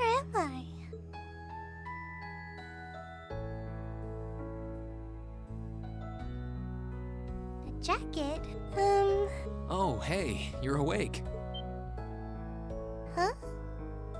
Rean? Oh, right. I came here after the conference was over. So this jacket is... Oh no! I'm so sorry! I can't believe I fell asleep after asking you to come all the way here. Don't worry about it. You're doing me a favor here. I appreciate you taking the time out of your schedule for me. Aww. Why is it that you always seem to catch me at the weirdest moments? Everybody knows that if you Still. catch somebody at their weirdest moments, then you'll Thanks. never ever be compatible ever. No problem. Glad to do what I can. It wasn't too hot, was it? No, of course not. It felt really nice and warm.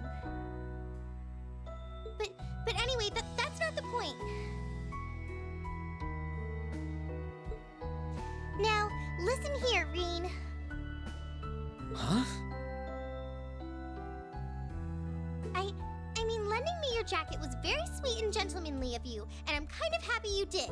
But it's not very gentlemanly to sit and stare at a girl when she's sleeping, you know. Wasn't staring. I'm sorry? You were sleeping so peacefully that it seemed almost wrong to wake you up. But I guess it was inconsiderate of me to just let you nap there. No. I'm not annoyed with you. It's just kind of weird to randomly watch people sleep, you know? If it was someone else, they might have misunderstood.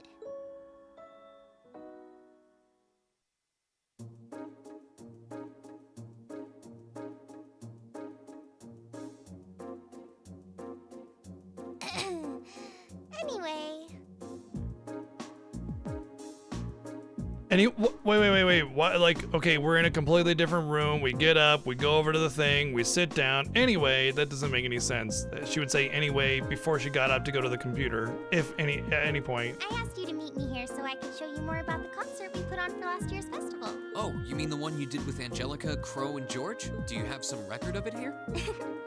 Actually, I do. George was testing out some kind of orbital video camera that was being developed by the Ruhr Institute of Technology. And we've still got the recording here. An orbital video camera? Yeah, the technology is different from what they use for the Orbital Net. Actually, it's probably faster to just show you. Let me bring it up on the screen.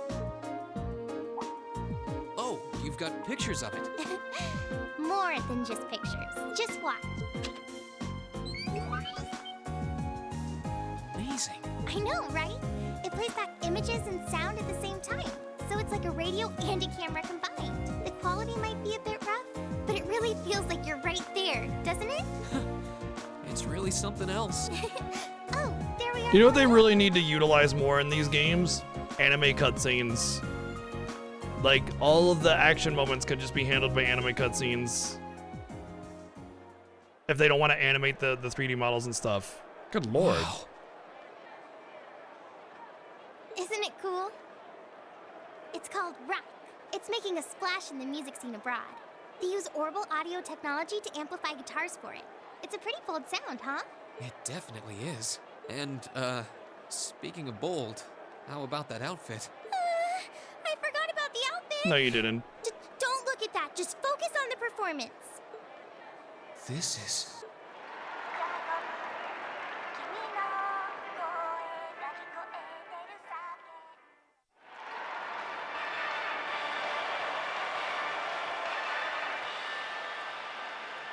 Bravo!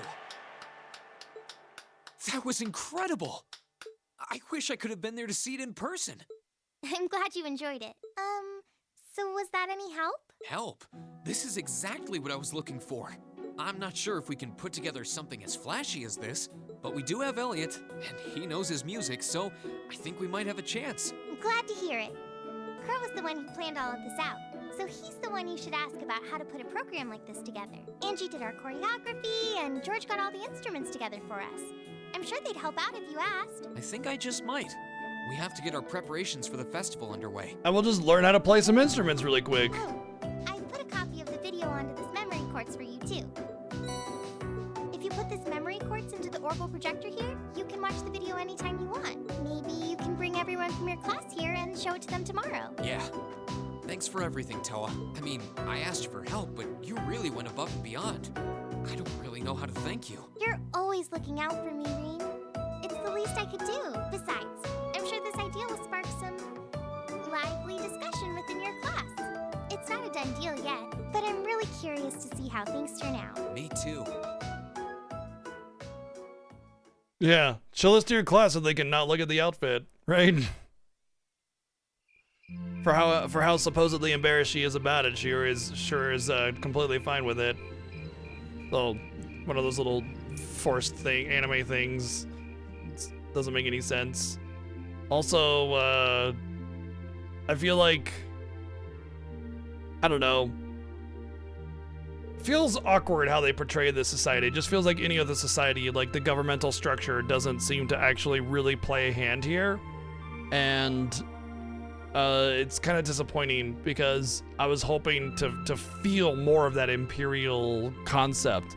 And it just kind of seems like everything's the same just by a different name, you know? Like, we're in Crossbell or the Barrel or something, you know? Nothing's really different.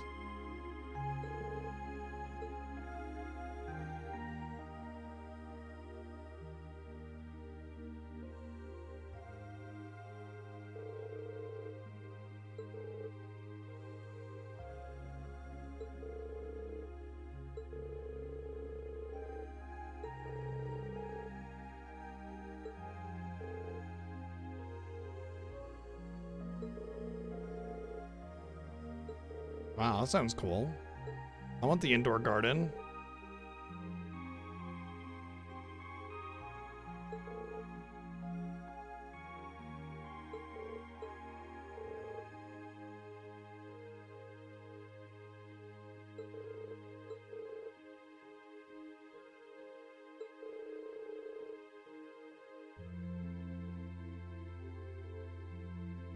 So that's actually one of the problems with this game's world building, Bowser, is that technology is all over the place. You'll have like flying mecha, and then you'll have like the first incarnation of cars or something like that. You know what I mean? It's just all over the place. Yes, there's an Industrial Revolution-esque technology thing advancing through. So there's this thing called the Orbital Revolution, which is basically the Industrial Revolution, and instead of like steam and electricity and all that stuff being invented, it was orbaments, and orbaments are basically a catch-all for any kind of electronic.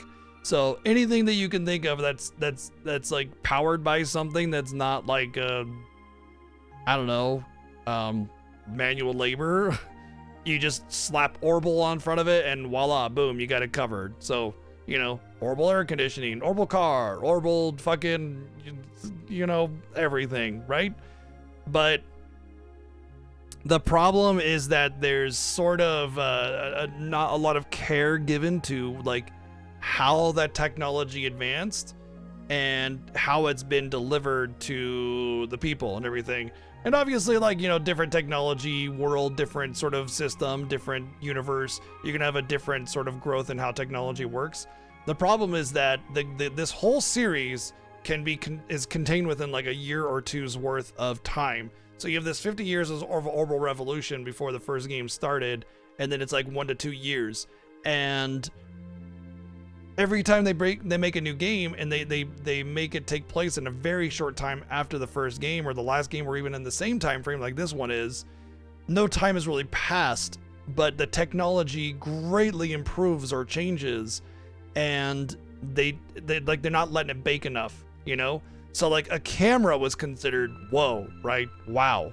You can use a memory quartz with orbaments and take pictures, and it's very, very like 1950s film noir style of like sepia toned camera quality, right? So very, very archaic style of camera picture taking, and then it's like, what, half a year has passed, if that? And it's like, yeah, they were testing a camera, you know, which is ridiculous, right? It's just, there's no time for these technologies to bake and grow and adapt. It should have been this was a thing all along, or if you didn't have it in there, let some time pass before you, because this was a last year thing, right? The first game started about 2 years ago, if that. I think it's actually less than that. and camera was a new technology, yet they're talking about a video camera in the same area, and also radio is relatively new, and cars are only about a year or two old, and it's just like they're not really portraying the technological growth well. Hell, even the first skyscraper was like mid 2000s-esque style of luxury and modernity, modernness, whatever you want to call it. You know what I mean? And it just it's like they skipped all this like messiness of new technology and how kind of grimy it is, and before it like gets polished out and advanced and grows and it just, you go from like the most archaic form of it to the most advanced current modern form of it and beyond in like 2 months. And the thing is, here's the problem with that concept. The problem with that concept is factories, and well, not just factories, but also like technology and progression in technology and advancement. You can't mass produce something like that for people at a reasonable price without factories. You have to be able to mass produce it, and building a factory alone is already going to take several years to build that. Then you got to get labor, then you got to manage that factory, and then after several years of R&D, then you develop like more advanced versions of it, and then you got to update your factories or build new ones in order to mass produce it, hire labor, you know, and then the cost slowly comes down because it's not being mass produced. It takes decades in some cases for technology to grow because it has to be affordable in order for it to take off. If you can't mass produce your technology or your product in general to sell at a reasonable price, you don't get the funding to do R&D for the next one, you know?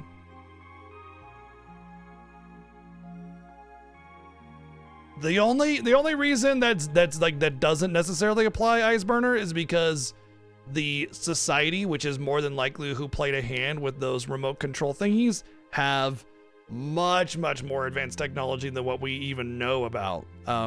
Their like archaisms are basically autonomous robots, whereas what we can do with that kind of thing is very simple. So that's the only reason why you might be able to have an answer to some of that stuff. But the way that the society displays and engages their technology is mostly for battle with the archaisms, and otherwise like very sparsely they keep to themselves, you know? The only like explanation that I have ever come to think of during this time with this series is that it's possible that there is an external force that has not been illuminated on yet, either in this game or any of the games yet to date, that is intentionally seeding technology to different countries in this area in order to cause massive technological imbalances, which would destabilize all of the interactions between the countries, because they're all going to think they have way higher technology than their neighbors, which would cause potential conflict, war, in order to take territory, etc., and they're doing it in order to like cause a mess, basically. But I think that's a bit of a stretch conspiracy theory kind of like concept. I seriously doubt that's actually the main plot. But if it is, by the way, they need to stop hiding it from the player. That's another problem, is like sometimes they just like hand wave shit away, and then 3 games later they're like, oh, actually, that was explained by this thing. Yeah, totally. Like with Tio's ability to just sense everything around her, it was really annoying. And then finally at the very end of the game, they explain that it has to do with some orbital thingy on her head or whatever that like detects energy. And even that is kind of really like kind of hand wavy as well. Like, you know, I guess that thing or whatever. But that's just like a projector, you know? Like having a screen with a projector is not the same as having full recorded video, you know? Especially in such a high quality and all that kind of stuff. Either way, it doesn't matter. Like you can kind of like make arguments here and there about them potentially having the technology, but it's really a stretch, and you're really kind of like making excuses and making apologies for the, and I get it, you know, it's like the world that they're trying to build is really complex, and to try and think about all the variables the first time through, it's just not going to happen, you know? But either way, the system really is all over the place. I mean, the fact that you had the Arceal, and then like you're sitting here in like early 1900s levels of building construction and electricity, it's just weird. It's all over the place, right? That's still that whole all over the place concept of mecha and the first ever telephone, like in the same technology era, and it's weird. You know, it just doesn't quite add up. Like phones are what, like 5 years old? Like the phone system, was very, very simply displayed in Trails in the Sky. It was like only like the Bracer branches and major governments had a phone. Very simple stuff. And then it's like 1 year later when you're playing as Lloyd Bannings, all of a sudden you got cell phones. You know?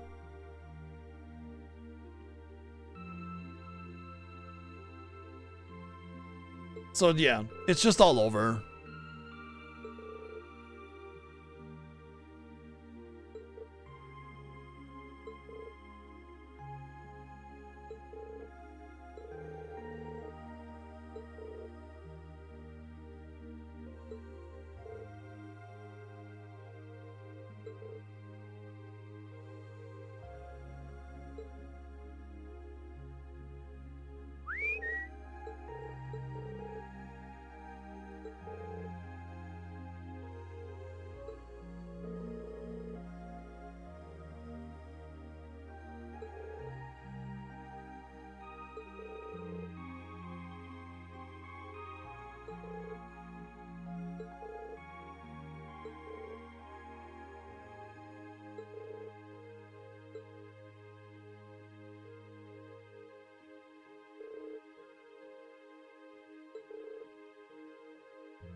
So that whole idea of the concert goes right out.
Xenogears, I think there's some very stark flaws with it, but otherwise it's a fantastic game, yeah. Like the flaws of Xenogears are like slaps to the face, but when you get past them, Xenogears is definitely one of those like peak experiences, you know?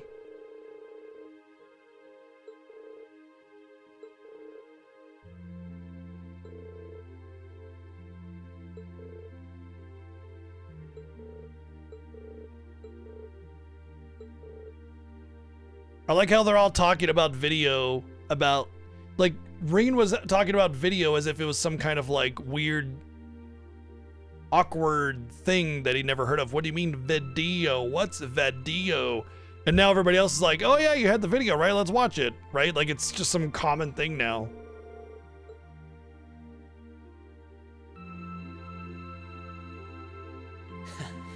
Can't wait to see the looks on their faces. Why didn't they just show it to him then, when they were at the meeting? That makes no sense. I imagine Toa's outfit might raise more than a few questions, too.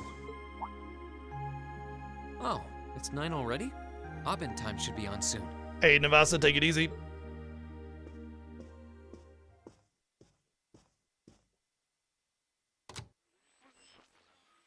Couldn't even have his arm reach up, could he? I'm Misty, and this is Radio Trista. It's 9 p.m. on the 19th of the 9th month. If only I was dressed to the nines to match. It feels like we're finally getting the break we deserve from a long string of uncomfortably humid nights. That's right, fall is finally here, and it's brought its cool night breezes and gentle chirping of insects with it. Along with that respite, Erebonians everywhere are turning to their true autumn passions, food and sports.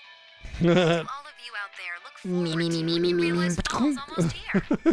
For me, it's definitely the food. The crops come into season, ready for the harvest. I can only imagine how much work it has to be for all those farmers. But I can't wait for my first roasted chestnuts of the season. It's just about time for those to start popping up too. Sure, I'll never turn down a Marin Glacé or a Mont Blanc, but roasted is the way chestnuts were meant to be. That soft, melt-in-your-mouth taste, that sweet fragrance, simply irresistible. Whoops! The director's over there giving me the stink eye. Someone hasn't eaten dinner yet, I'll bet. Anyway, fall is also known for being a season for the arts. One of the Empire's most popular cultural institutions is the opera, and no one does opera like Heimdall's famous opera house. But as far as music goes, I'm a sucker for the classics. I still sing along whenever I hear The Whereabouts of Light. I stare in disbelief as you fade away. Uh-oh. Like a dimming star beneath the coming day. She's giving herself away. Whoa there. Almost felt like I was in my shower back home. Speaking of music, some fresh new genres have been gaining popularity lately, both at home and abroad. Oh, now they're gonna conveniently give the go-ahead for rock. She really does have a pretty voice. Though I guess you kind of have to in order to be a big opera singer like that. I don't know if singing on the air like that is such a good idea if she's trying to keep her identity under wraps, though. We've got our practical exam coming up next week, then another field study over the weekend. Sounds like things are going to be even busier than usual. I'd better brace myself for an exhausting week.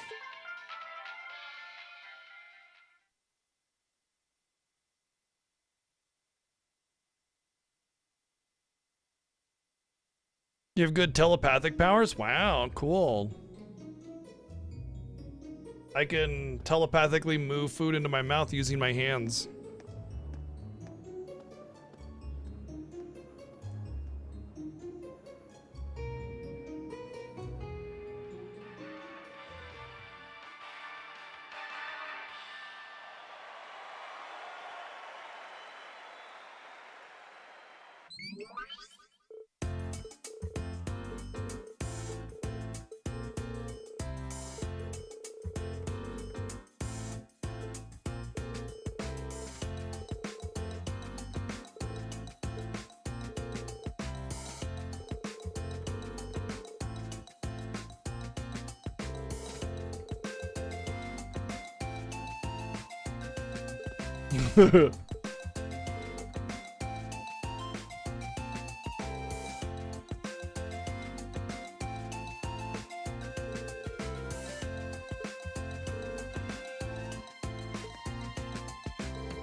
Oh my god.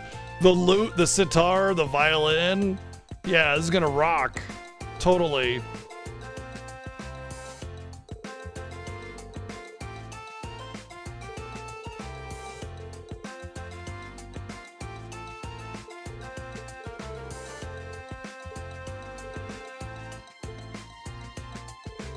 I got the triangle covered. I can ding that fucker like nobody's business.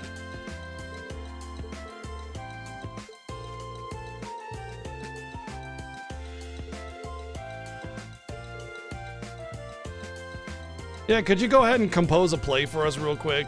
You know, make sure it matches the choreography that you have no idea that's gonna happen. And also, we only have like a week. All right, cool, bye.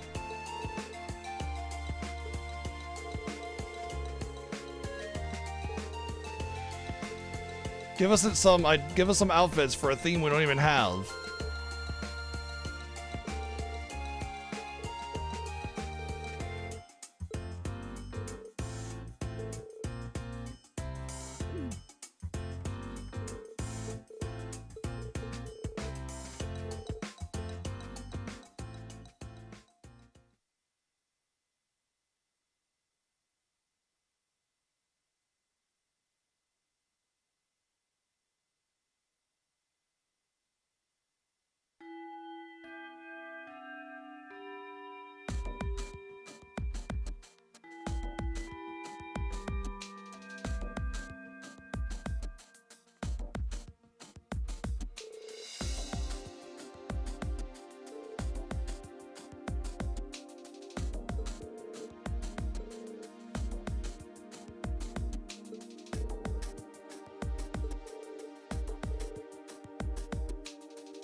Yeah, because 22 is just ancient. Oh man, my back. Oh, I remember when I was 22 and it was just like, you know, my hair's falling out, my teeth are all gray, and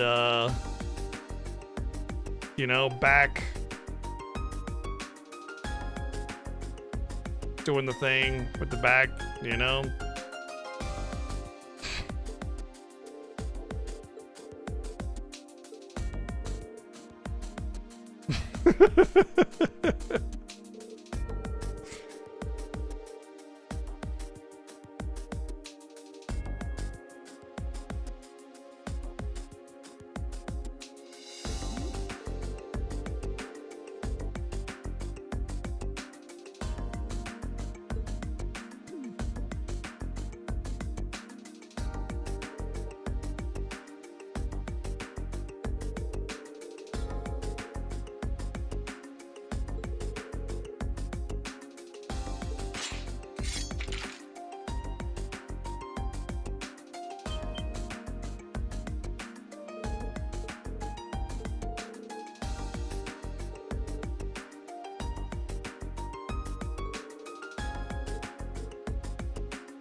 I thought it might be something like this. Only 3.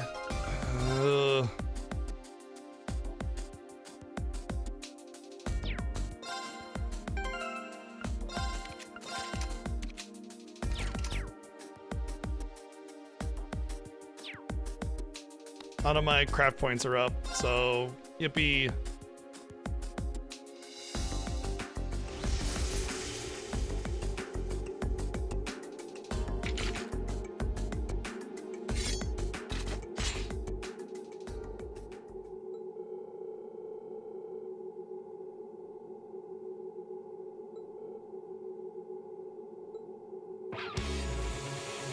I take it you're all ready?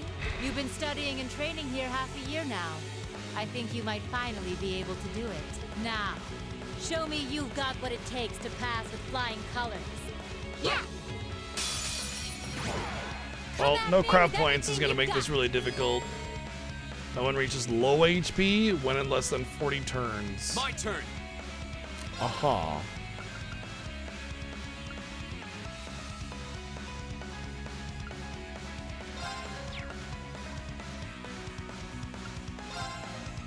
Arcus, activate. Right. Arcus, activate. Of course.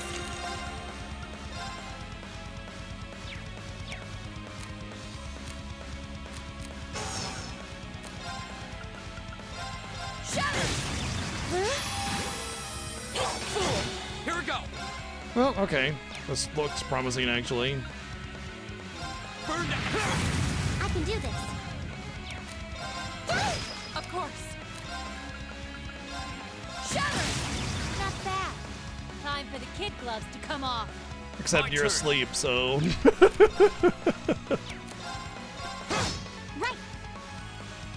Like, that was kind of funny. I put her to sleep, and she's like, all right, time for the kid gloves to come back off or whatever, but she was asleep, so, Oh no, you're gonna Oh, I should have cast a spell. What was I thinking? Off guard. Go. Burn down. It's my turn. Okay. Come a long way. That wasn't so bad. Take care of them.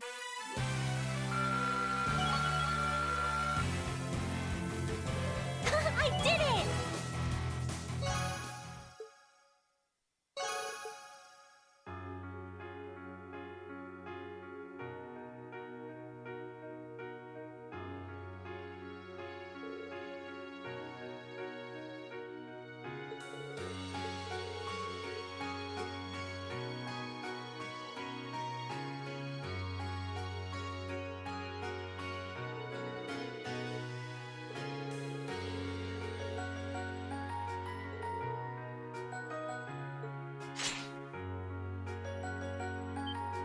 Yay, in just 6 short months, we became more powerful than one of the Divine Blades.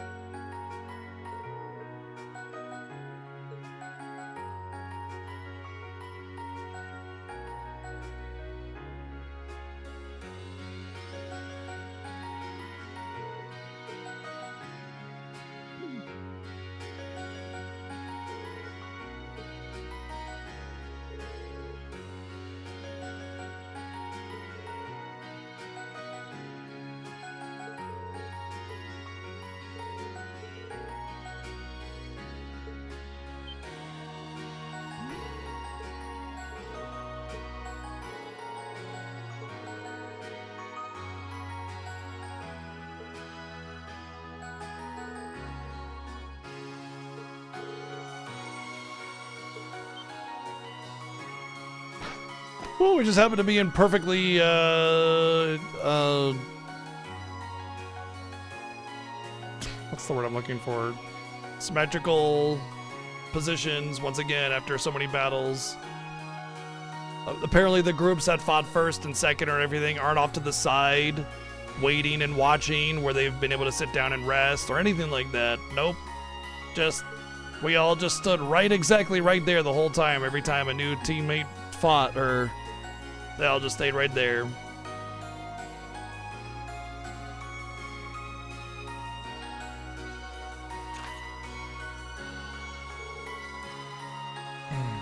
Interesting that my groups are still split up. Elisa, Fee. Really? Are those Laura, Emma, and Milliam? 3 of who I would use to fill those 2 slots. So I get Reen, Elisa, and Fee, and then I'm gonna probably use Elliot as my 4th.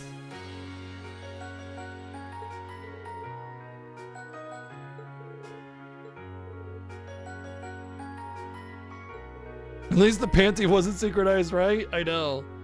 Half of those people should have been on the sidelines, not panting at all because I had time to rest.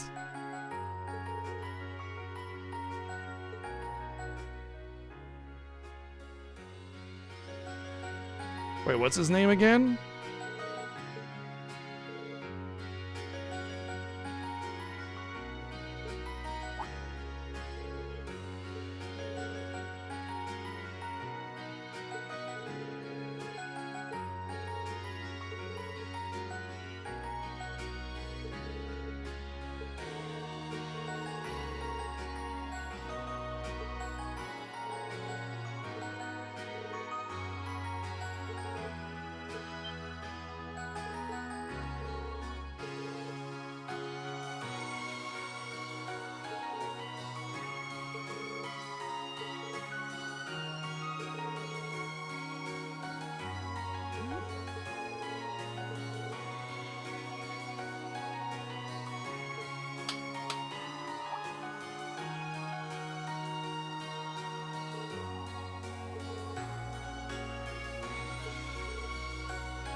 Boy, you know, based on how this is going, maybe I won't finish it by tomorrow. I thought this would be the final chapter for sure.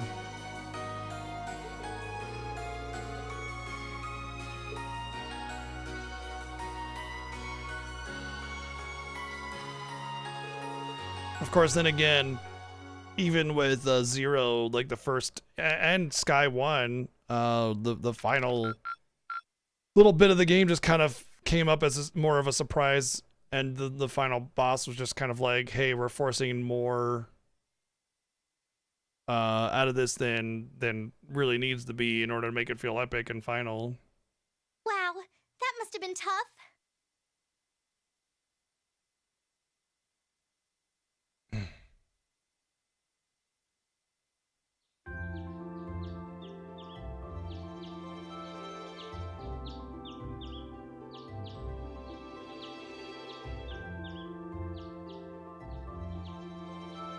Steak sauce.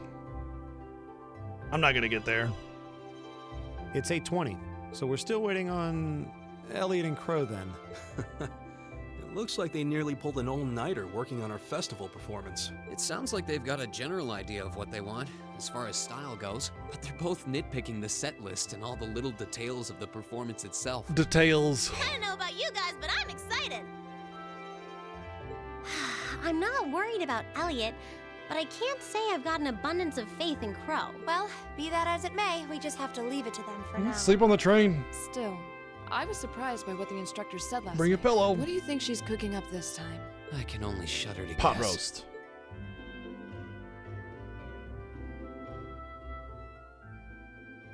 Oh, before I forget, I want you all to stop by the academy tomorrow morning before you head out. Both groups.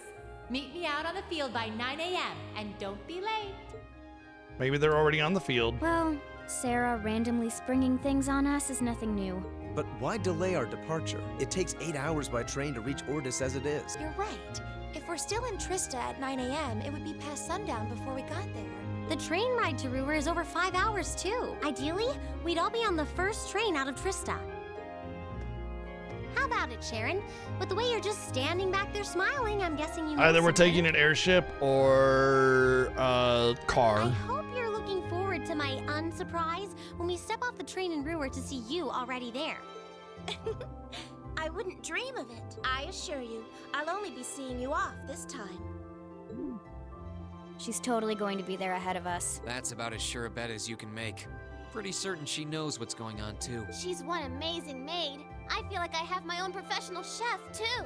Oh, sorry guys, I overslept. Just right there, like. Yo, morning everyone. Why are we having this internal conversation when she's right there in morning voice distance? I don't know how to. Anyway, you're not. Looks like It's not talking amongst yourself when she's right fucking there, and I hate it when they do that. We have to meet the instructor at the field by 9, right? Very frustrating. I don't know what she wants to see us about, but don't worry, we've still got some time left. Anyway, I really hope they I grow think out we of should head out now. that writing style I'm sure in the later most of us have games. some last-minute preparations to take care of. True. Have a safe trip, everyone. All right.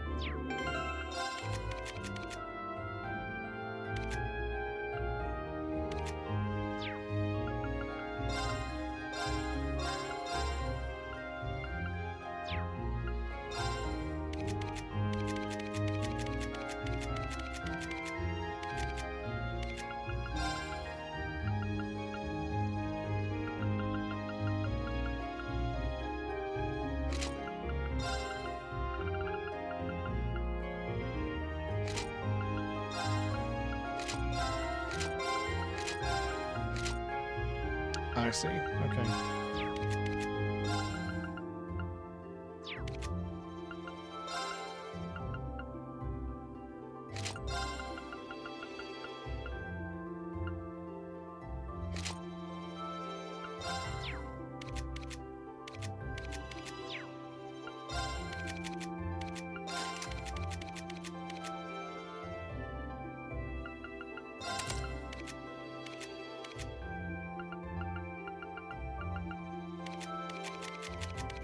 Looks like I don't really need to do a whole bunch of setup. Maybe with her I do. I just need to build her like Laura, basically.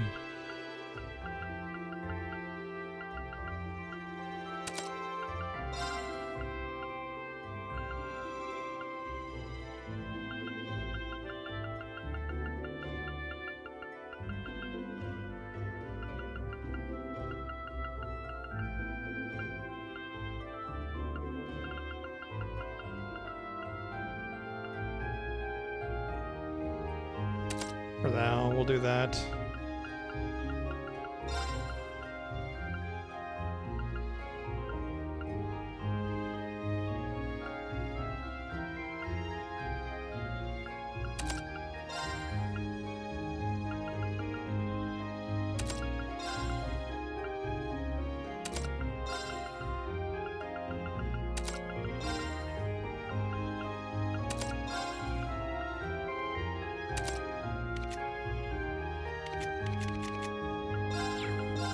And build her like Emma.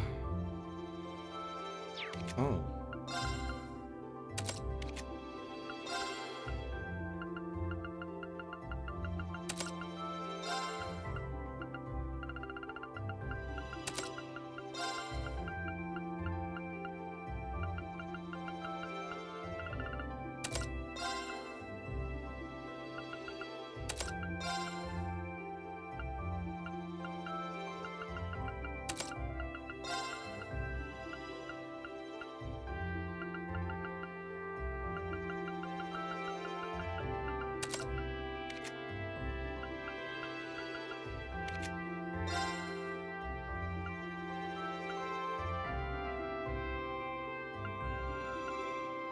It's just a very common trope that maids are secretly assassins in anime. I don't even think you need to see that one specifically to kind of get that, you know? Wow, how did I go from like the 900 attack power before? Oh, I don't want to attack on him. Different character.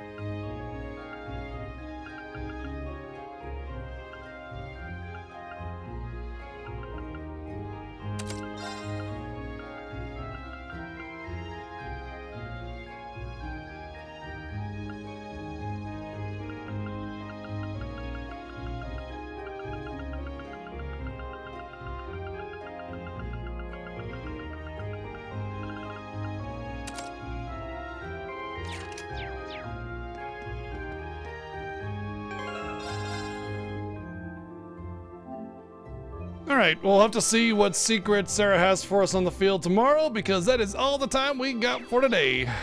Definitely an interesting day with a couple of frustrations, but otherwise a good time with the game as normal. And I'm looking forward to tomorrow. So, you know, maybe I have my common complaints about the game, but overall I'm enjoying it as normal, as I have mentioned many times before. So yeah, good day. Enjoyed it. Thank you for hanging out. Thanks for all the love and support, bits and donations and subs, resubs, and we'll see you tomorrow with more Legend of Heroes Trails to Cold Steel? Trails of Cold Steel? So confusing. Good night, everyone. Take care. Cheers.